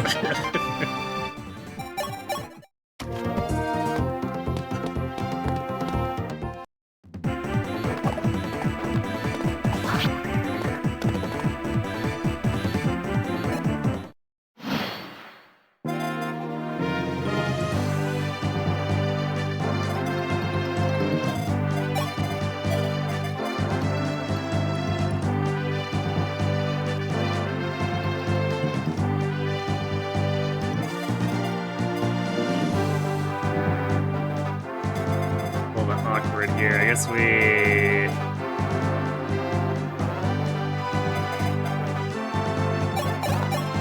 try to get this guy with the javelin. Or I guess not try. Frey just has freakish hit rate at this point. Nice. He did gain defense for like the entire last 6 levels, but that's strength, skill, speed.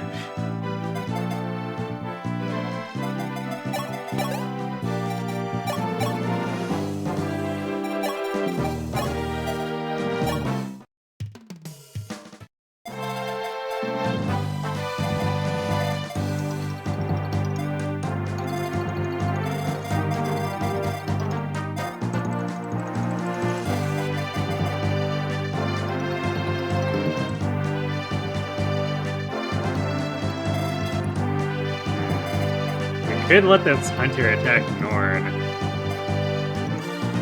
Or wait, no, this... hand axe overlaps it. I think. Wait. No, if we do this... Yeah, there we go.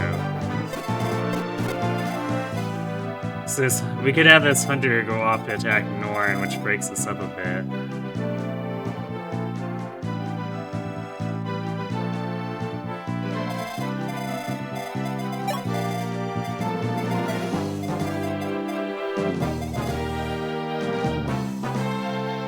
This is a little bit of a scuffed up spot for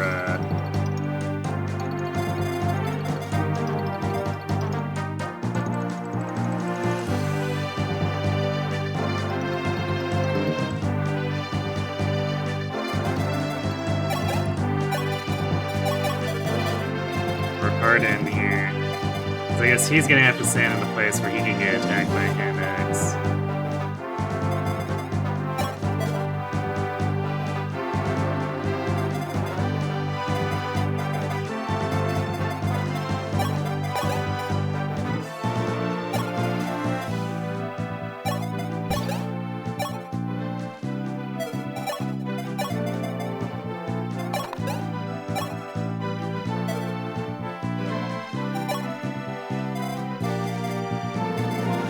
The hunter into Norn.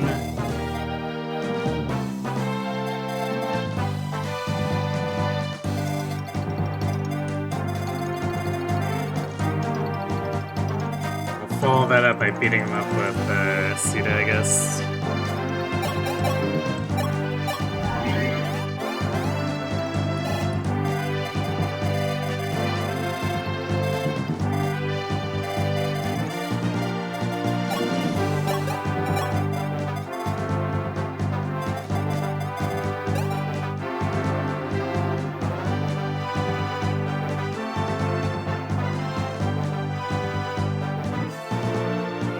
Iron Legion makes sense with the changes to the blisters, yet this game didn't get the memo.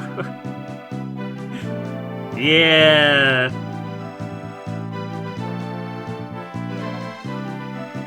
Yeah, it's a little obnoxious in this game. Although I feel like endgame with the changed Blissi is still more obnoxious than that.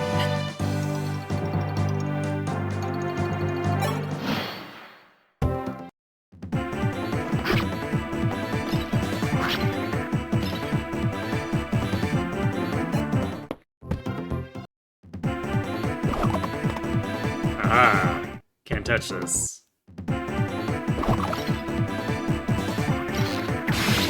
Damn! Wolf was angry.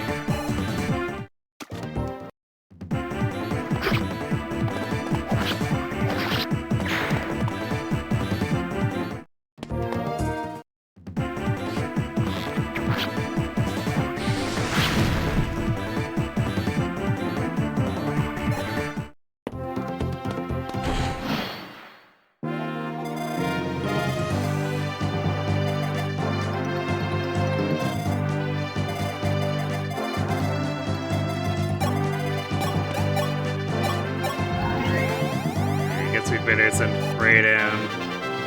We want that Worm Slayer.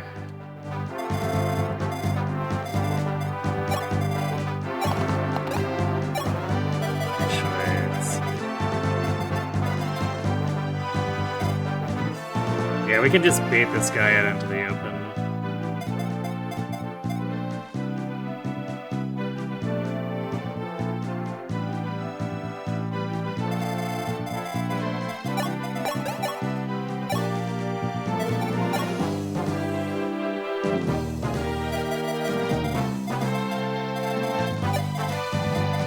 So no need for Frey to stay back here.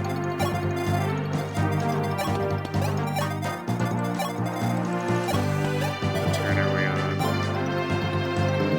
Next turn we're gonna get stuff spawning.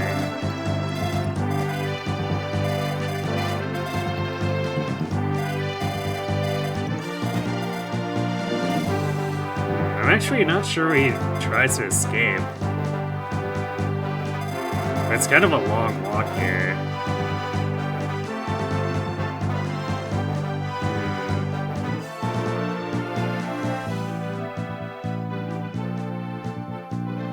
Don't suppose World of Dragons knows where he's going.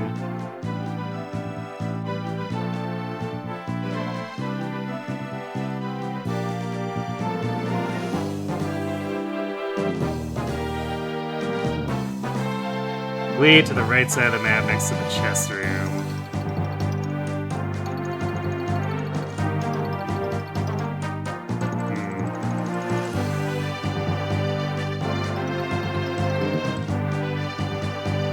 So I might not actually be able to reach it.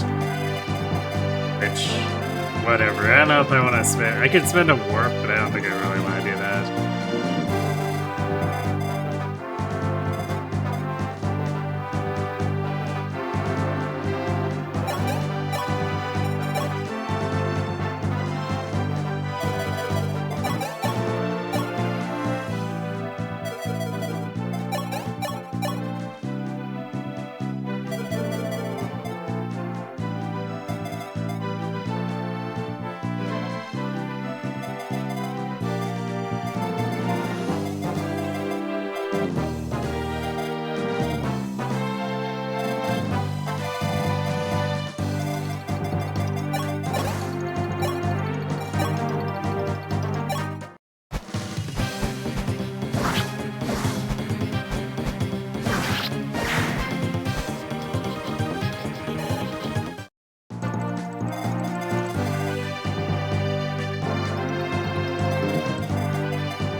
Put a Phoenix here.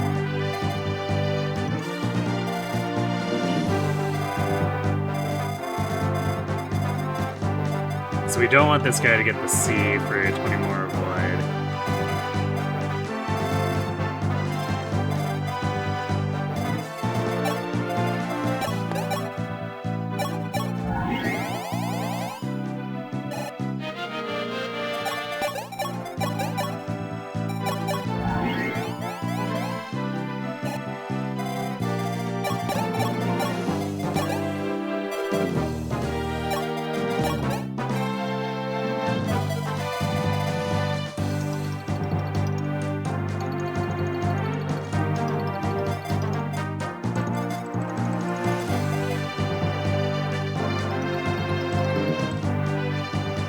I think I'll shift Arden to this side, pull him over here, because then we can just jump him next turn.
Hooray, money!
nice 0 damage you have going on there.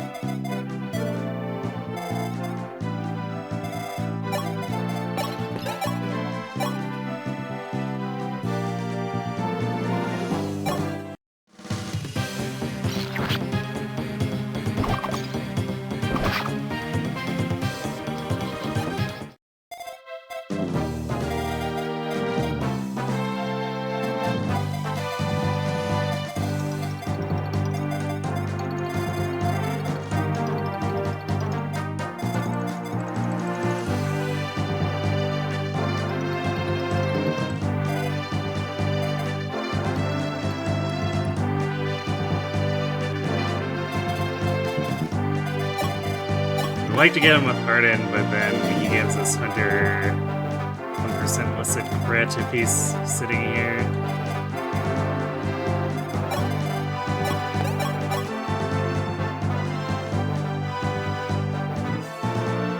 Yeah, check it out. Norn doubling these fools. Truly unstoppable.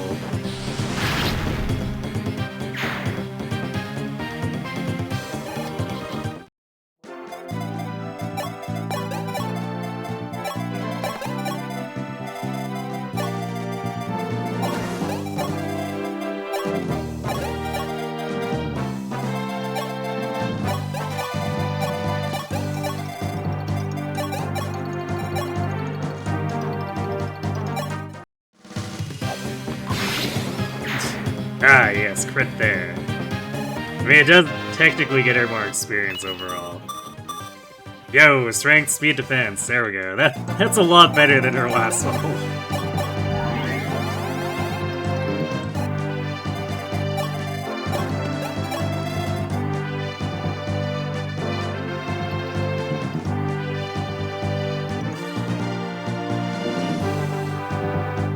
Insane. You just got done showing your friends the absurdity that is new theory of Thracia after they want to bring up Super Thracia.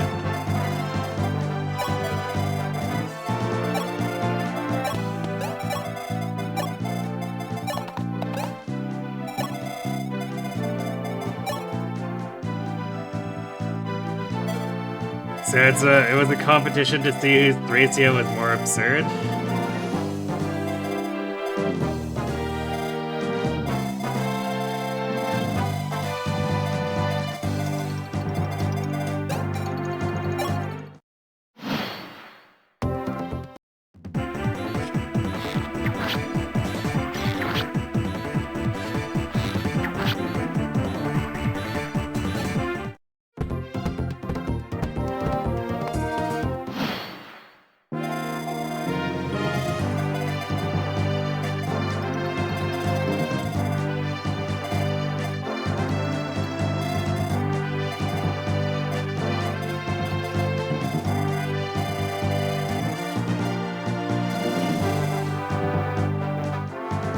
This is every 2 turns.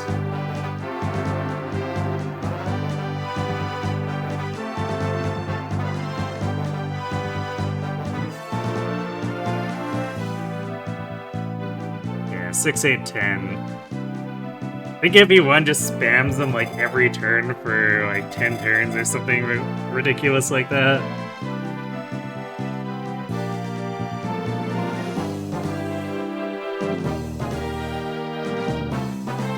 The absurdity you bring up was Johan, the Axe Cav from 4. You just wanted to show off his personal, I see. And in support range of whoever supports him, he cannot die. The power of love.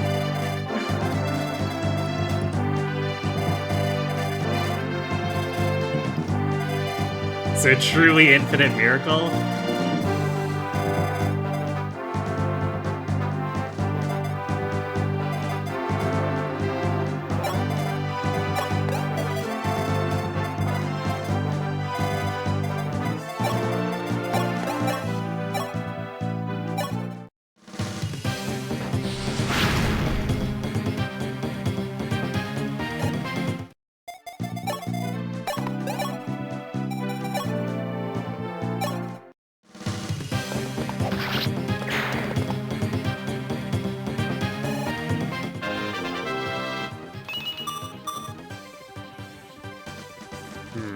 Well, still having some luck problems, but at least he's improving his speed.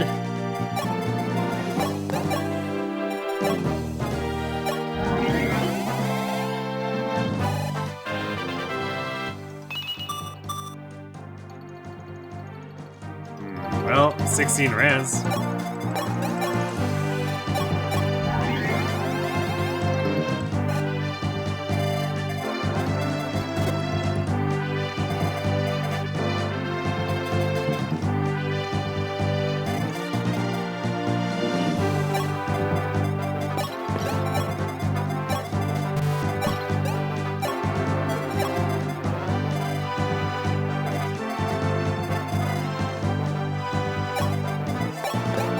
Let's get Julian out of here before he gets himself into trouble.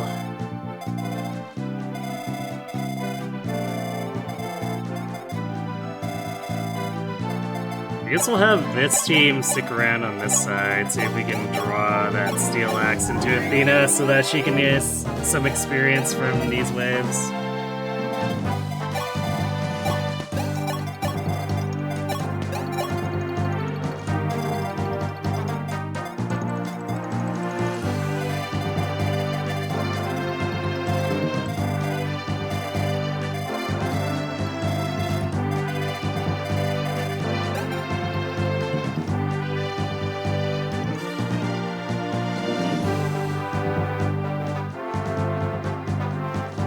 You shut it off on the best example, Galvus, watching him attack 12 times and Lita 8 times and not be able to do damage. Yep, truly infinite miracle.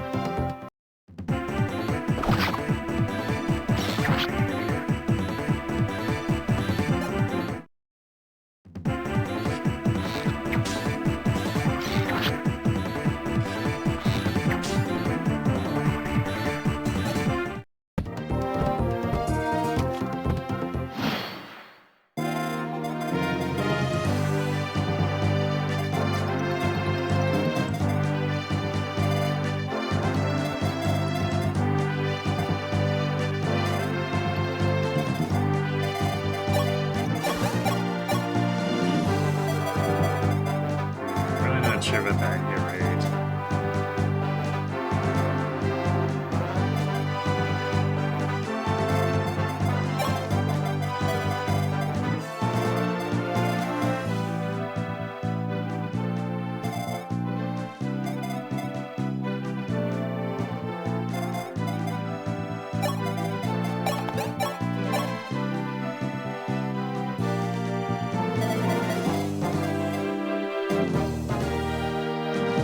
This guy can't reach if Garden is here.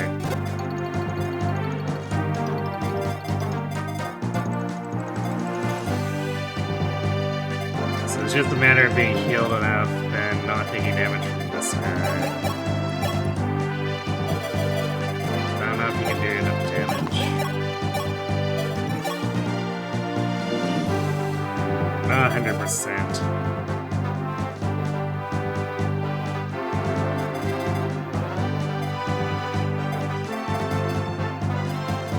I guess no one's in range of reaching Sita here either. So we can see if she...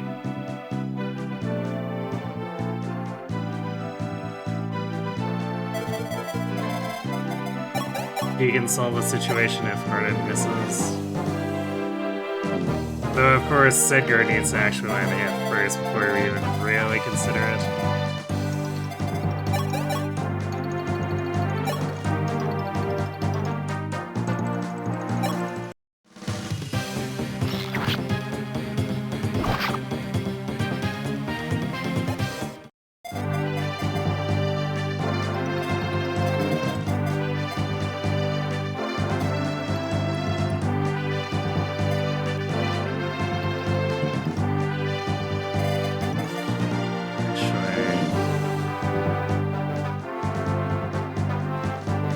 Norn barely survives. What if she went in? Because she can kill with 100% accuracy. He can't reach. This guy can reach, but she can survive with one hit point.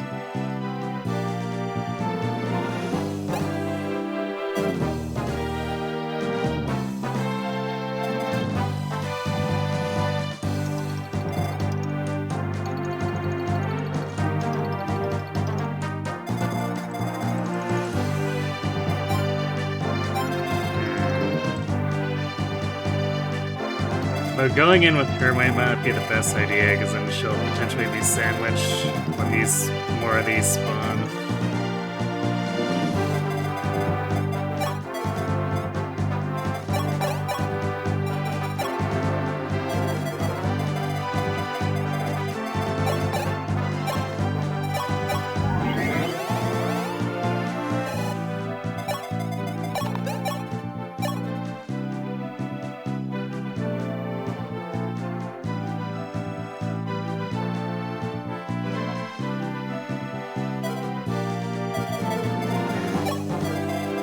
Let's actually go for the Ceta plate first.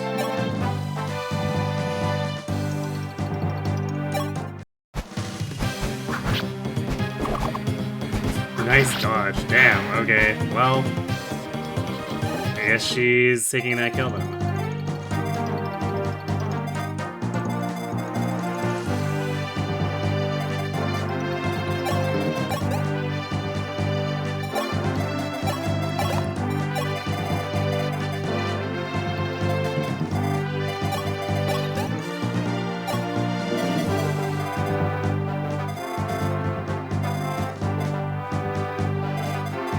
Move Wolf out of the way here.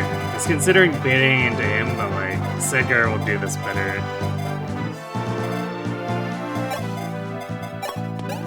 So there's not really a reason to take lower damage. Or doing lower damage and Wolf suffering more damage.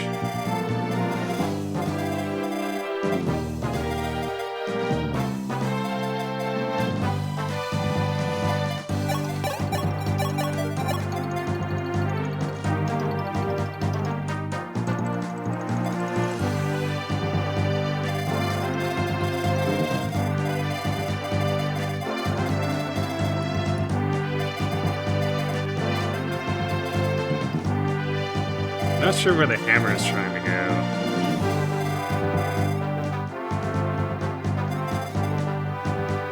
It will be a bit annoying if he ends up over here.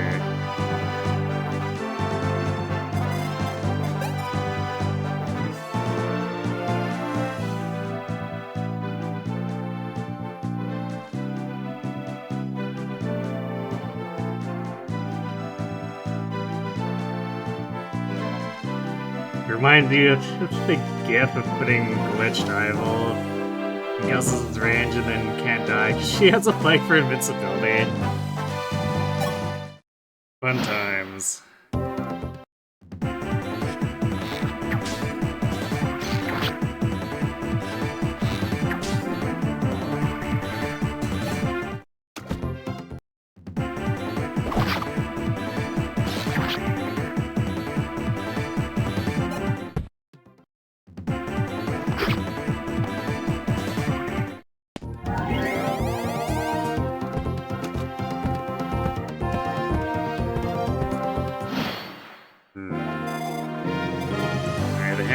Trying to come over here.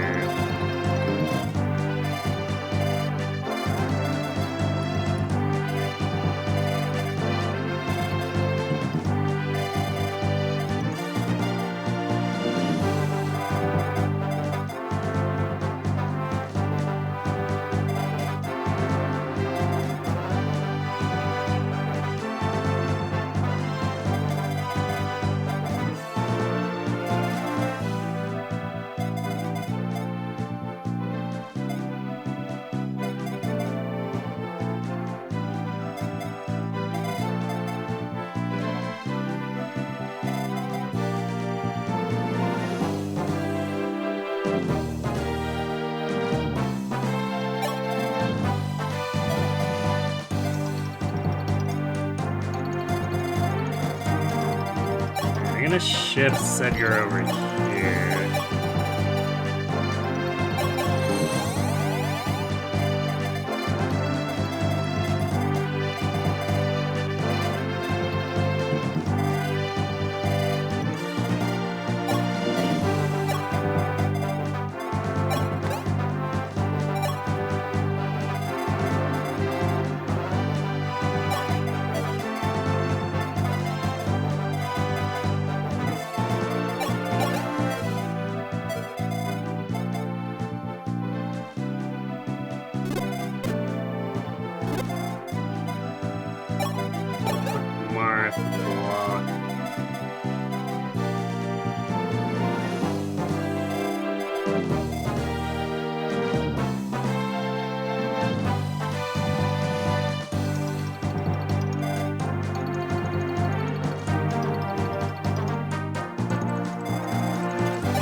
We should be able to have...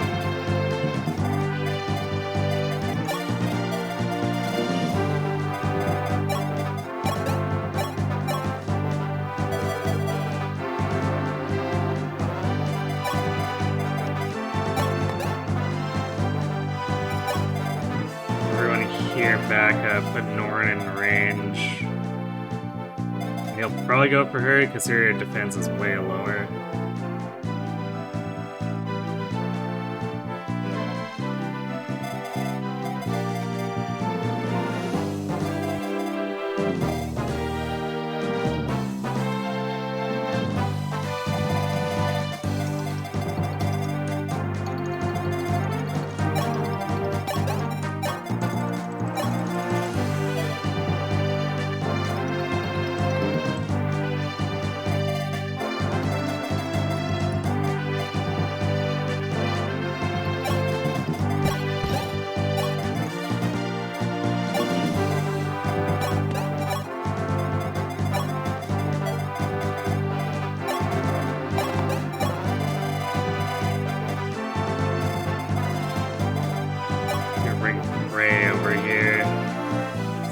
He's needed.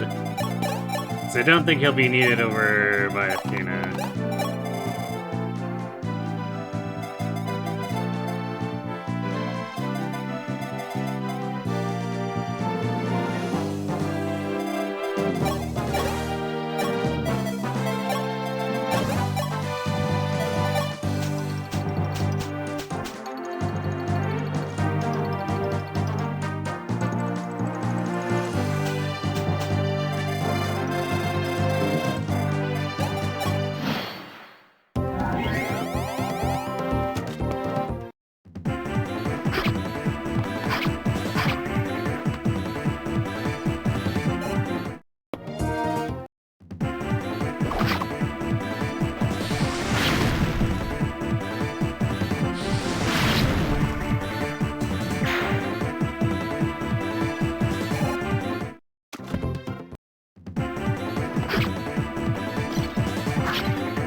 I was very much banking on the hammer going north because Wolf is a much juicier target.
far so good.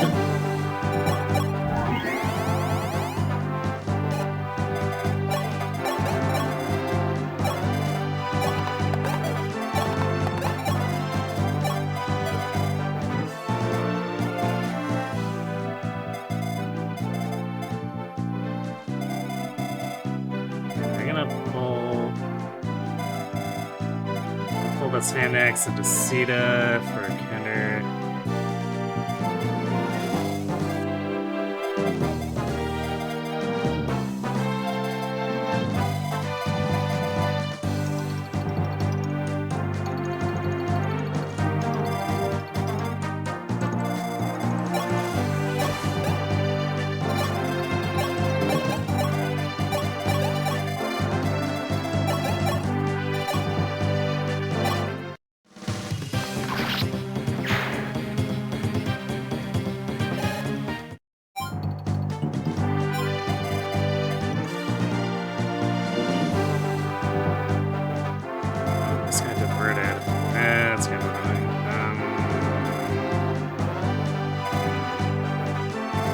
Actually is a problem.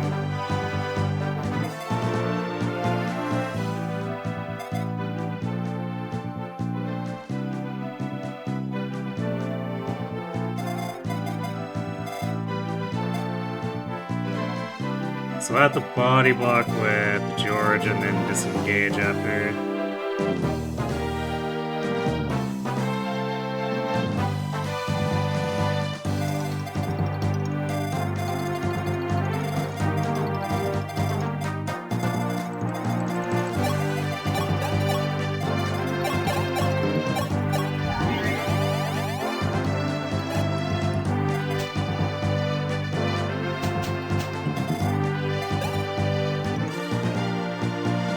Defeated last level was strength, speed, defense.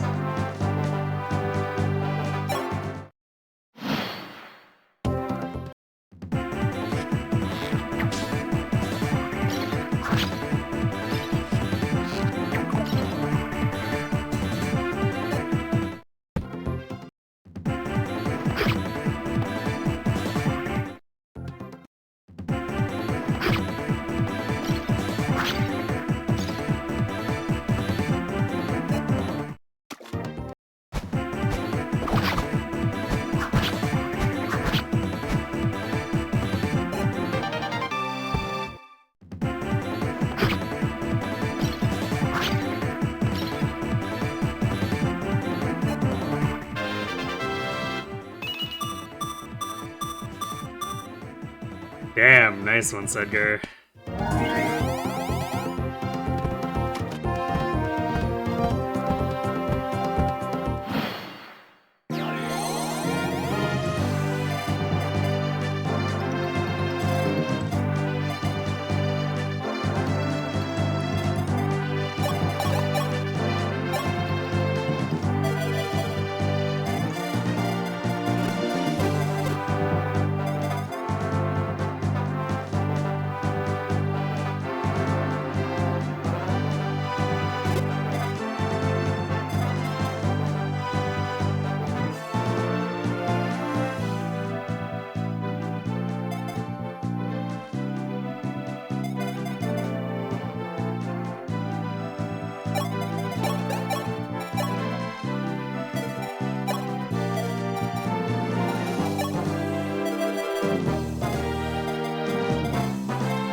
So I'm thinking is I could heal, form a wall here, heal Norn, and this guy will. I guess I'll have to do it like here to cause this guy to overextend up.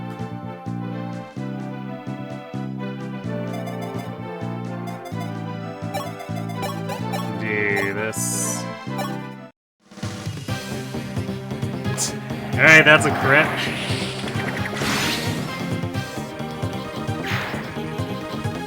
Highly unnecessary, but yeah, why not?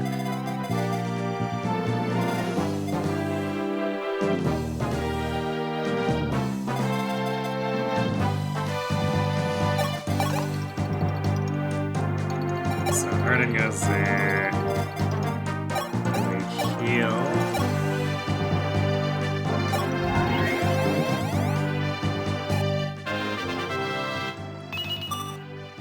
Hey, magic for Wendell.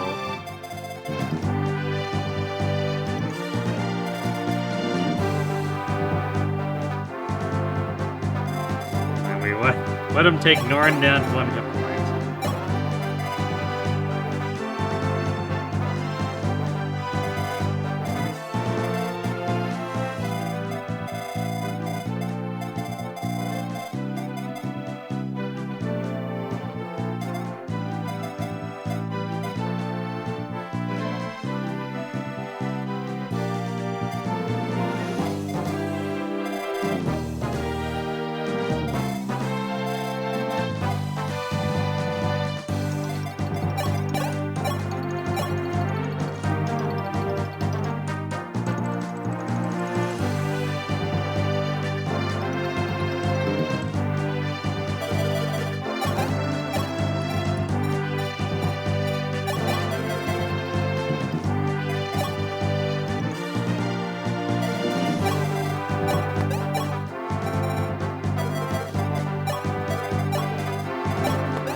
Cause this guy to get counterattacked by George, and then I guess we gotta see how we deal with the rest of this.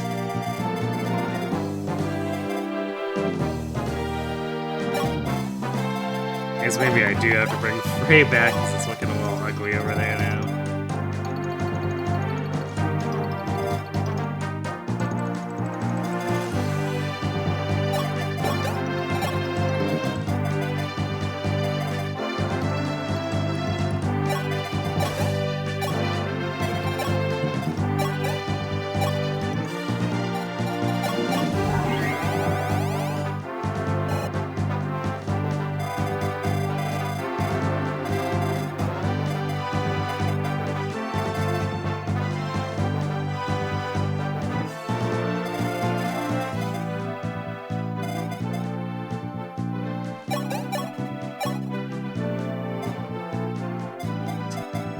I love how these steel accents can't do jack to him. It's great.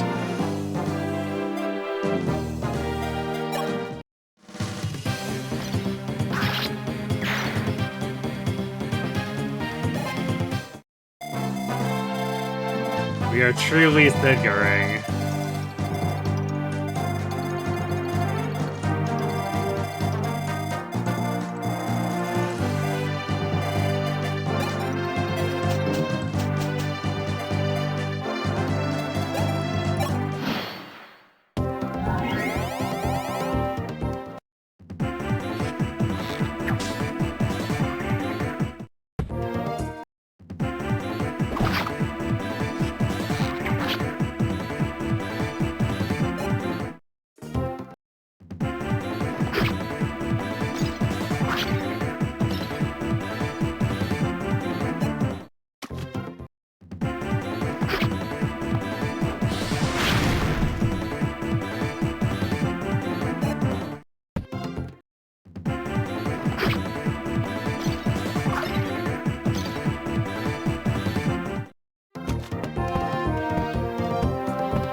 need him to hit it one more time.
I guess I probably shouldn't have even bothered using the mend. Because we would have had to use 2 heals anyway, but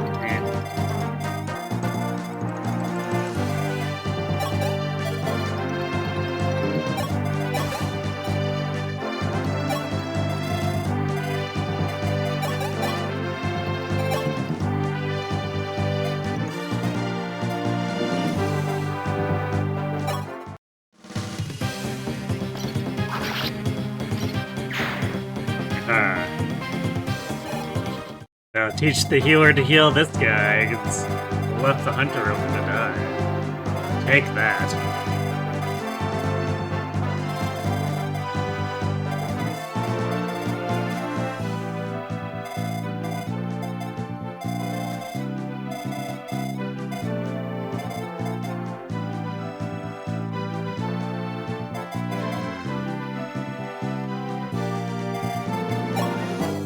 We can distract this guy with full.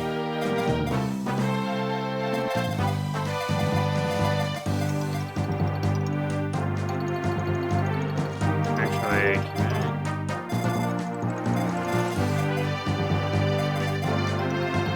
we could distract this guy, but I think even if we pull him here, he will be covering where we want to attack this guy in melee. Actually, wait.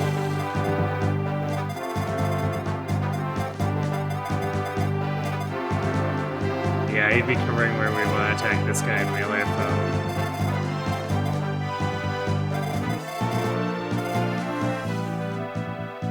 Which would cause issues. I guess unless...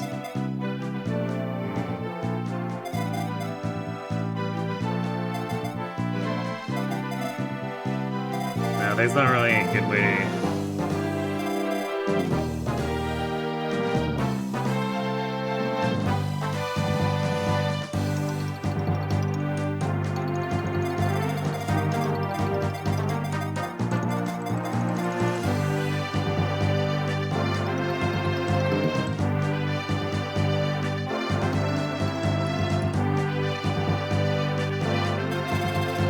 We could still set up for like a Athena kill, but I think Frey's gonna have to take at least 1 kill here. Actually, if Frey kills with Steel Axe, then Athena can take this kill, and this guy will attack Frey, but Frey won't really care. Because he'll be body blocking here. And then we can see about setting up another Athena kill.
alien here.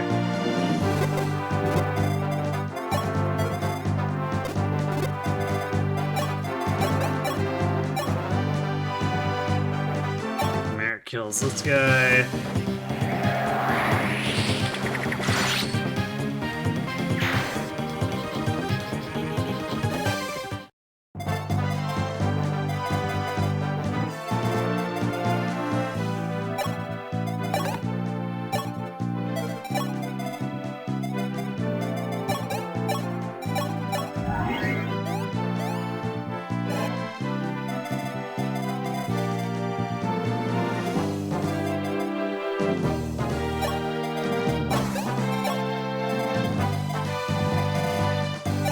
Norn here.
We'll work him towards A in case we need to use the Parthia with him.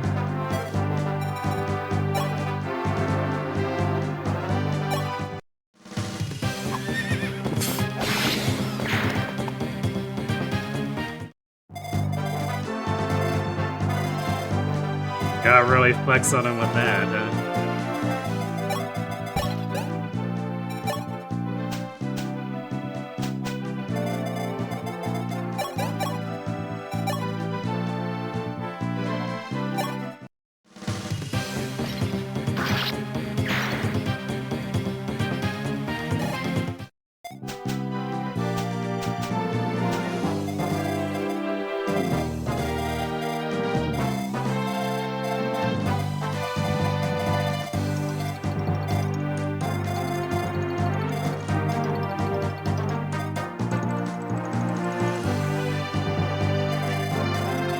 That should do it for the setup here. I guess we'll have to worry about this steel axe coming in off the right.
see to bait this one.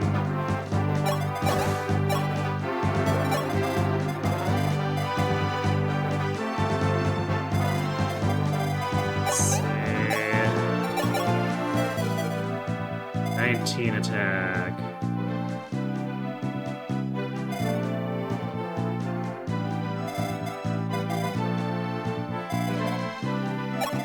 It's enough.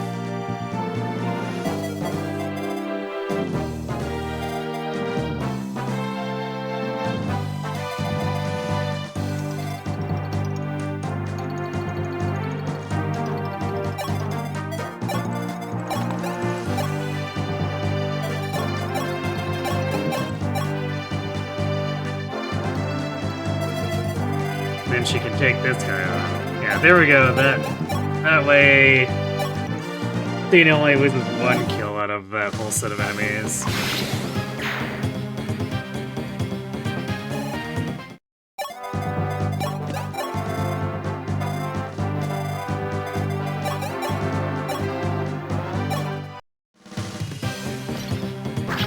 Like how that healer is trying so hard to out-damage Sidkar's attacks, but since this guy is attacking at the same time that we're attacking, there's no way he can outpace it.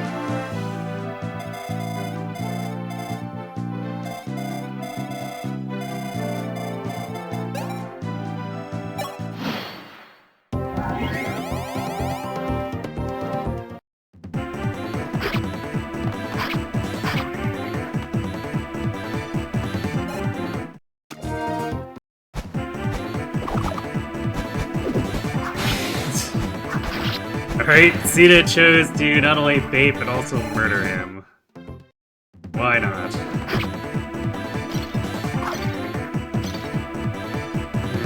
Alright, we did miss that one, so this guy gets to live for a little bit longer.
Healer heard me talking about his healing and told his friend to dodge.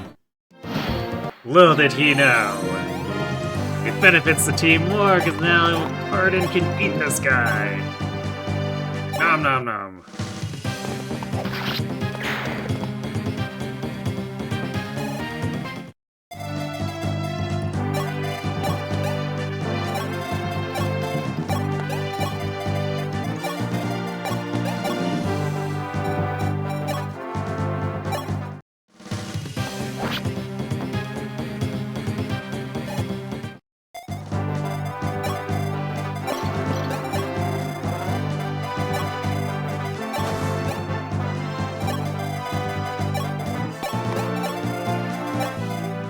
All that's left is taking care of the boss. And I guess we'll send Wolf to fight these guys, because they don't do much for damage.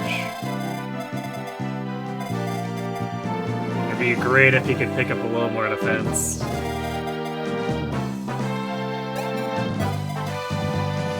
Doesn't need to get on par with Sedgar, but, you know, 18 might be nice.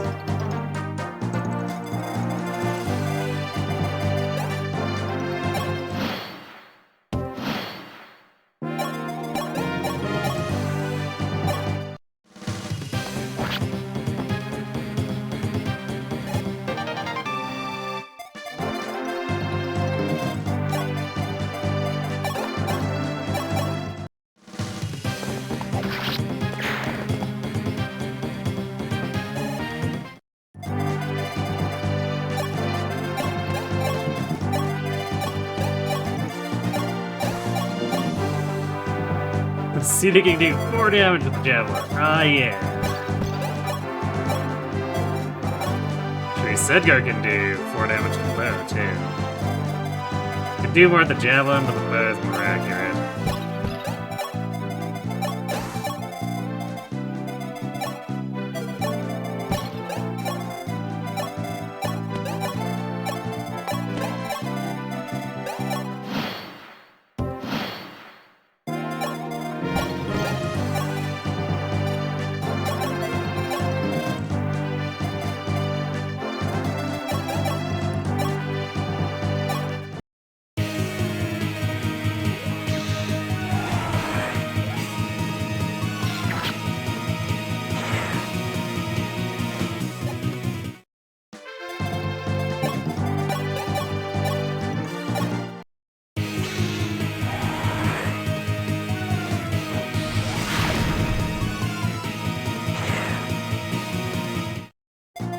Nah, it's never too early to war criminalize yourself in Fire Emblem.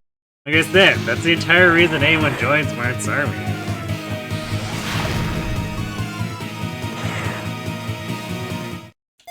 Wow, our mages are not having a good time.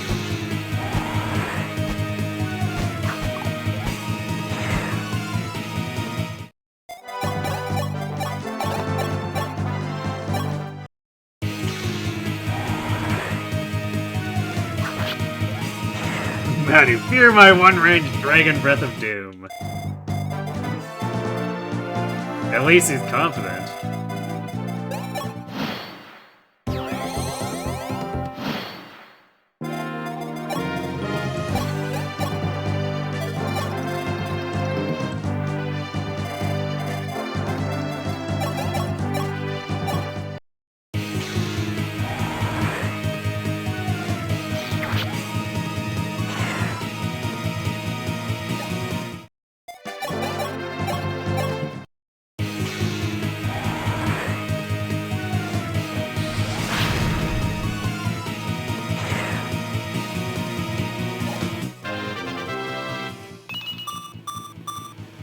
Force speed.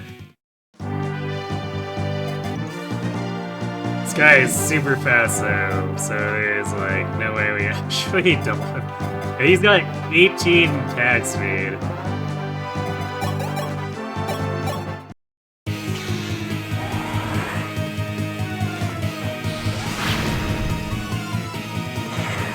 These fire dragons are freakishly fast for no reason.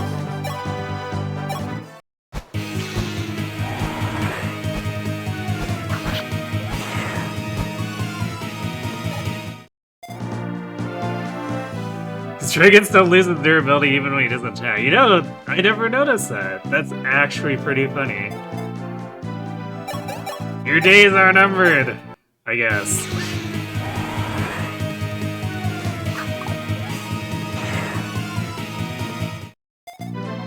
Yeah, actually, even when he just dodges too, that's kind of scuffed.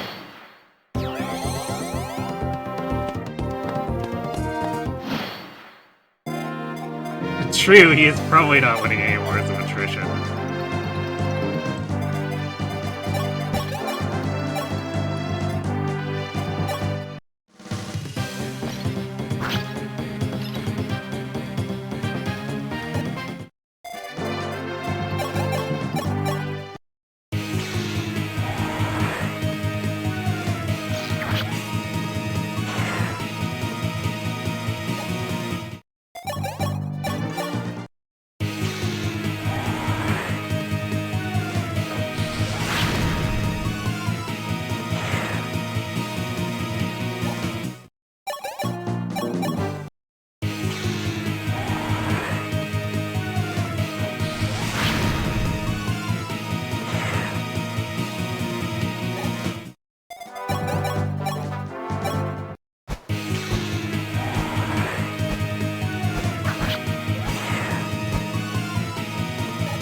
Is this the moment where Gaidens steals the kill?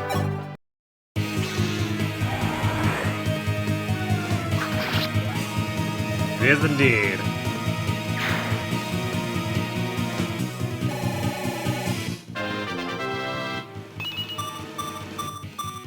Hey, you finally got luck. Now you can stop giving things listed crit, at least for a little bit.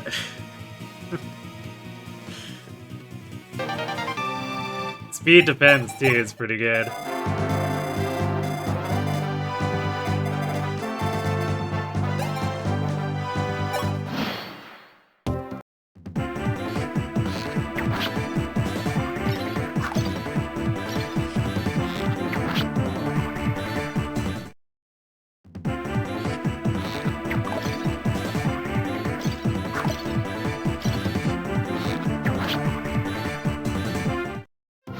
Wolf, you need to try a little harder here.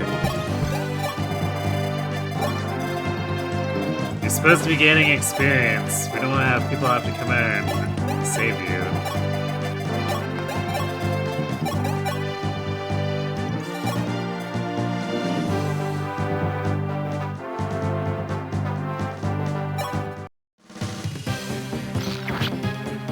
Yeah, let's see some bow-to-bow combat, I guess.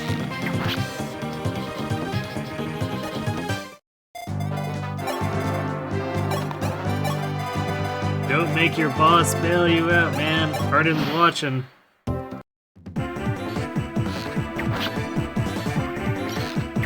There we go. Motivation.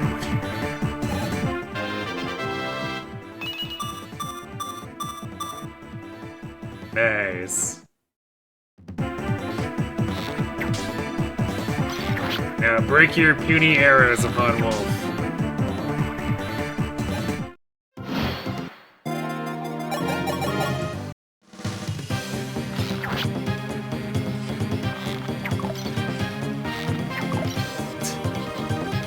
Completely necessary dodges, obviously.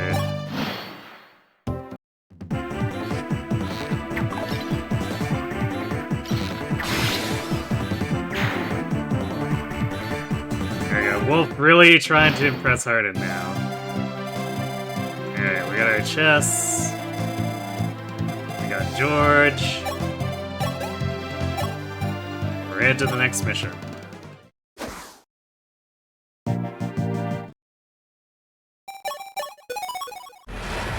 Hooray! We can promote Frey. We just need to fight our way into and kill this guy.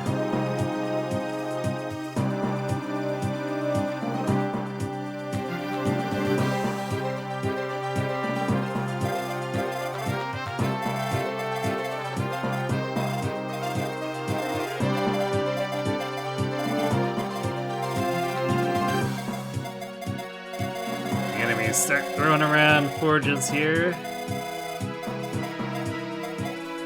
Mostly the javelins. Hey, look, a boss who actually remembered that maybe you should bring a ranged weapon.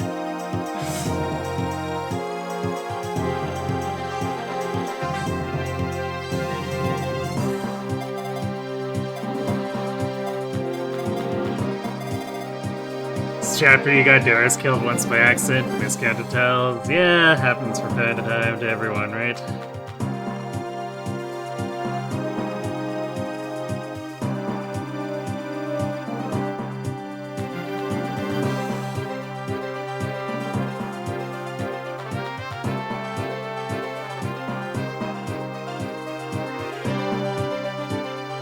Alright, turn 6 and 9.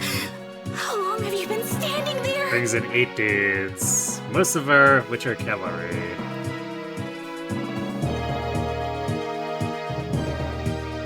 Hey, Pancho Libre. Thanks for the raid. Everything's with you. What were you working on tonight?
as we are working our way through a hack of this game that enables the Gaidens without getting hundreds of people on our team murdered.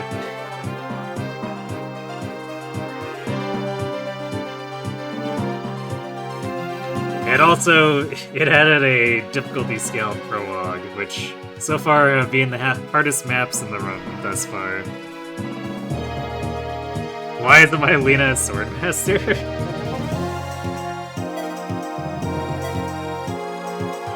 Because she's not promoted?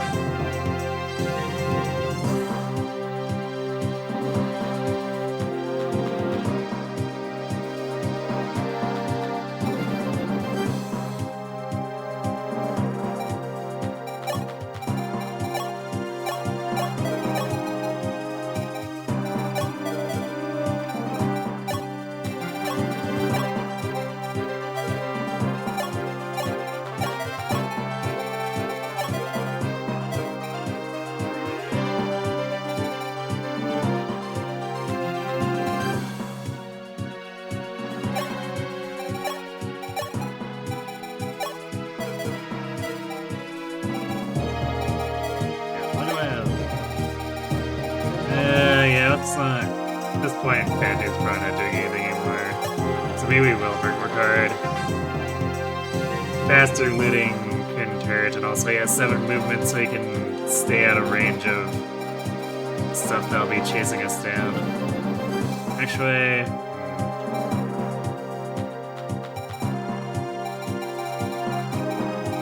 yeah, let's bring George. He can shoot things, I guess.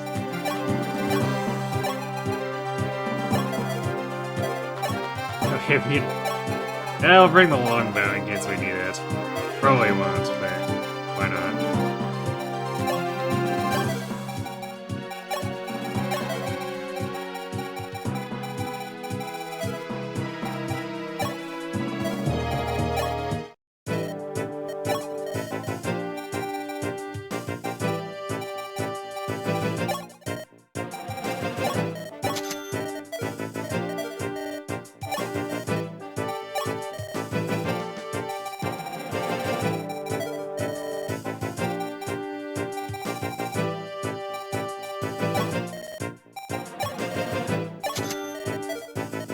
So I'll have to figure out who to get the goddess icon to eventually. There are several candidates who would like to stop giving Listen credit to everyone. Or I guess, widen the margin at this point. Because Harden and Sedgar and Wolf are kind of moving their way forward and out of range.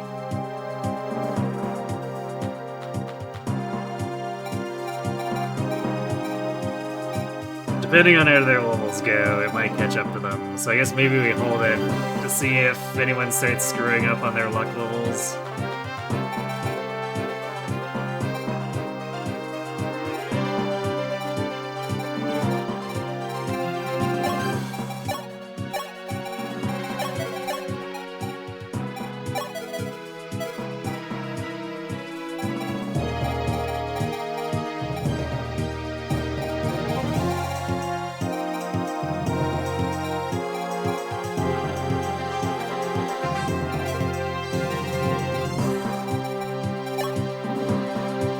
This is one of those maps that has a bunch of special shops too.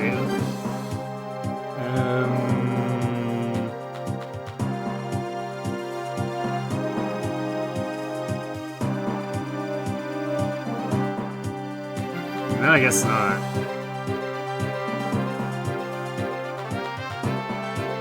I mean, I guess there are silver axes, but those aren't that special.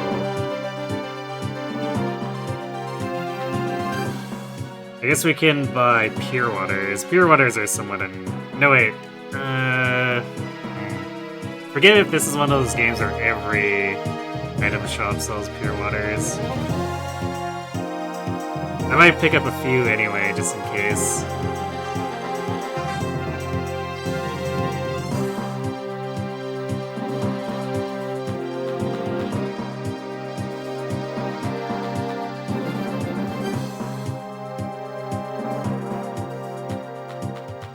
some reason I thought this was one of those maps that had a shop that sold Rider's Banes, but I guess we're not quite there yet.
Shame that Javelin is out of, or at 26 attack, it's out of survivability range for Norn, unfortunately.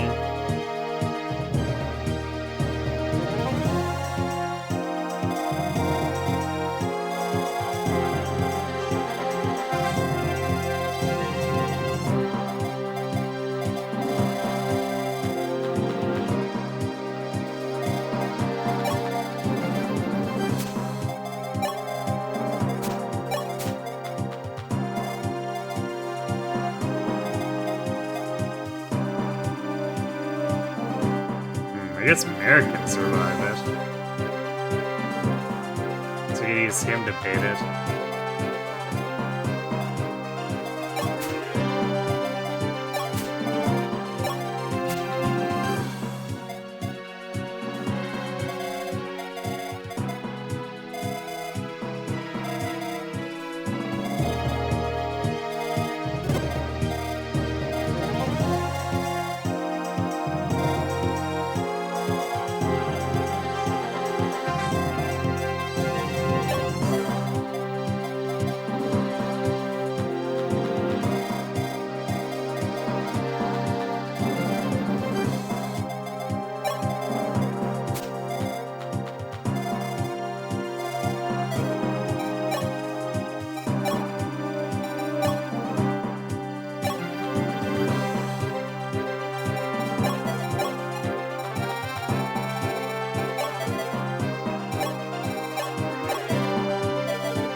We can just flat out one round this night.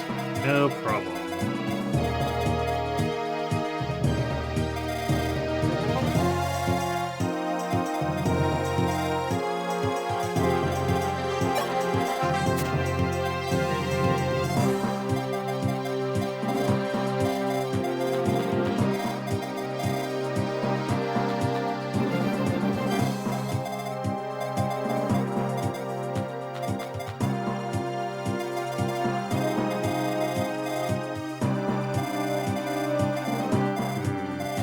What I might do, distract these guys a bit more. Just like warp Sidgar over here so that we have a chance to move towards the building and get in it.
Sedgar attack.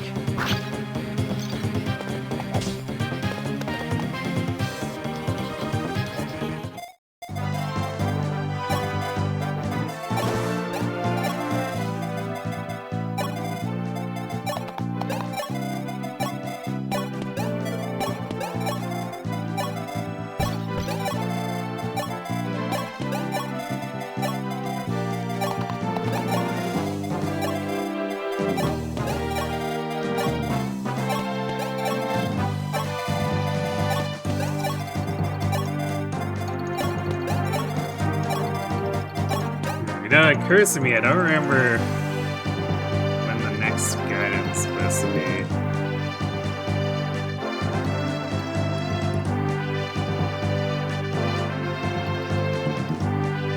Well back, so it's a little bit off. We'll definitely get to it tomorrow, though.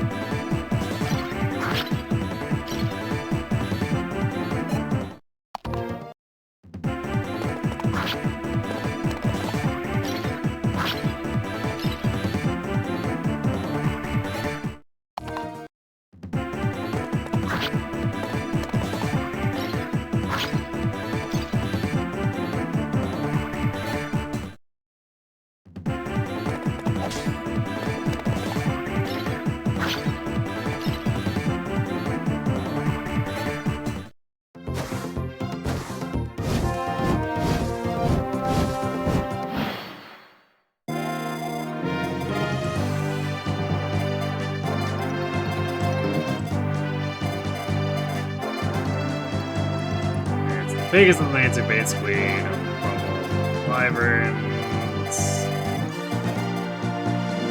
They do double M. And damage at a time, so definitely not trivial. So we can't have said you're out here for too long.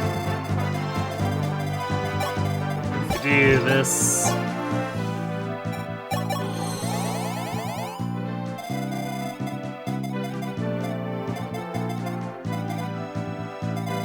Should be able to hop in, kill those guys, and then fall back to bait these in.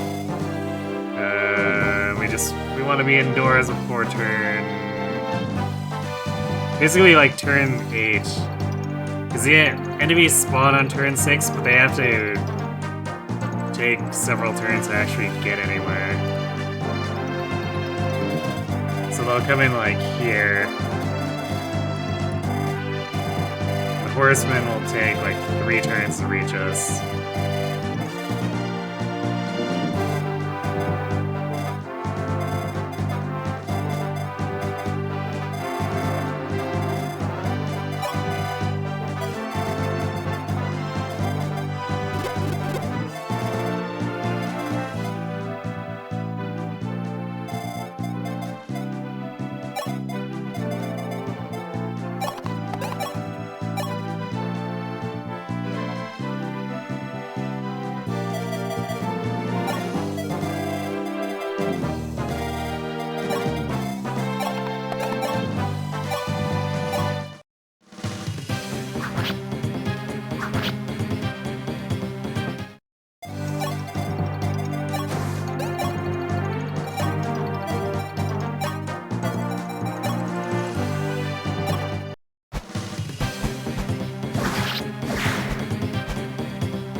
23 defense, let's go.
Definitely touch sus.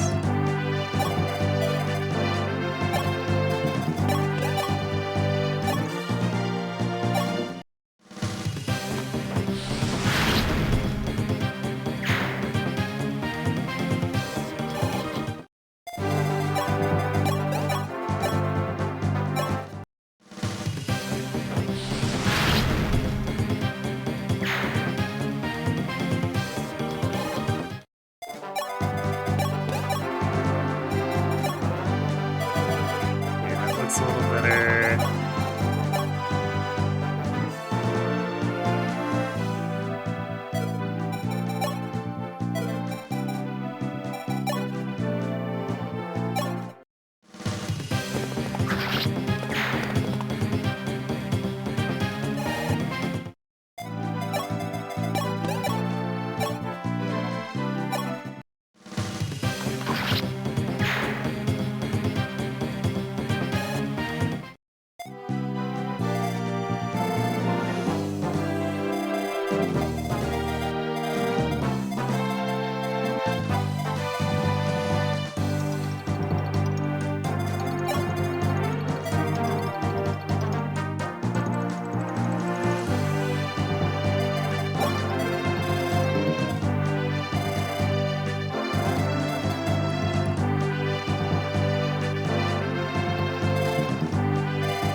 Might move.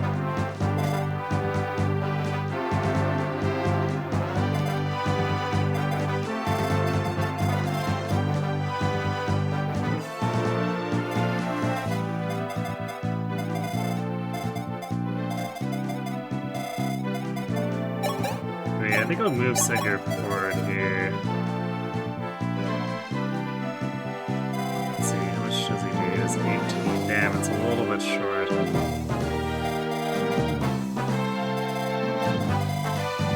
So he doesn't quite two-shot down.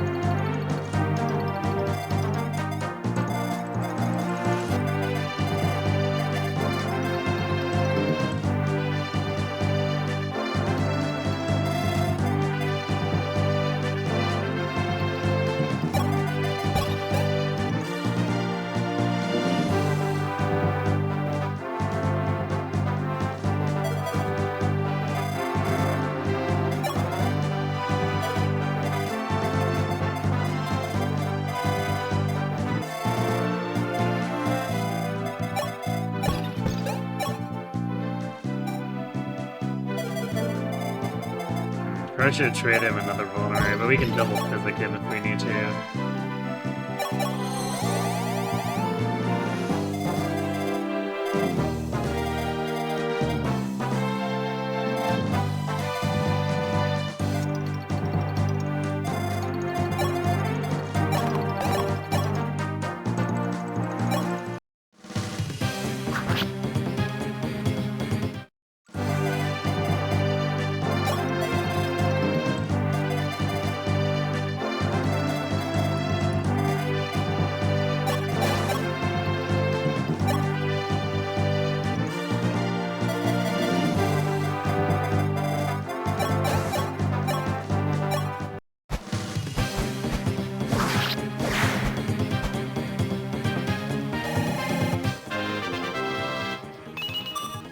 Nice.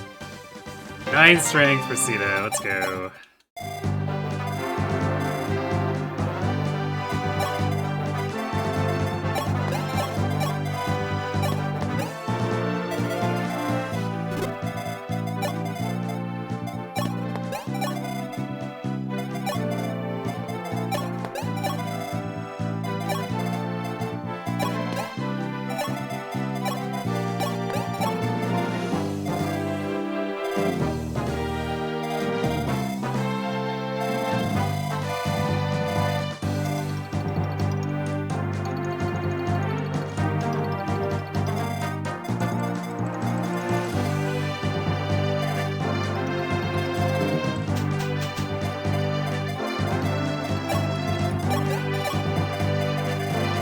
See about luring them into a position where other people can take advantage of the kill too, I guess, since he's on two-shotting.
Except for Jagan. Jagan's not taking any kills. So he gives us a chance to pick them off with people who aren't Sedgar.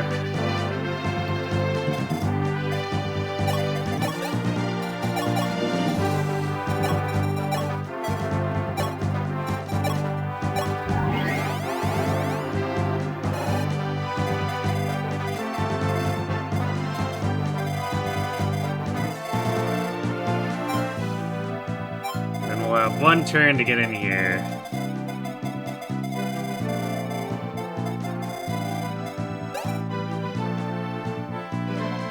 We had some popcorn, nice. Hope you're enjoying it.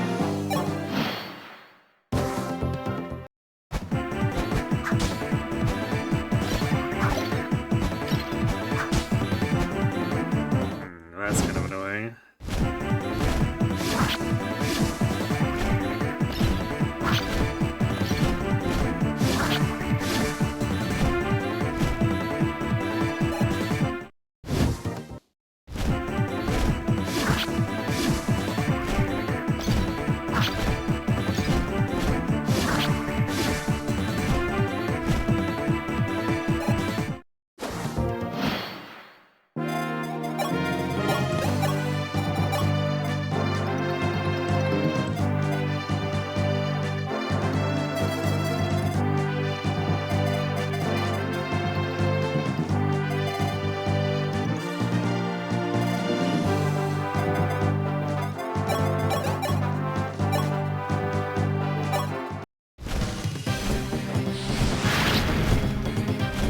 at Norn.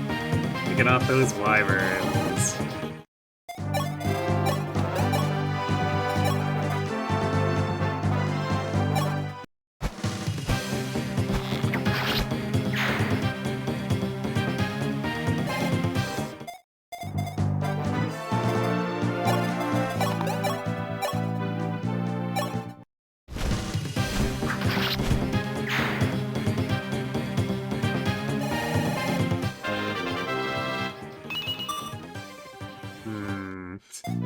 Aaron's having a bit of trouble here.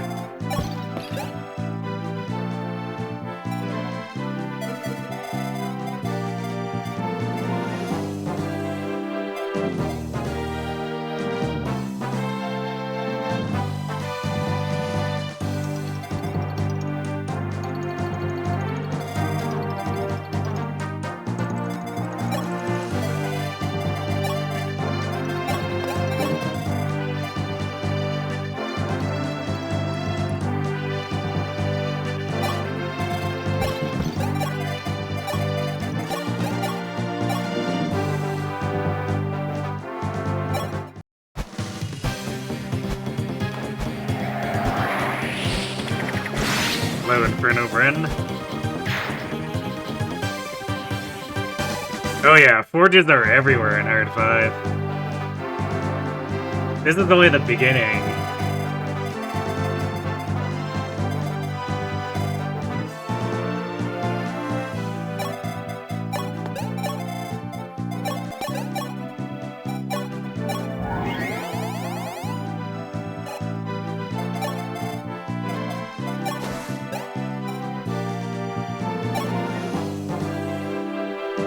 You haven't seen it until this point. Yeah, this is where they start showing up, and eventually it's just gonna be everything. Like, for now,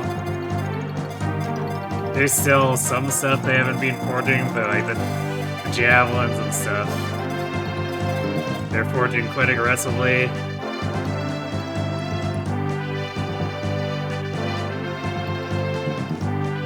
And all the melee weapons will start getting it, and eventually they'll start upgrading those melee weapons to braves with forges.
What I could do is just have Frey do this. It says it's an armor swear use.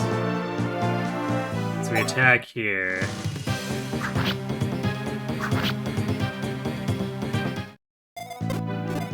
And we put Athena here, and this guy will definitely want to attack her. Actually, do we need the armor slayer? Yeah. Killing it, she misses the kill by 1, so yes, I guess she doesn't yet.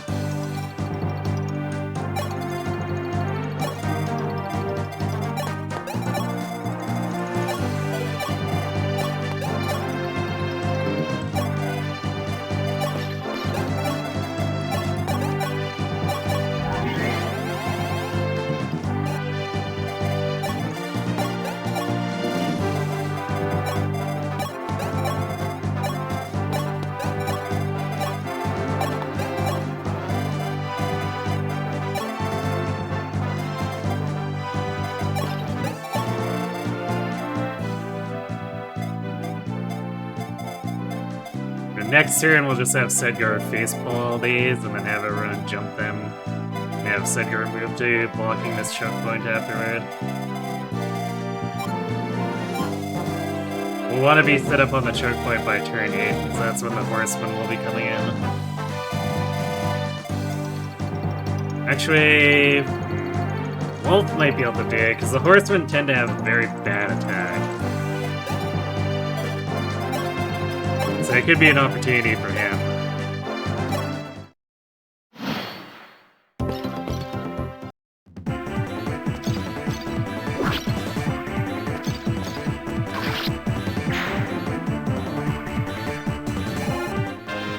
Alright, let's see a good level.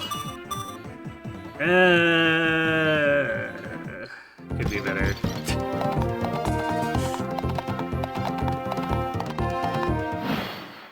Let's see. Yeah, they are using silver. Yeah, this probably has to be Sedgar.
Dragon healing is so cursed to you. I mean, what else is he gonna do? He's definitely not doing any meaningful combat at this point.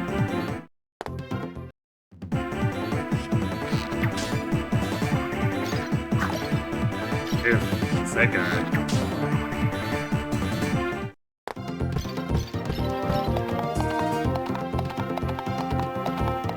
Curse and paste at the same time. I'm glad I have your approval.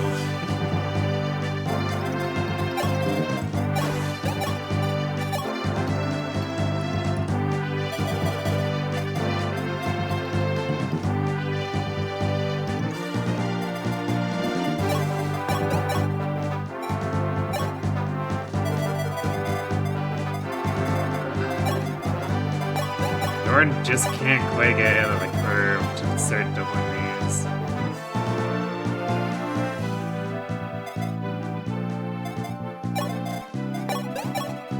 I guess. At one point of speed actually lets you double the silver bow in the bag.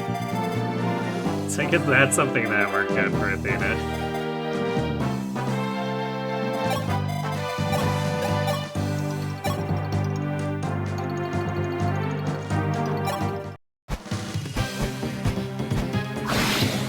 Yep. Sita decided that was hers.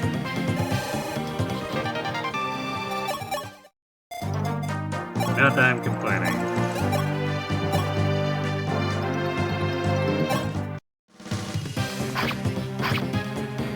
Come on! Athena, you're using a killer weapon.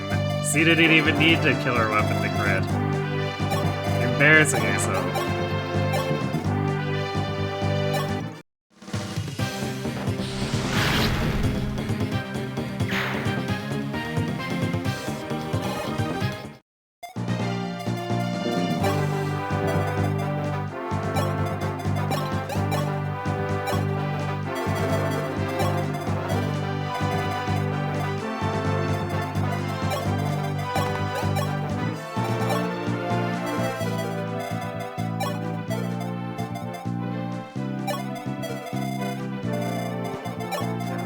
Stick her out of the way here, because I'm pretty sure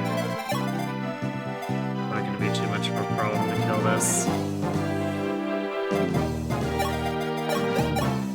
Because if nothing else, Ray can go in for the kill.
Hello, shut up, no way. That's quite the name.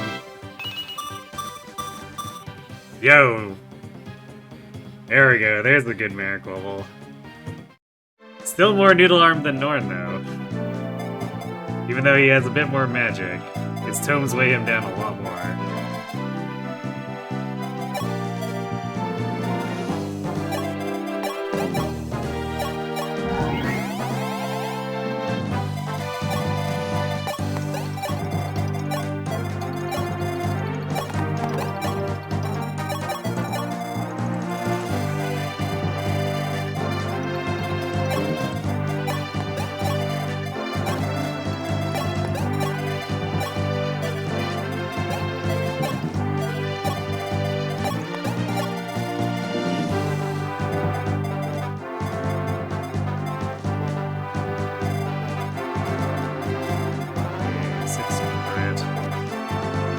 They don't hurt Sedgar, so what we could probably do is just have, like, Sedgar and Wolf stacked up beside each other shooting here.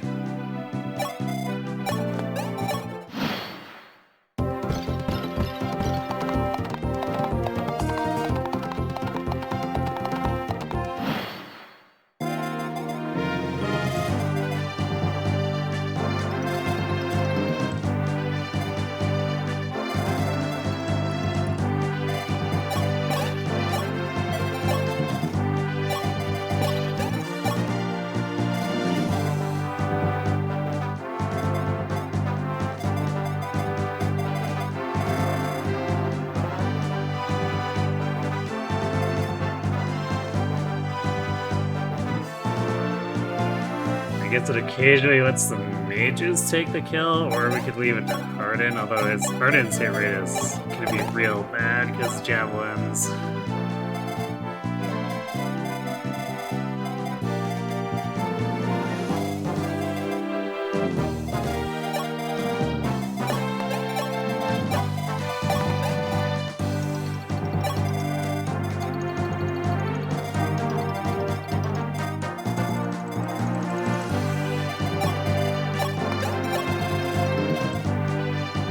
We do need some people to shoot at this hero after Freya wears him in.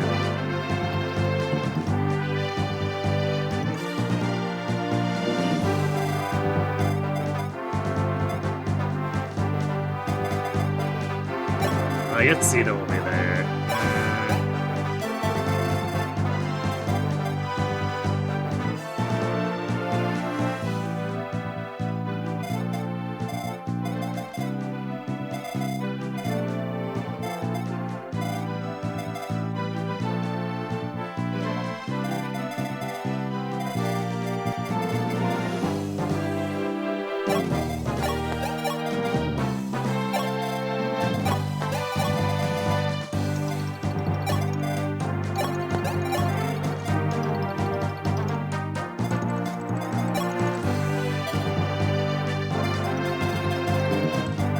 Actually, Sita might be... She might be able to pull off some more accurate kills over here. So we'll leave her here and bring the mages over.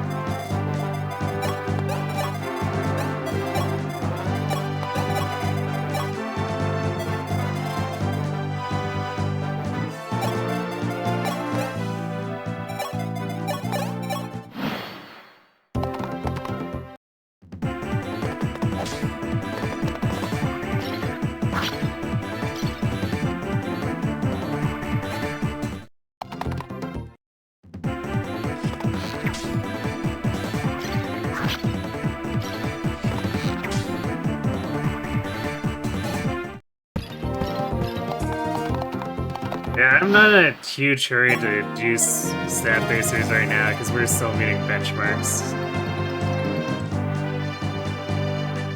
But I mean, Etzel's a requirement, so whether or not he turns out well, he's gonna have to be on the team. But I remember looking at his base stats and they seem fine. He probably won't be mad carrying or anything, that's kind of whatever.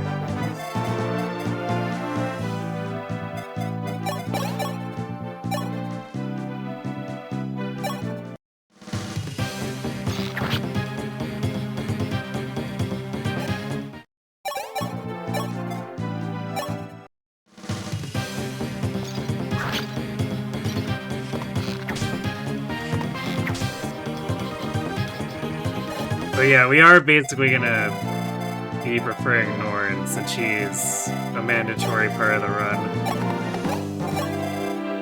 It's likely Merrick still sticks around just because there are a lot of other characters I dropped first, but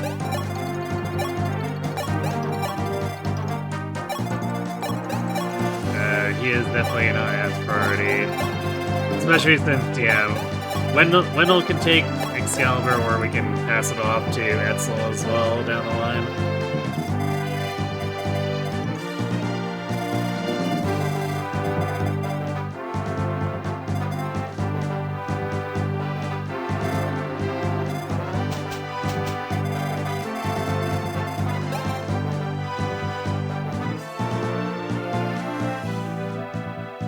Yeah, Horus? I'm thinking Horus might be able to do Paladin.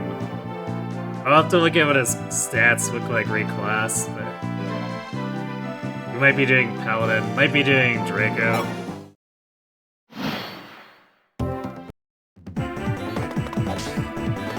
Excalibur is male only, so Norn will never be able to use it.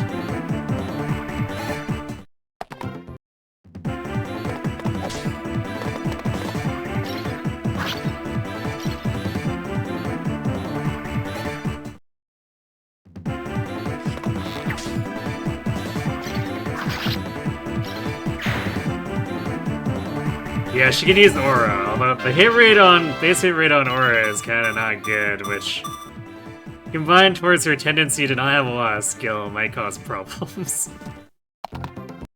Nice level cigar.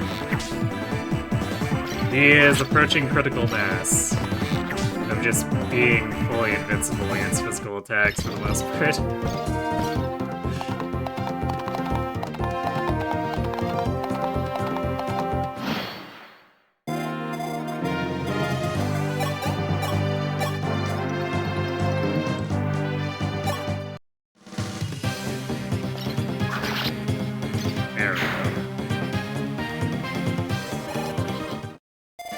So until those other horsemen arrive, we can attack these javelins from Sita and Burden.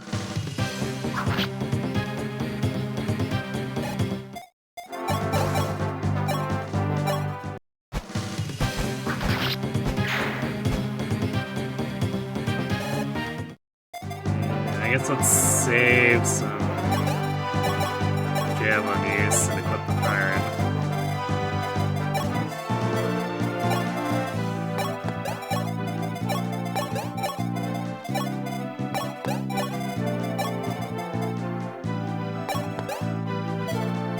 You know, I really should have 11 on Athena, even though with 0 magic, it's not really helping her too much. It's early enough that it can still do damage to enemies.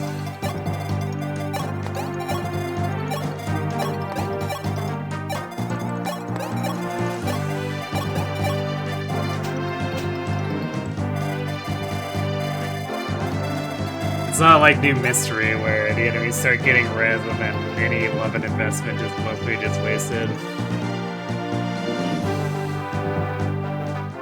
Barring doing, like, shenanigans like raising Sage Est and turning into a Sword Master to do Forged 11 triangle attack.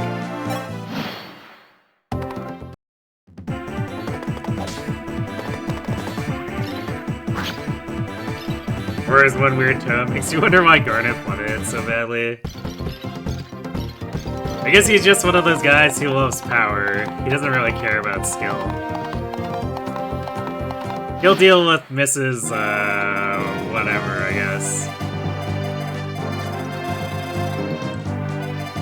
He's totally good not thinking ahead.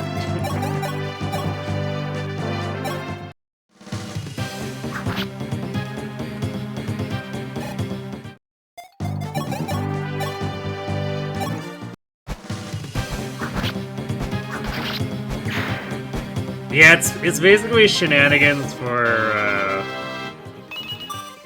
killing hard targets, especially like Medeus.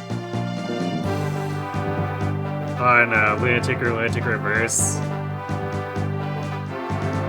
It's a little bit safer than trying to do Triangle Attack Thoron, because Sage gets double Vitaminase.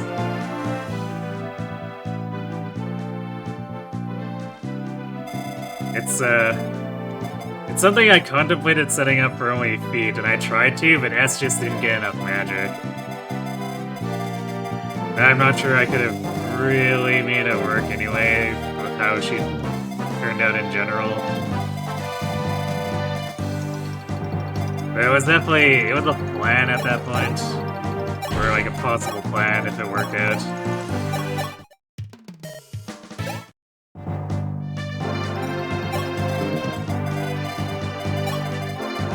But I looked at Thoron, it wasn't outperforming doing the other stuff. Like the Forged Ladyblade triangle attack, so I just fell back on Yield Reliable, which was to do the Forged Ladyblade.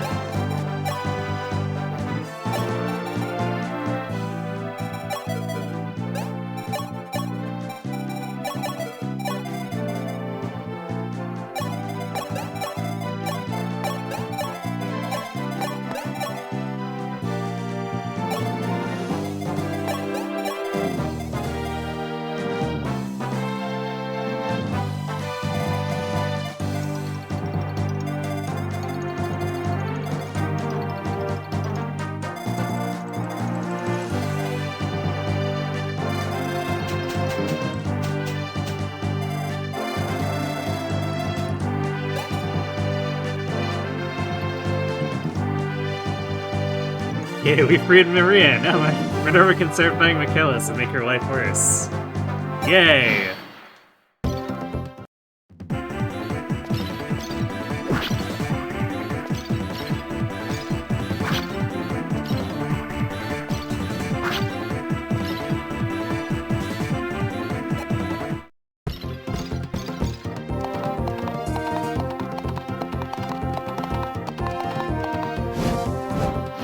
Now we have to move Pardon and Cito away again.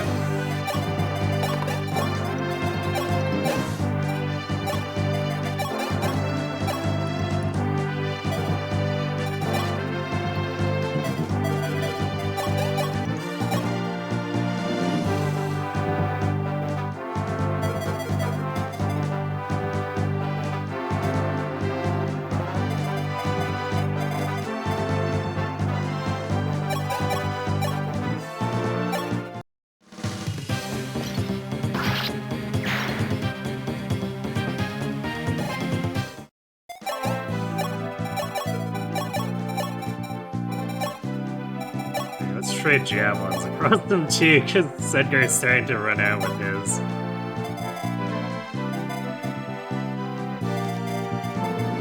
Okay, let's open this door and have Ray face pull this hero.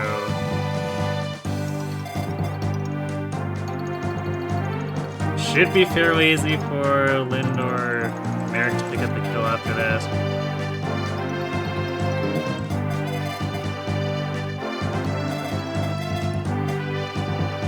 At the very least, Merrick has 100% hit rate.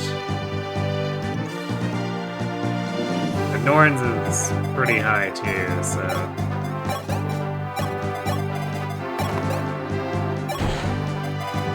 We'll see if she can get it first, although. She might need to go to a more powerful tome, which means losing hit rate.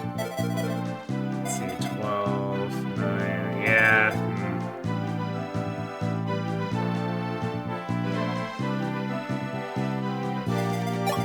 We'll see, I guess.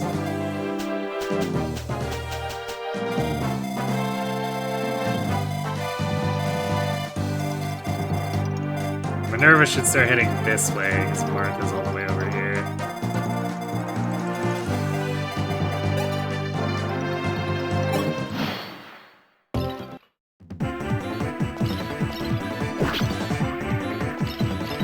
Not 2 damage. Nope. Well, alright, Sedgar, sure, why not?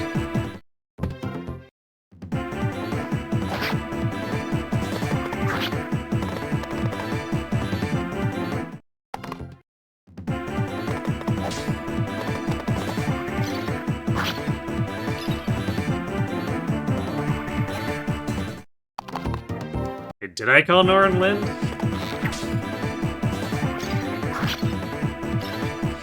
Well, Lynn isn't on the team, so I guess everyone should know what I meant.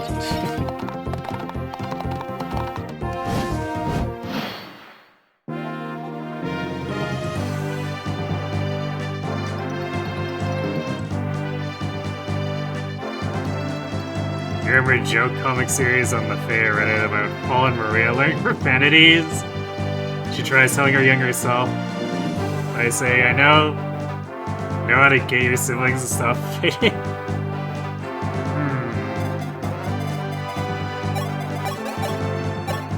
Devious.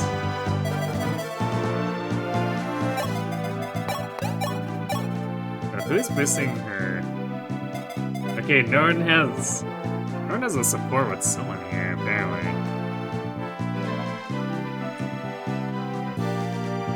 Is it with Frey?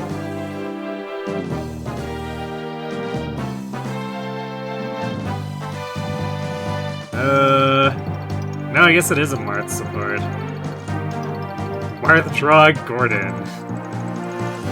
Alright, Marth doing work, I guess. I didn't actually realize that she got a support from Marth, but I suppose Marth basically supports everyone.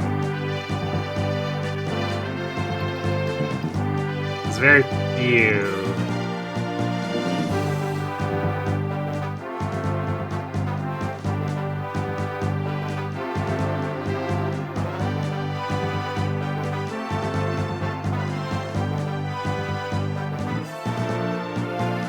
Actually, I guess there's more than I thought.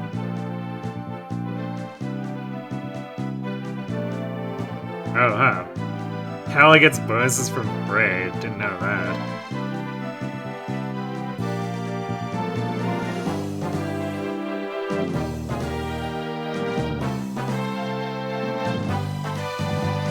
But still, for Norn, I probably should have guessed that Marth would boost her.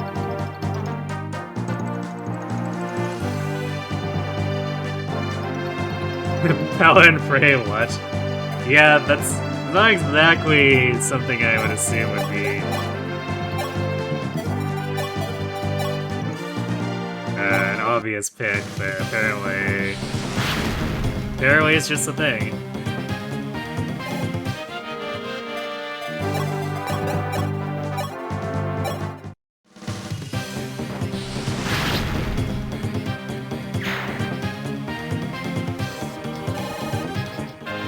Wow, that was only worth 30. Damn it, no.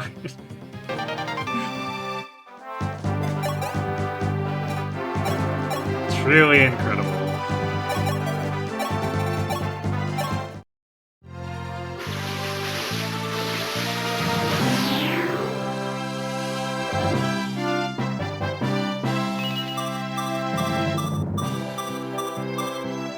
There we go. Frey's true power has been unlocked.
Probably make, like, Julian run off to do a bit of shopping for us.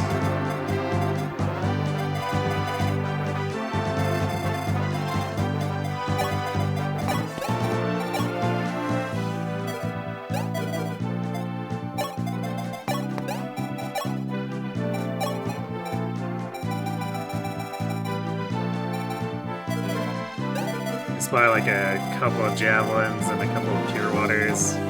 Maybe a vulnerary to replace the one that we burned through with Athena that I really shouldn't have, but a little bit unfortunate in the positioning.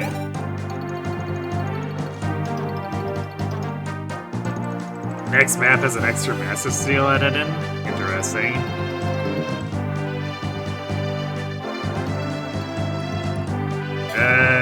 I mean, Chapter 11 is the next map, because the next Gaiden isn't until after 12.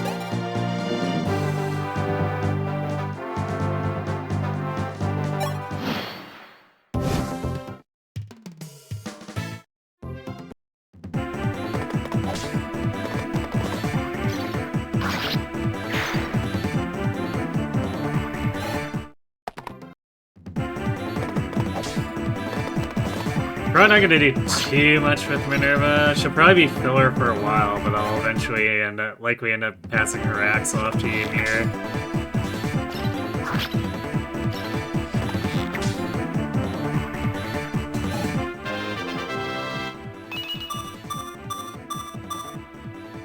Damn, okay. Good job, Sedgar.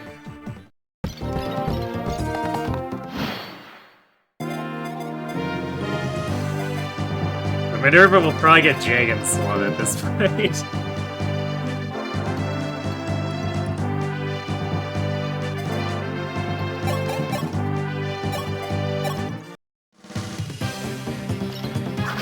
Ymir comes with a Brave Axe? Nice. Couldn't remember if it was 10x or 12x. Yeah, I wasn't sure myself, so I had to look it up earlier.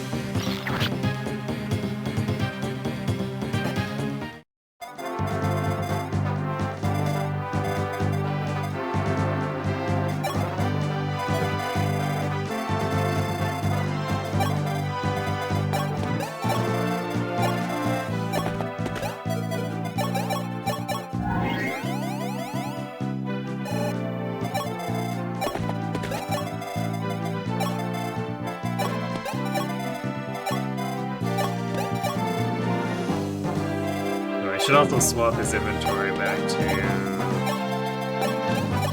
an Iron Lance too.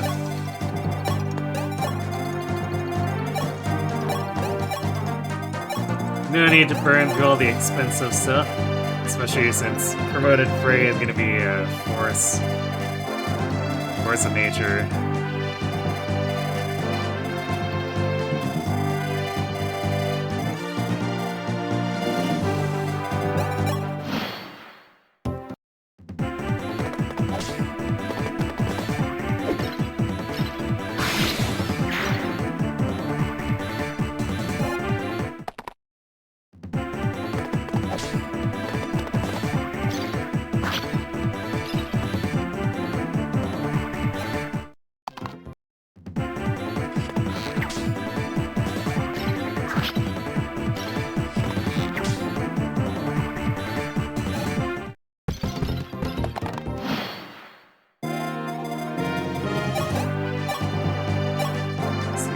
This guy. Now Harden and Sita can start feasting again.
Yeah, to figure out a way to feed Athena some more kills too.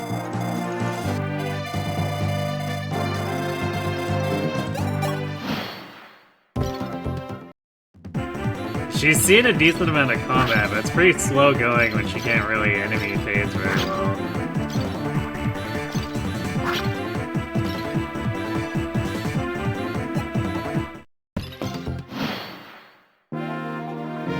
HCS 776 Iron Man Deathless Run when?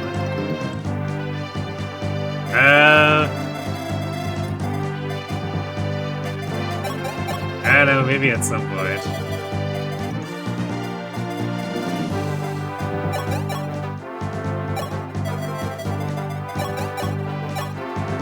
Like, I enjoy 3CM, but I'm not sure enough to do full Iron Mans of it.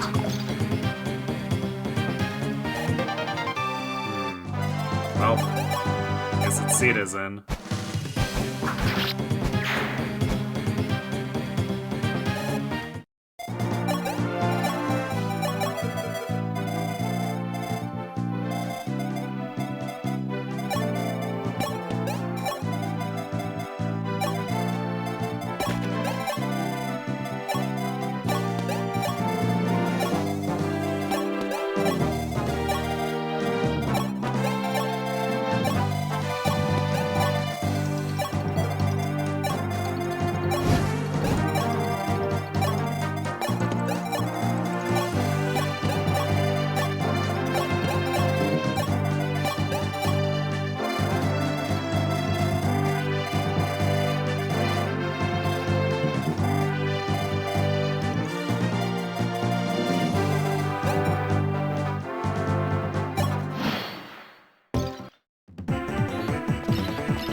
Now you want to get a copy of Advance Wars Dual Strike, since I'm playing Reboot.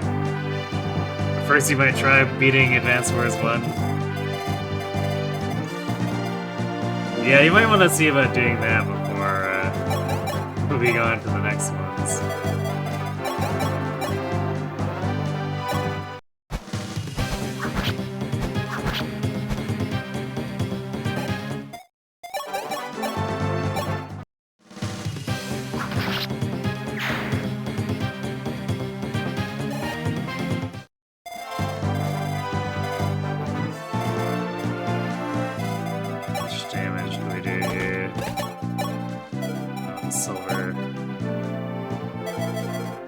Sets up for someone to kill.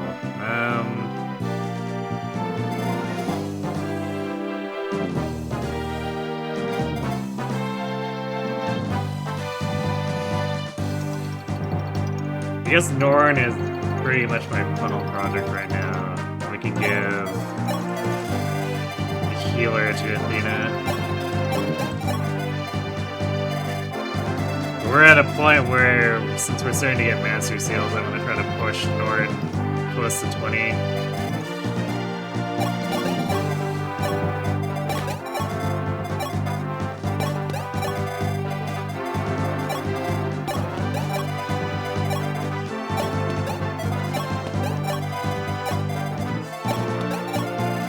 Actually, we probably want to go 220. She probably needs all the chances for extra stats she can get.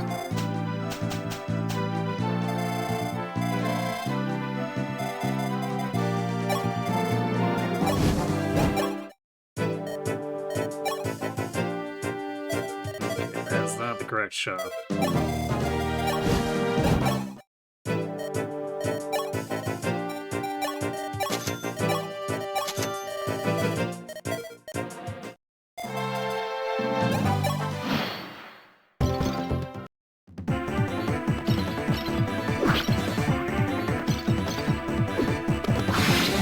Oh, great!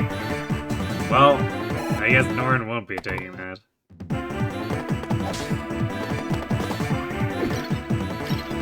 Yeah, Sedgar and Freyr just deciding that no one else gets experience now.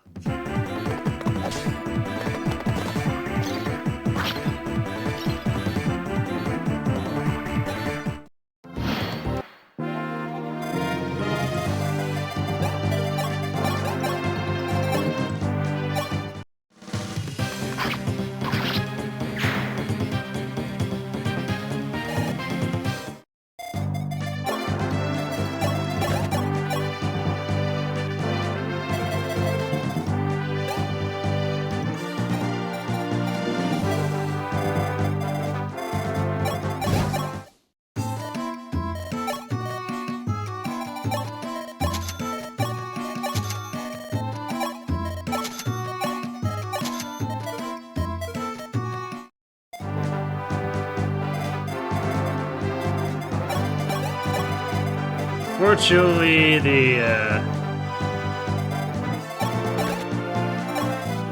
forged javelin makes it so we can't really mage play this guy either. At least not unless we wanted to break the javelin, which, nah, I think I'm good on that.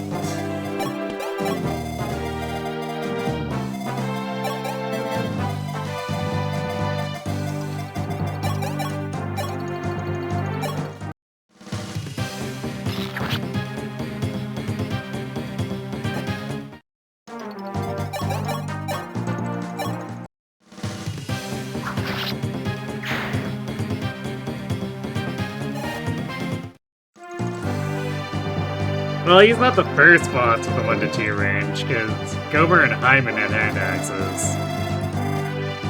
That's what makes them so annoying, is because they're big stat balls who have hand axes.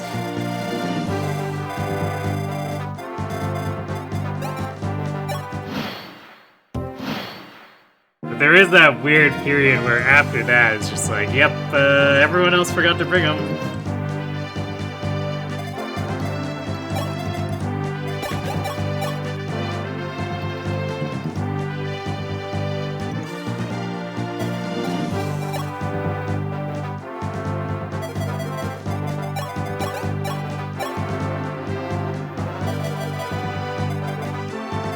So close to 100%ing after that fight. Also, I guess she'd be 1 damage short.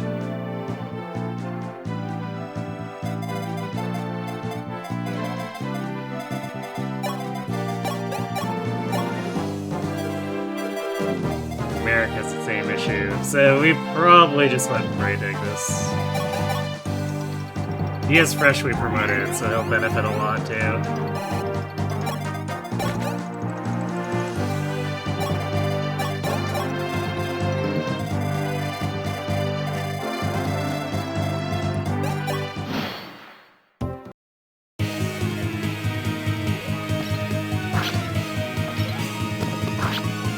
Actually, you know, since he is doing the silver lens,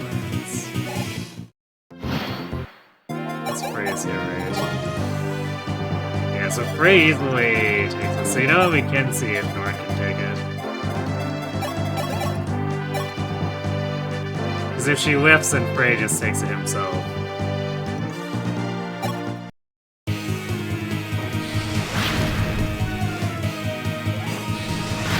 Got him.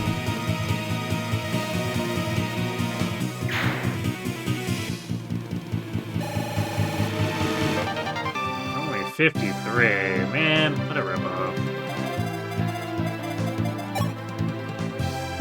Alright, we are done our shopping. Got both chests, so time to peace out.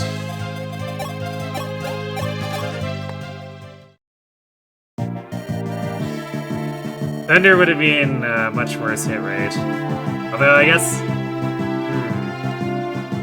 the question would be, would scoring 1 out of 2 86s be more likely than hitting both 96s when 2 RN scales like 93 plus, like super crazily?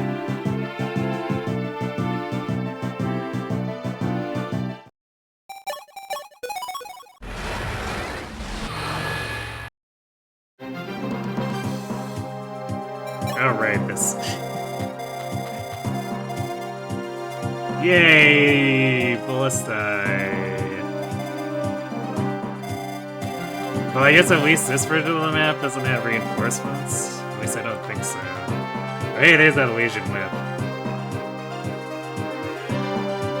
Alright, we do have ads hitting. You know what, those run, refill my water, and then... this map shouldn't take super long, since I remember it not having... At least if I'm correct, these aren't reinforcements, so it should be a fairly leisurely stroll, aside from dealing with the initial Pegasa. So, we're back.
Alright, and we're back. You mixed up the whip and the Master Seal.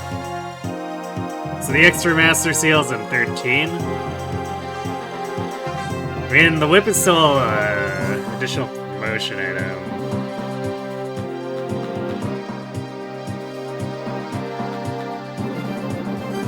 Although, I'm not sure...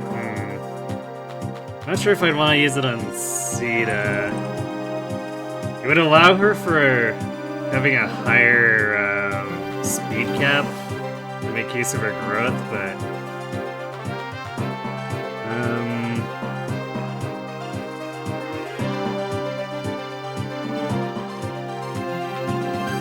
Wow, Falcon Knight only has 25 speed cap in this one. So I think the mystery at least caps at 26, which is still not great, but it's there.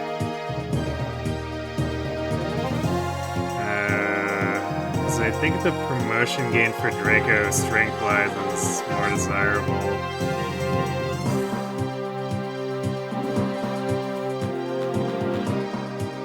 Yeah, because Draco gives 4, Falcon only gives 2.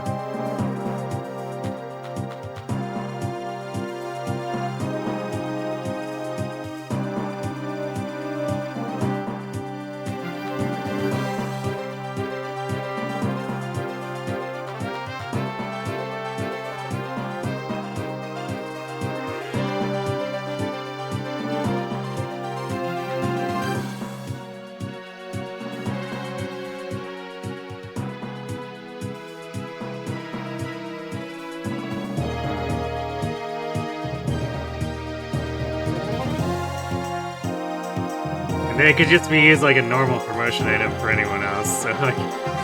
I guess if I wanted to do it for, say, Norn, I could use it, and then it wouldn't really matter.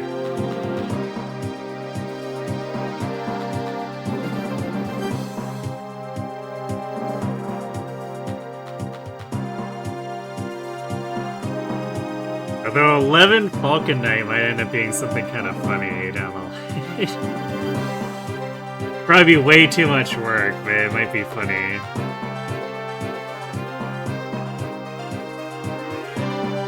Alright, let's see.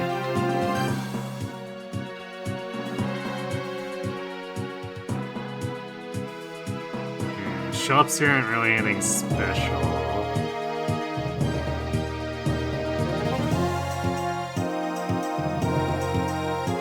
Yeah, there aren't any reinforcements in this version.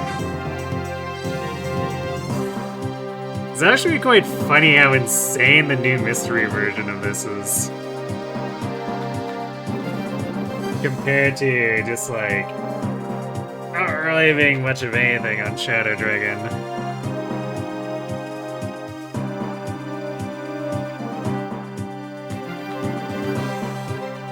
You always have to trial and error which has Anna. Yeah, I don't remember which is which, I don't think.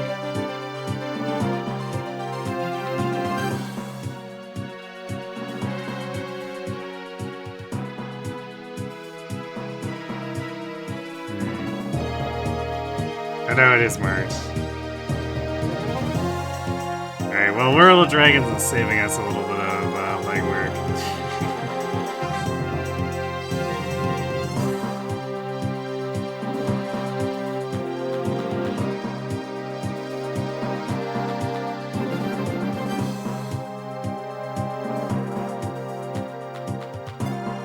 I mean, I'll have to see, because, like, I don't foresee making Norn, say, like, a Draco, so it kind of doesn't matter whether she promotes either way, so whatever gets her into Sage faster. Although, she does still need 2.5 levels before she can even consider it.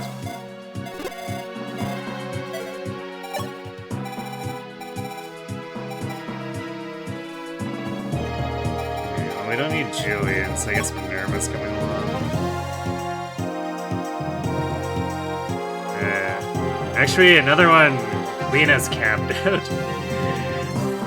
So maybe we use that to get her into Bishop faster.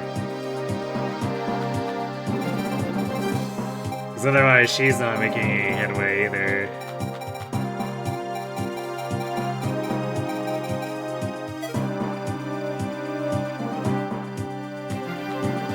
Yeah, that might actually be the play.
There are calves here, so I guess we'll keep the riders being hardened.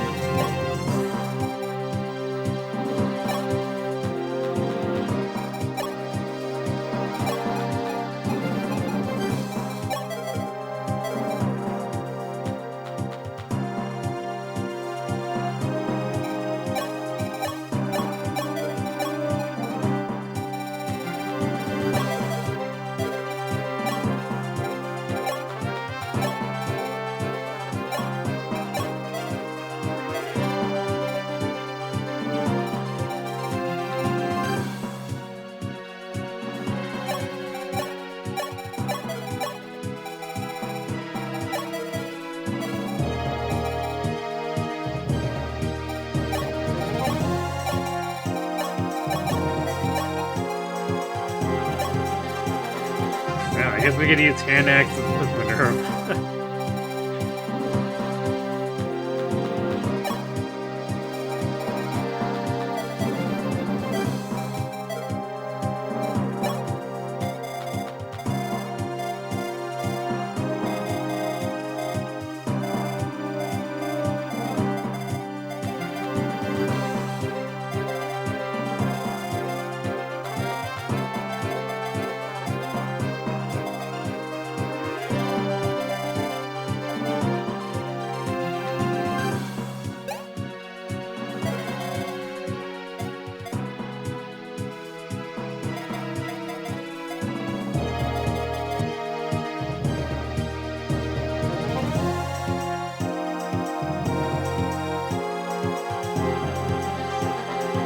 Teaching attack speed is pretty spooky.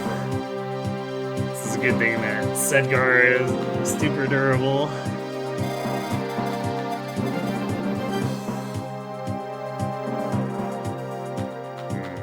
And 8 listed crit now, or 8 crit rates. So I don't have listed crit. Might end up having to get the goddess icon to Sedgar.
Random extra boss with a name here. I mean, he's apparently the real boss, because like the guy guarding the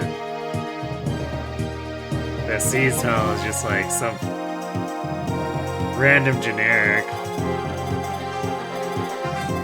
Like, he's not even a higher status than any of the other Cavaliers around here.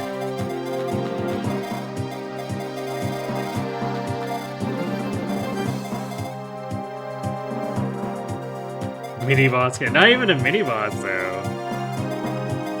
Like literally just a copy paste of like this guy down here. It's kind of a weird choice, but I guess it makes sense if the mannequins are just kind of like prone to YOLOing. On the other hand, we already fought one who hung out on the throne in that last pirate map, so I don't know quite what they were thinking with the design.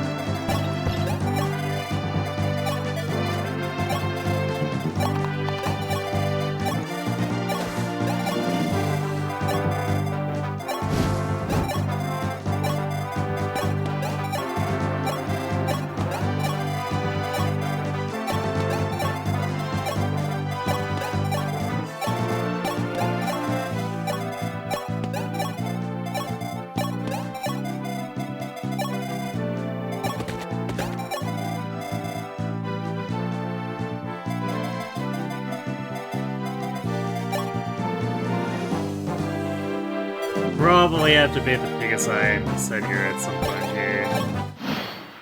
Because I know they auto aggro.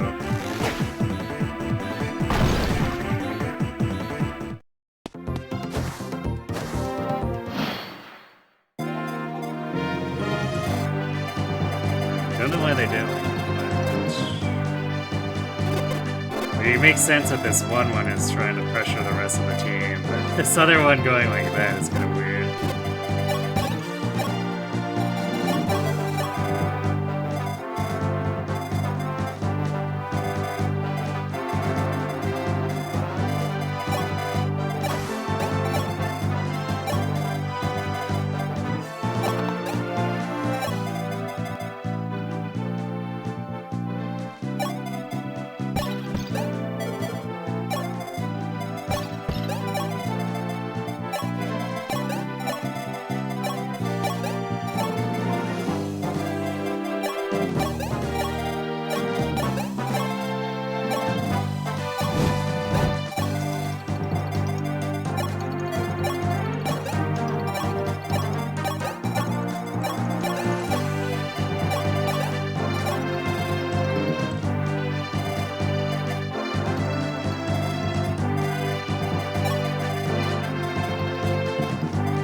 I don't need to go like super ham on catching this thief.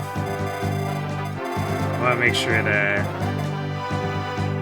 Ray is close enough by to help protect it. Sedgar whiffs a bunch here.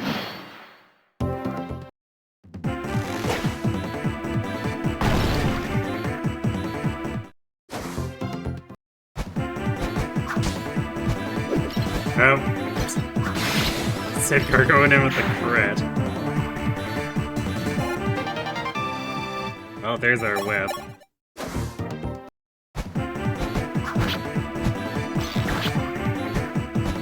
But I guess I can't use it on Lena until after the map since she's on an actual Pegasus right now.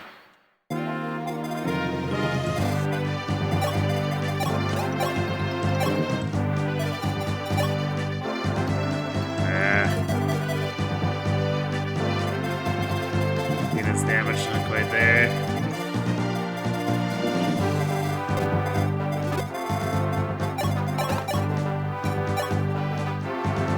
Gaidens isn't either.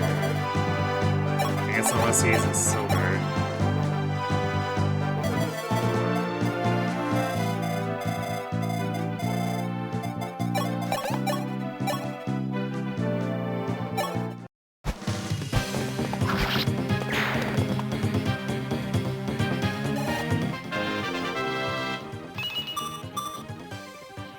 Well, you got some luck.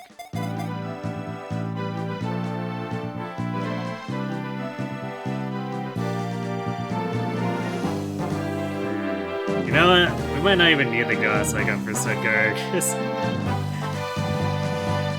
if he gets double crit, he takes 42 damage, which means he doesn't actually die. It's actually really funny.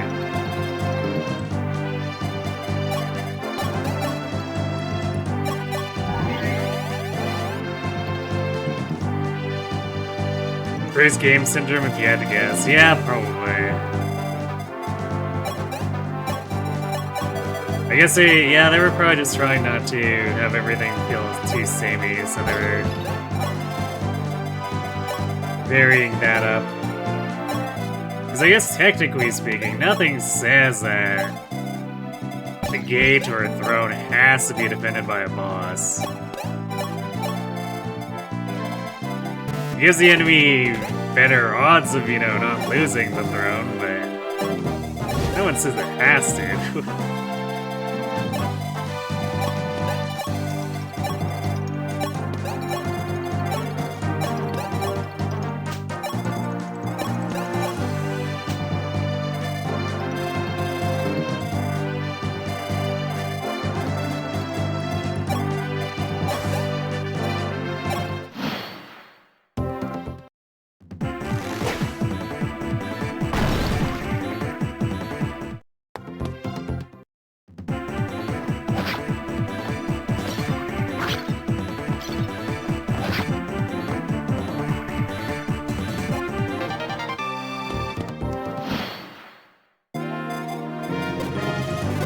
Okay, the mercs who don't care about each other, pulling one at a time.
I don't remember if these ones coming up back or not.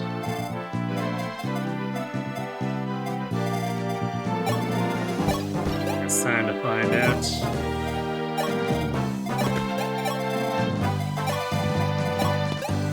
doesn't look like a good situation. We can always back off of it, I guess.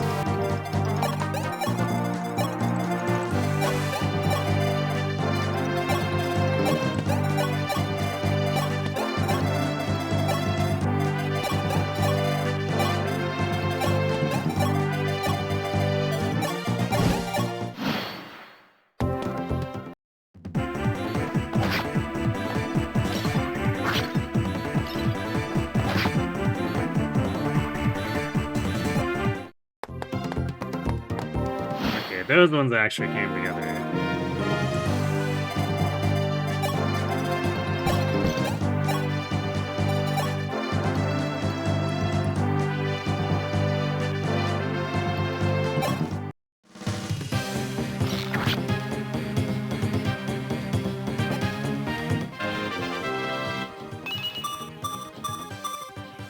Nice.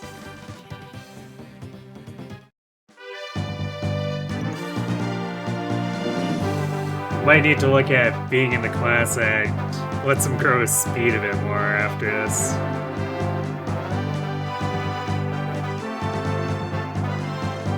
A 26 defense is extra safe against Mannequin now.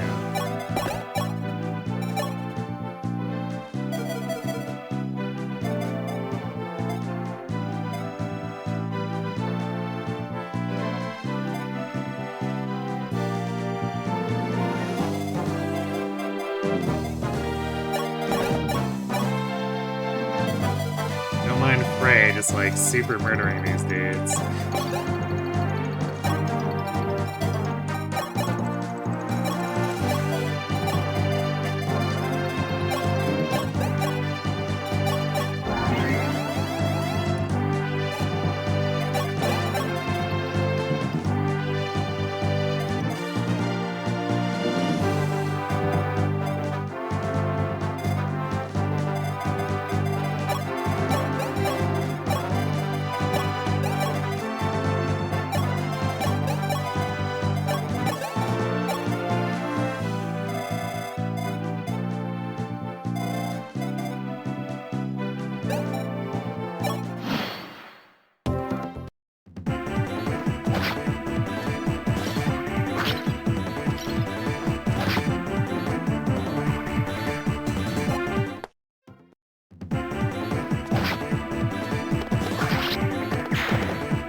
Well, I guess Frey's just gonna take like 3 of these.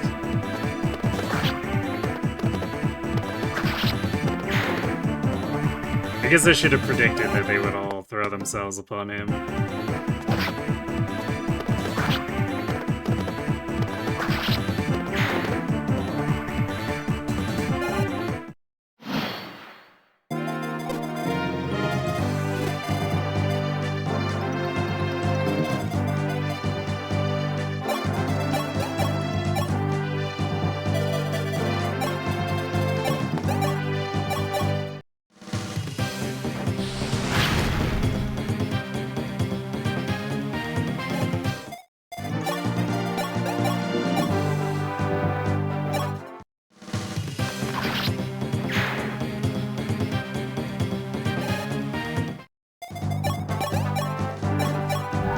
Tina really not getting much out of that, which is kind of annoying. She's only level 13.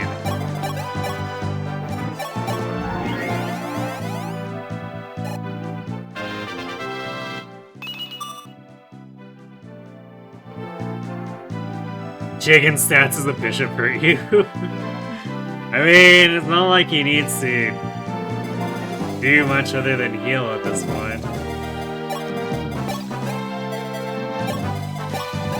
So the stats are kind of irrelevant.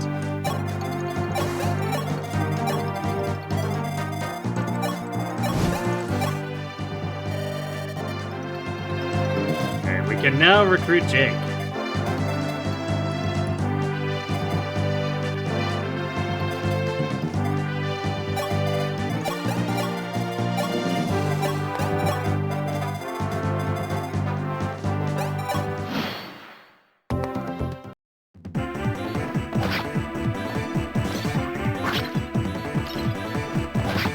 Skill on Wendell. Maybe throw helpful, I guess? I don't know.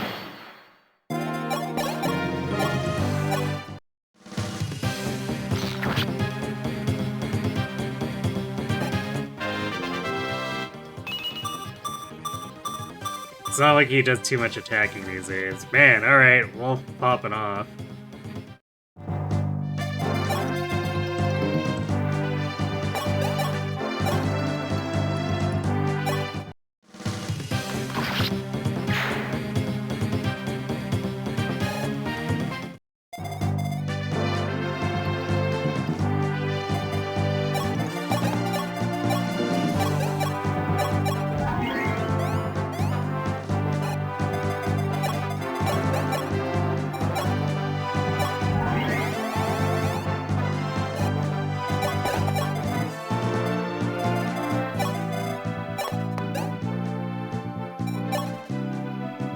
I don't think there's anything we care about buying from the shops here.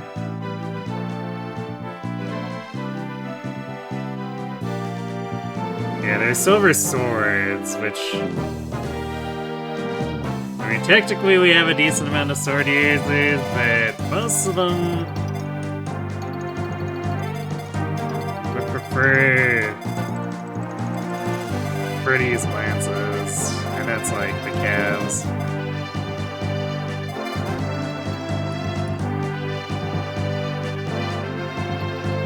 I guess Athena stuck using swords, but like... Well, I guess maybe she's almost at B, so maybe we replace the steel sword with silver, but like, swords are so expensive to buy, I don't think I'm too invested in having spares for her, especially since we've got another killing edge. We've got our Wadao. Plenty of nice swords she could be using.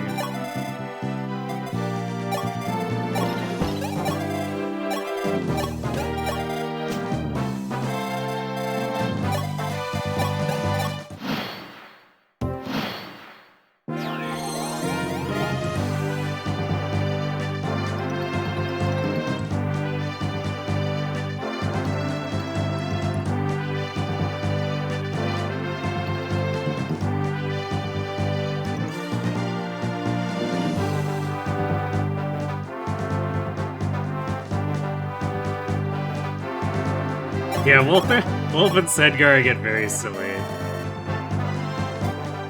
Ta-da! We have recruited Aura.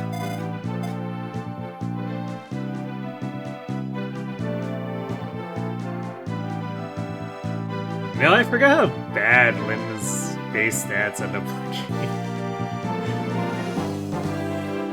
Like, this is definitely very much just worse than Norn. By a long shot.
So we can just have, like, Ray go from here to here and beat this thing up until it falls over.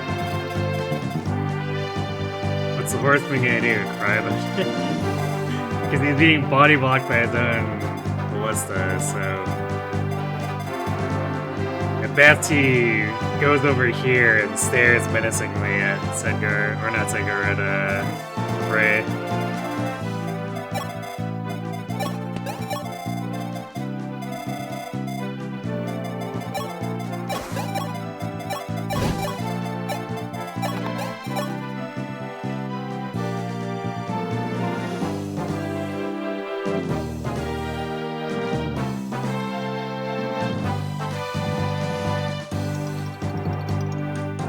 You like the aura and Excalibur changes in Shadow Dragon no longer exclusive. American Land ignore their rank requirements. Yeah, it's a pretty fair way to do it.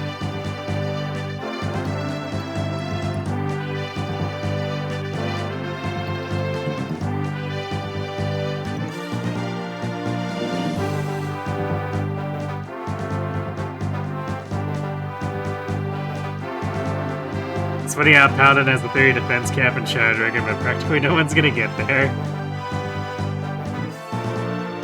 It's tough, but... yeah, I guess you probably need stat boosters in the end. But of course, yeah, you can get there with Chris and Shadow Dragon. Or not Shadow Dragon, be Mystery, Chris, or even some of the other powerhouses like Luke might be able to do it.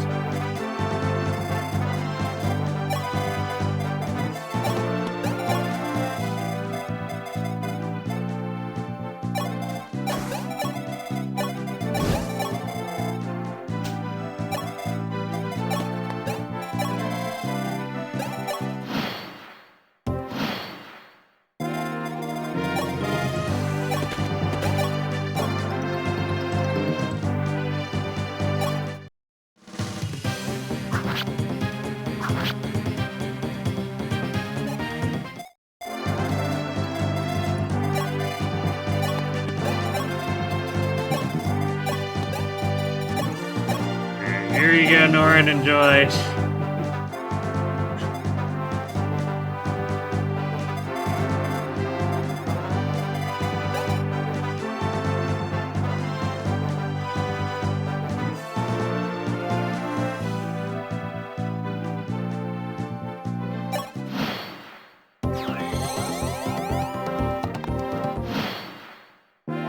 So it didn't even actually go onto the floor, it just like hung out back here.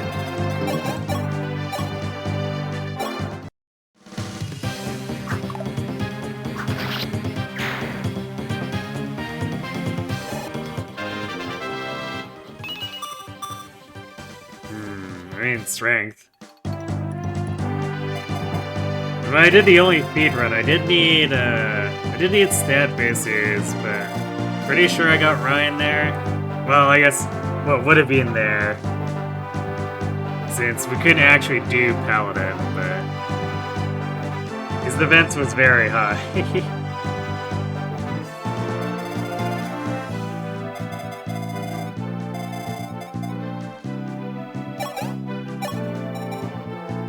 And actually, I mean, I guess General is technically cheating, but he would have been capped if I had swapped him to General at any point.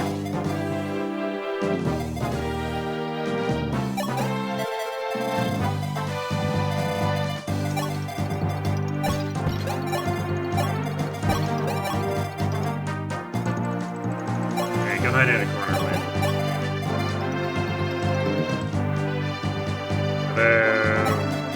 Norin really doesn't want to be under the Ballista either, so she's probably not contributing too much to the rest of us.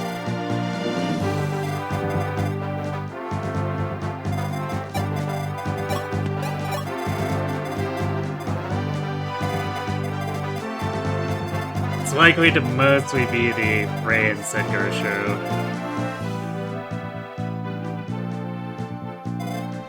Actually, that's not entirely true.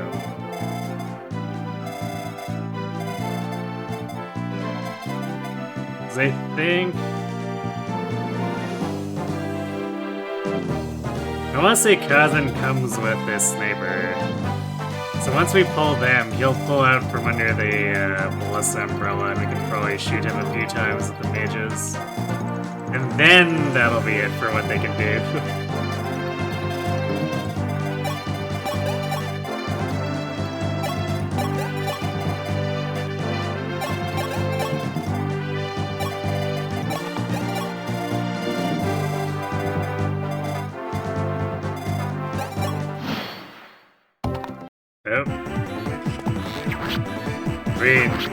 I guess it makes sense he does more damage, but let's kind of funny.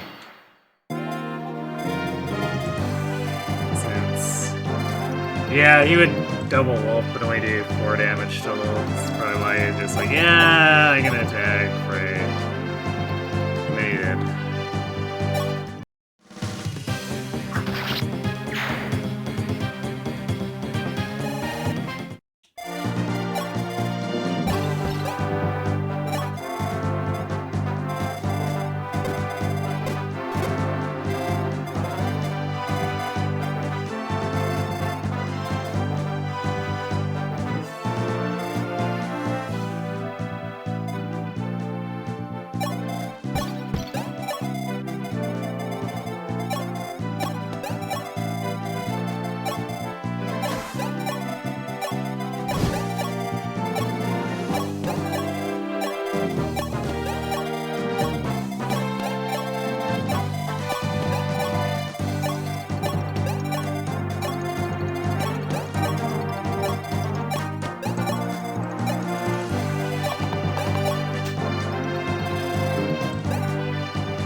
Yes, there's the Forged Killer Bow.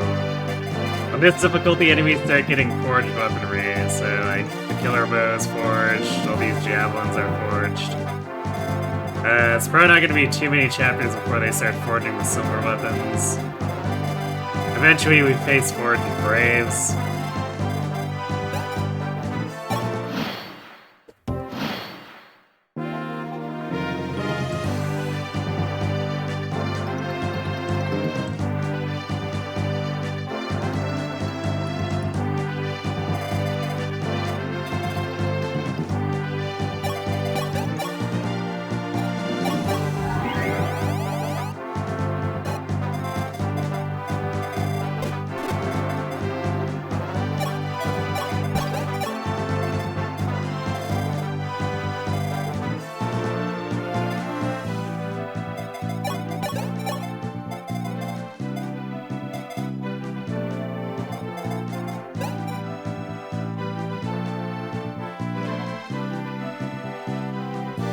You like how the enemies with droppable weapons have a second non-forged version that drops? Yep.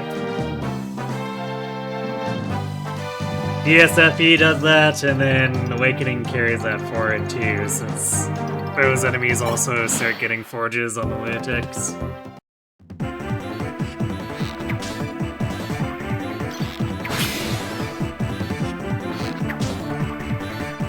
Sedgear's like, you call that a killer bow?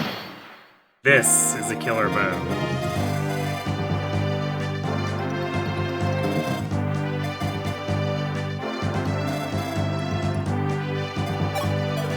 Okay, so I guess he didn't pull a bus saber. I mean, that makes things easier, but also kind of weird.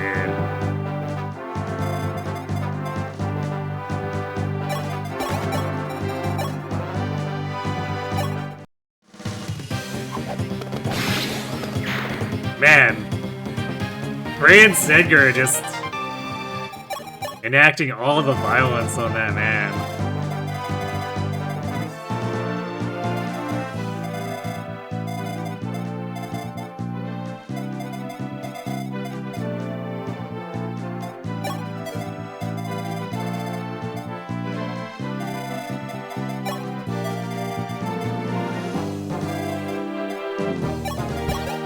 Maybe we can clear this other stuff up first before we pull the mana keep in.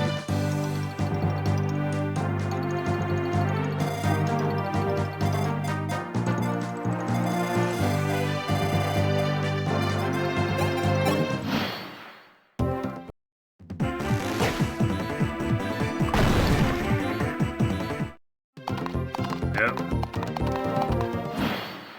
We have angered the cows.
Went over with her 9 damage.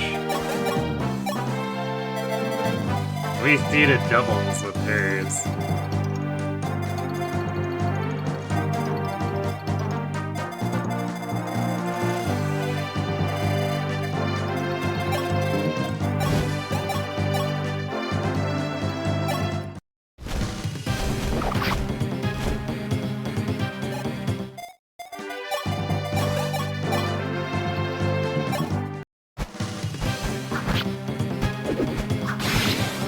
Okay.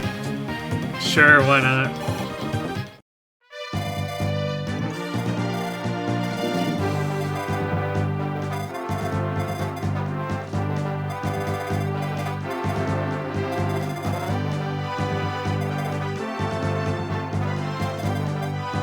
We can basically sneak this right under his nose and then I guess get the mages involved attacking the Manakete afterward.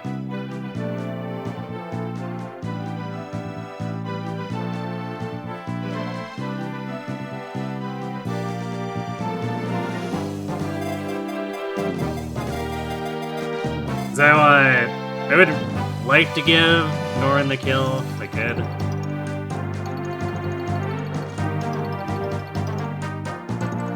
But to do that, we don't want her to be snipable by Stone Ice or Horse.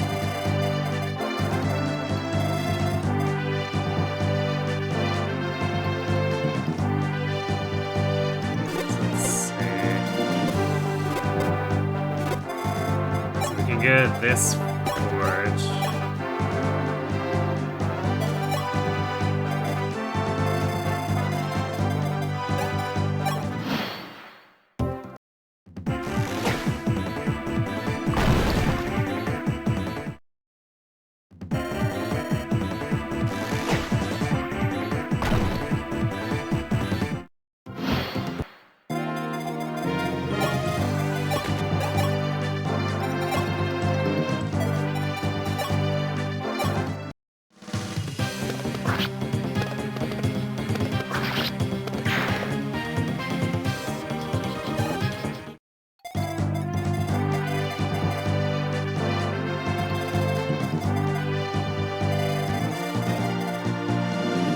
I guess since Tita's not promoted, I might need to...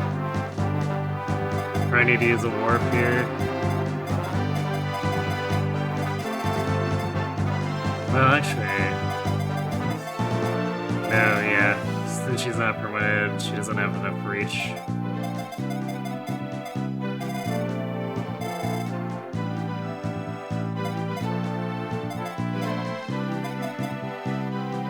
I mean, that's fine. Hammered has like a bajillion uses, so...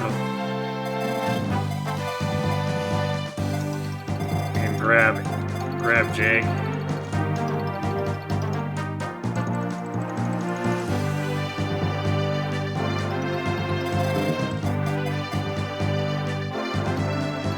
Just need to gank the Cavalier. Actually, I mean, I guess it's not like the Cavalier is that dangerous to her.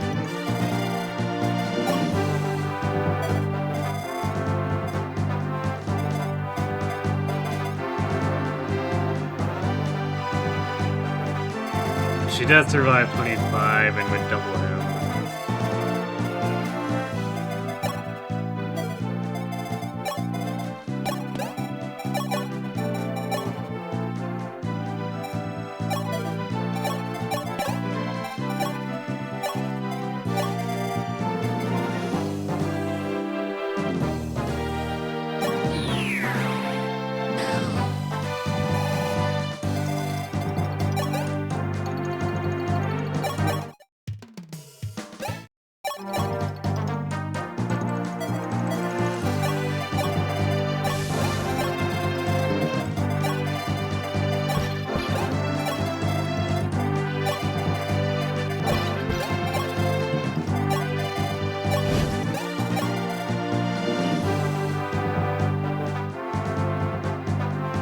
Just remember that Jake is an FE4, but only if you have substitutes. Oh, really?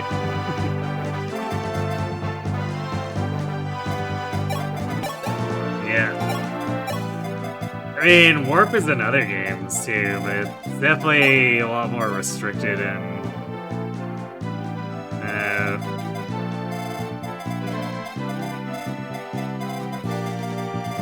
most of them.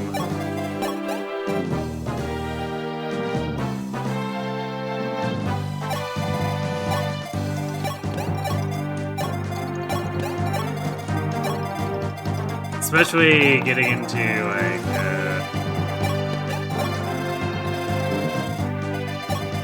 the new mystery. I've actually never used warps in new mystery, because I've only ever played the mode that removes them and replaces them with rescue.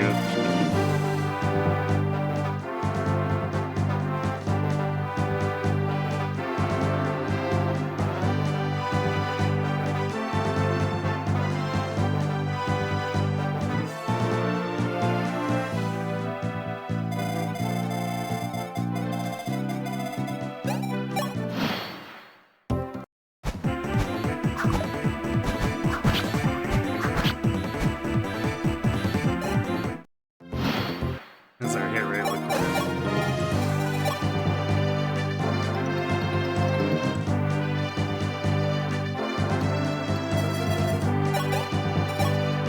Okay, we'll just sit in front of him and let him kill himself and see that.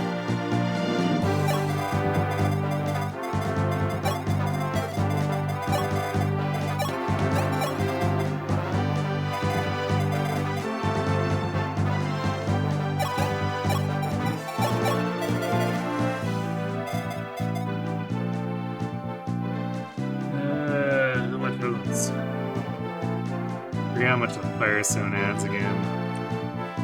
It's like 11?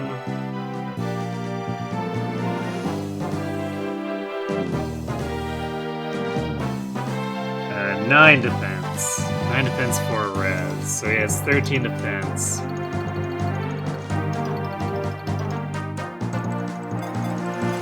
Which means... Sedgwick would do 18.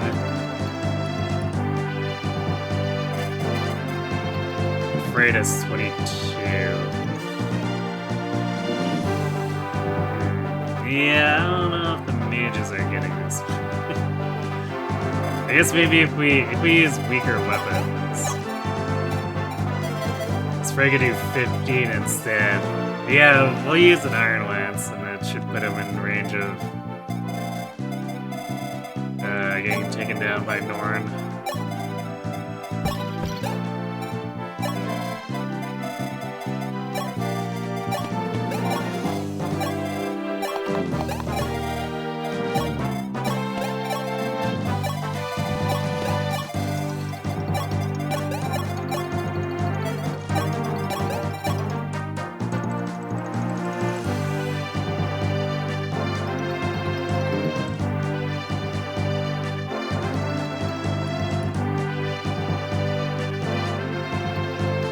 Rescues 20 in Mystery and New Mystery, since they kind of expect you to use it to recruit some characters.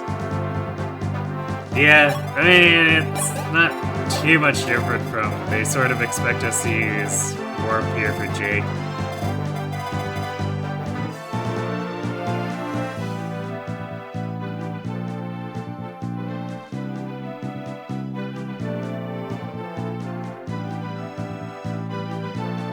Yeah, not right now, but Dragonstones later on do start having additional bonuses for the AI. It's especially prominent in the Almstaff map.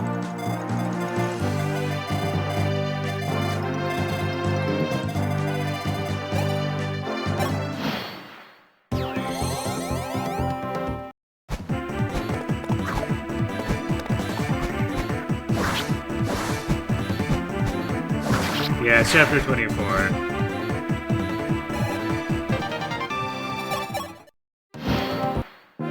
Because you start seeing dragons that have attack speed way above what you would expect from a normal fire dragon.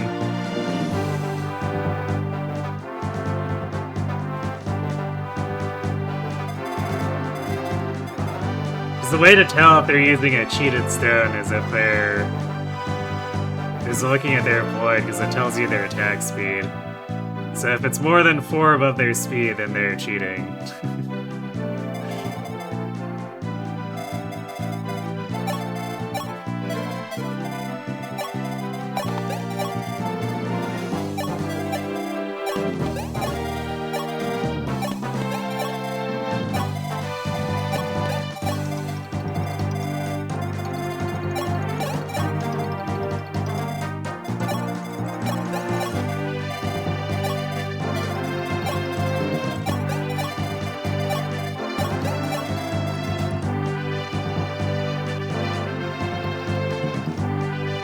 Now for the funny part where Sidgar gets double, but even if he gets double crit, he doesn't die.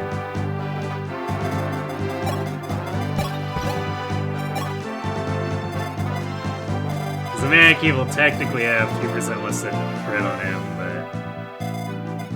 but 32 attack into 27 defense. Even if he double crits, it only does 30 total.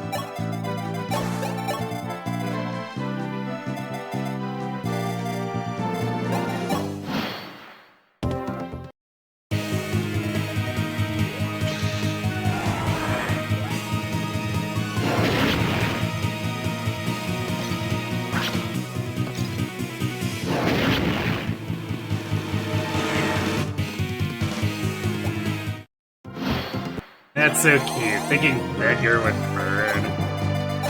He's very inflammable. Or I guess non-flammable. That's the word I'm looking for. Nope. We could just try Aura and see if it one-shots the rest of its health.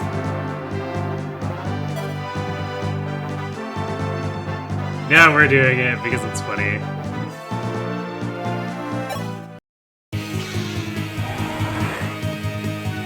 Norn power!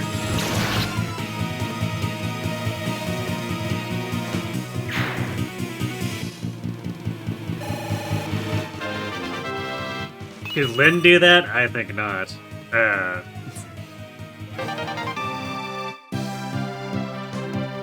She could definitely get bad levels like that, though. Although I guess I was complaining about Norn's hit rate. I would, you know, like more than one stab on it. Alright, we are done. We didn't really care about shopping.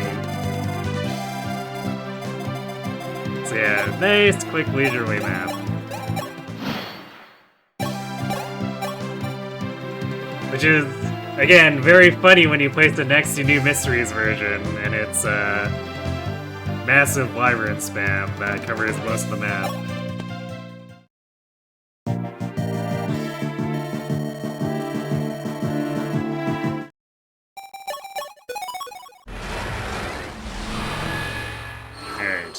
So,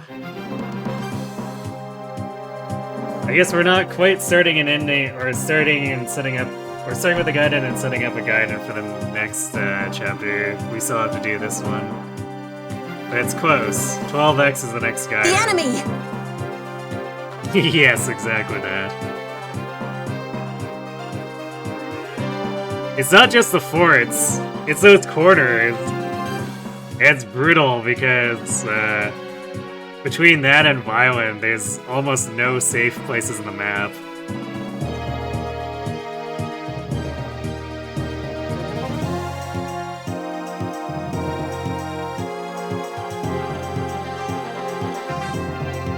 So yeah, there's a reason I have that gift there for the reinforcement redeem. There's not really any reinforcements that are more iconic than those ones.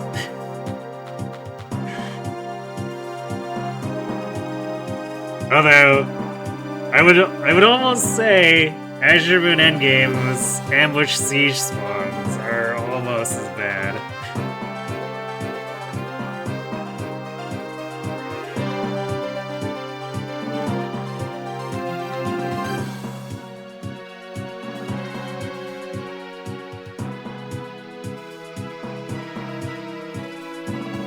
Welcome to Palace. It's so weird and that in Japanese, the capital of Arcane is literally named Talos?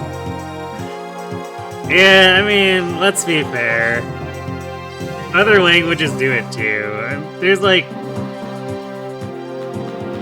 Canadian cities that are like named Foot or something like that.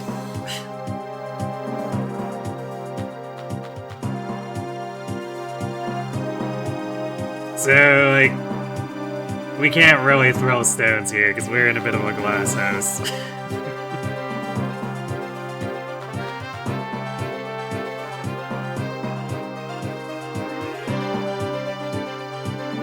Anyway, though, pretty good timing here because we're just a little bit over. Got that done, so tomorrow we'll come back, start here, get to do our second Gaiden with 12 acts. Then we'll see how far we can take it from there. I expect this to continue taking a bit, especially since I'm going out of my way to feed all the Gaiden units too, in addition to having the extra map. So even though we're not having to fulfill the conditions of getting droves and droves of generics massacred over and over, it's still adding a bunch of extra time. So I would for sure expect this to still take Friday and Sunday as well, likely going to the next Monday. Maybe it finishes Monday, we'll have to see what progress looks like.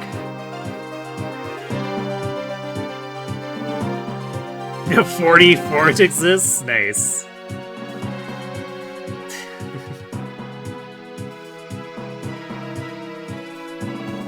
So yeah, that's what we're looking at for Fire Emblem stuff. Wednesday, we are returning to the Advanced Wars Reboot Camp run.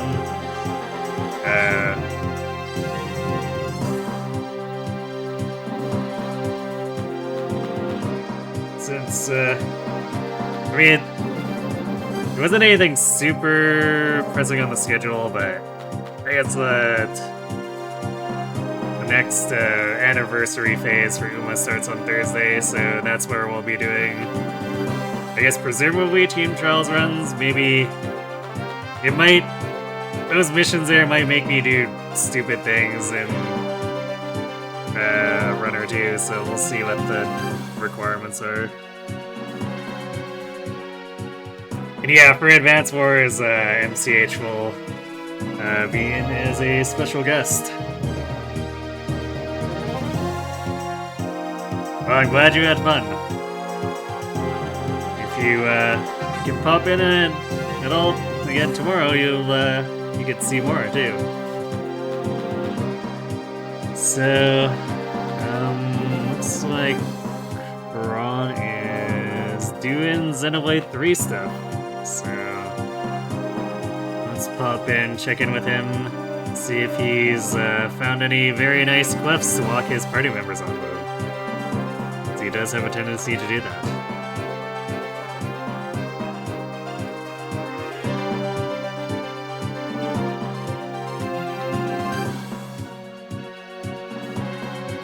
Anyway, thanks for watching, everyone. Hope to see you tomorrow to pick this up again, and have yourselves good night.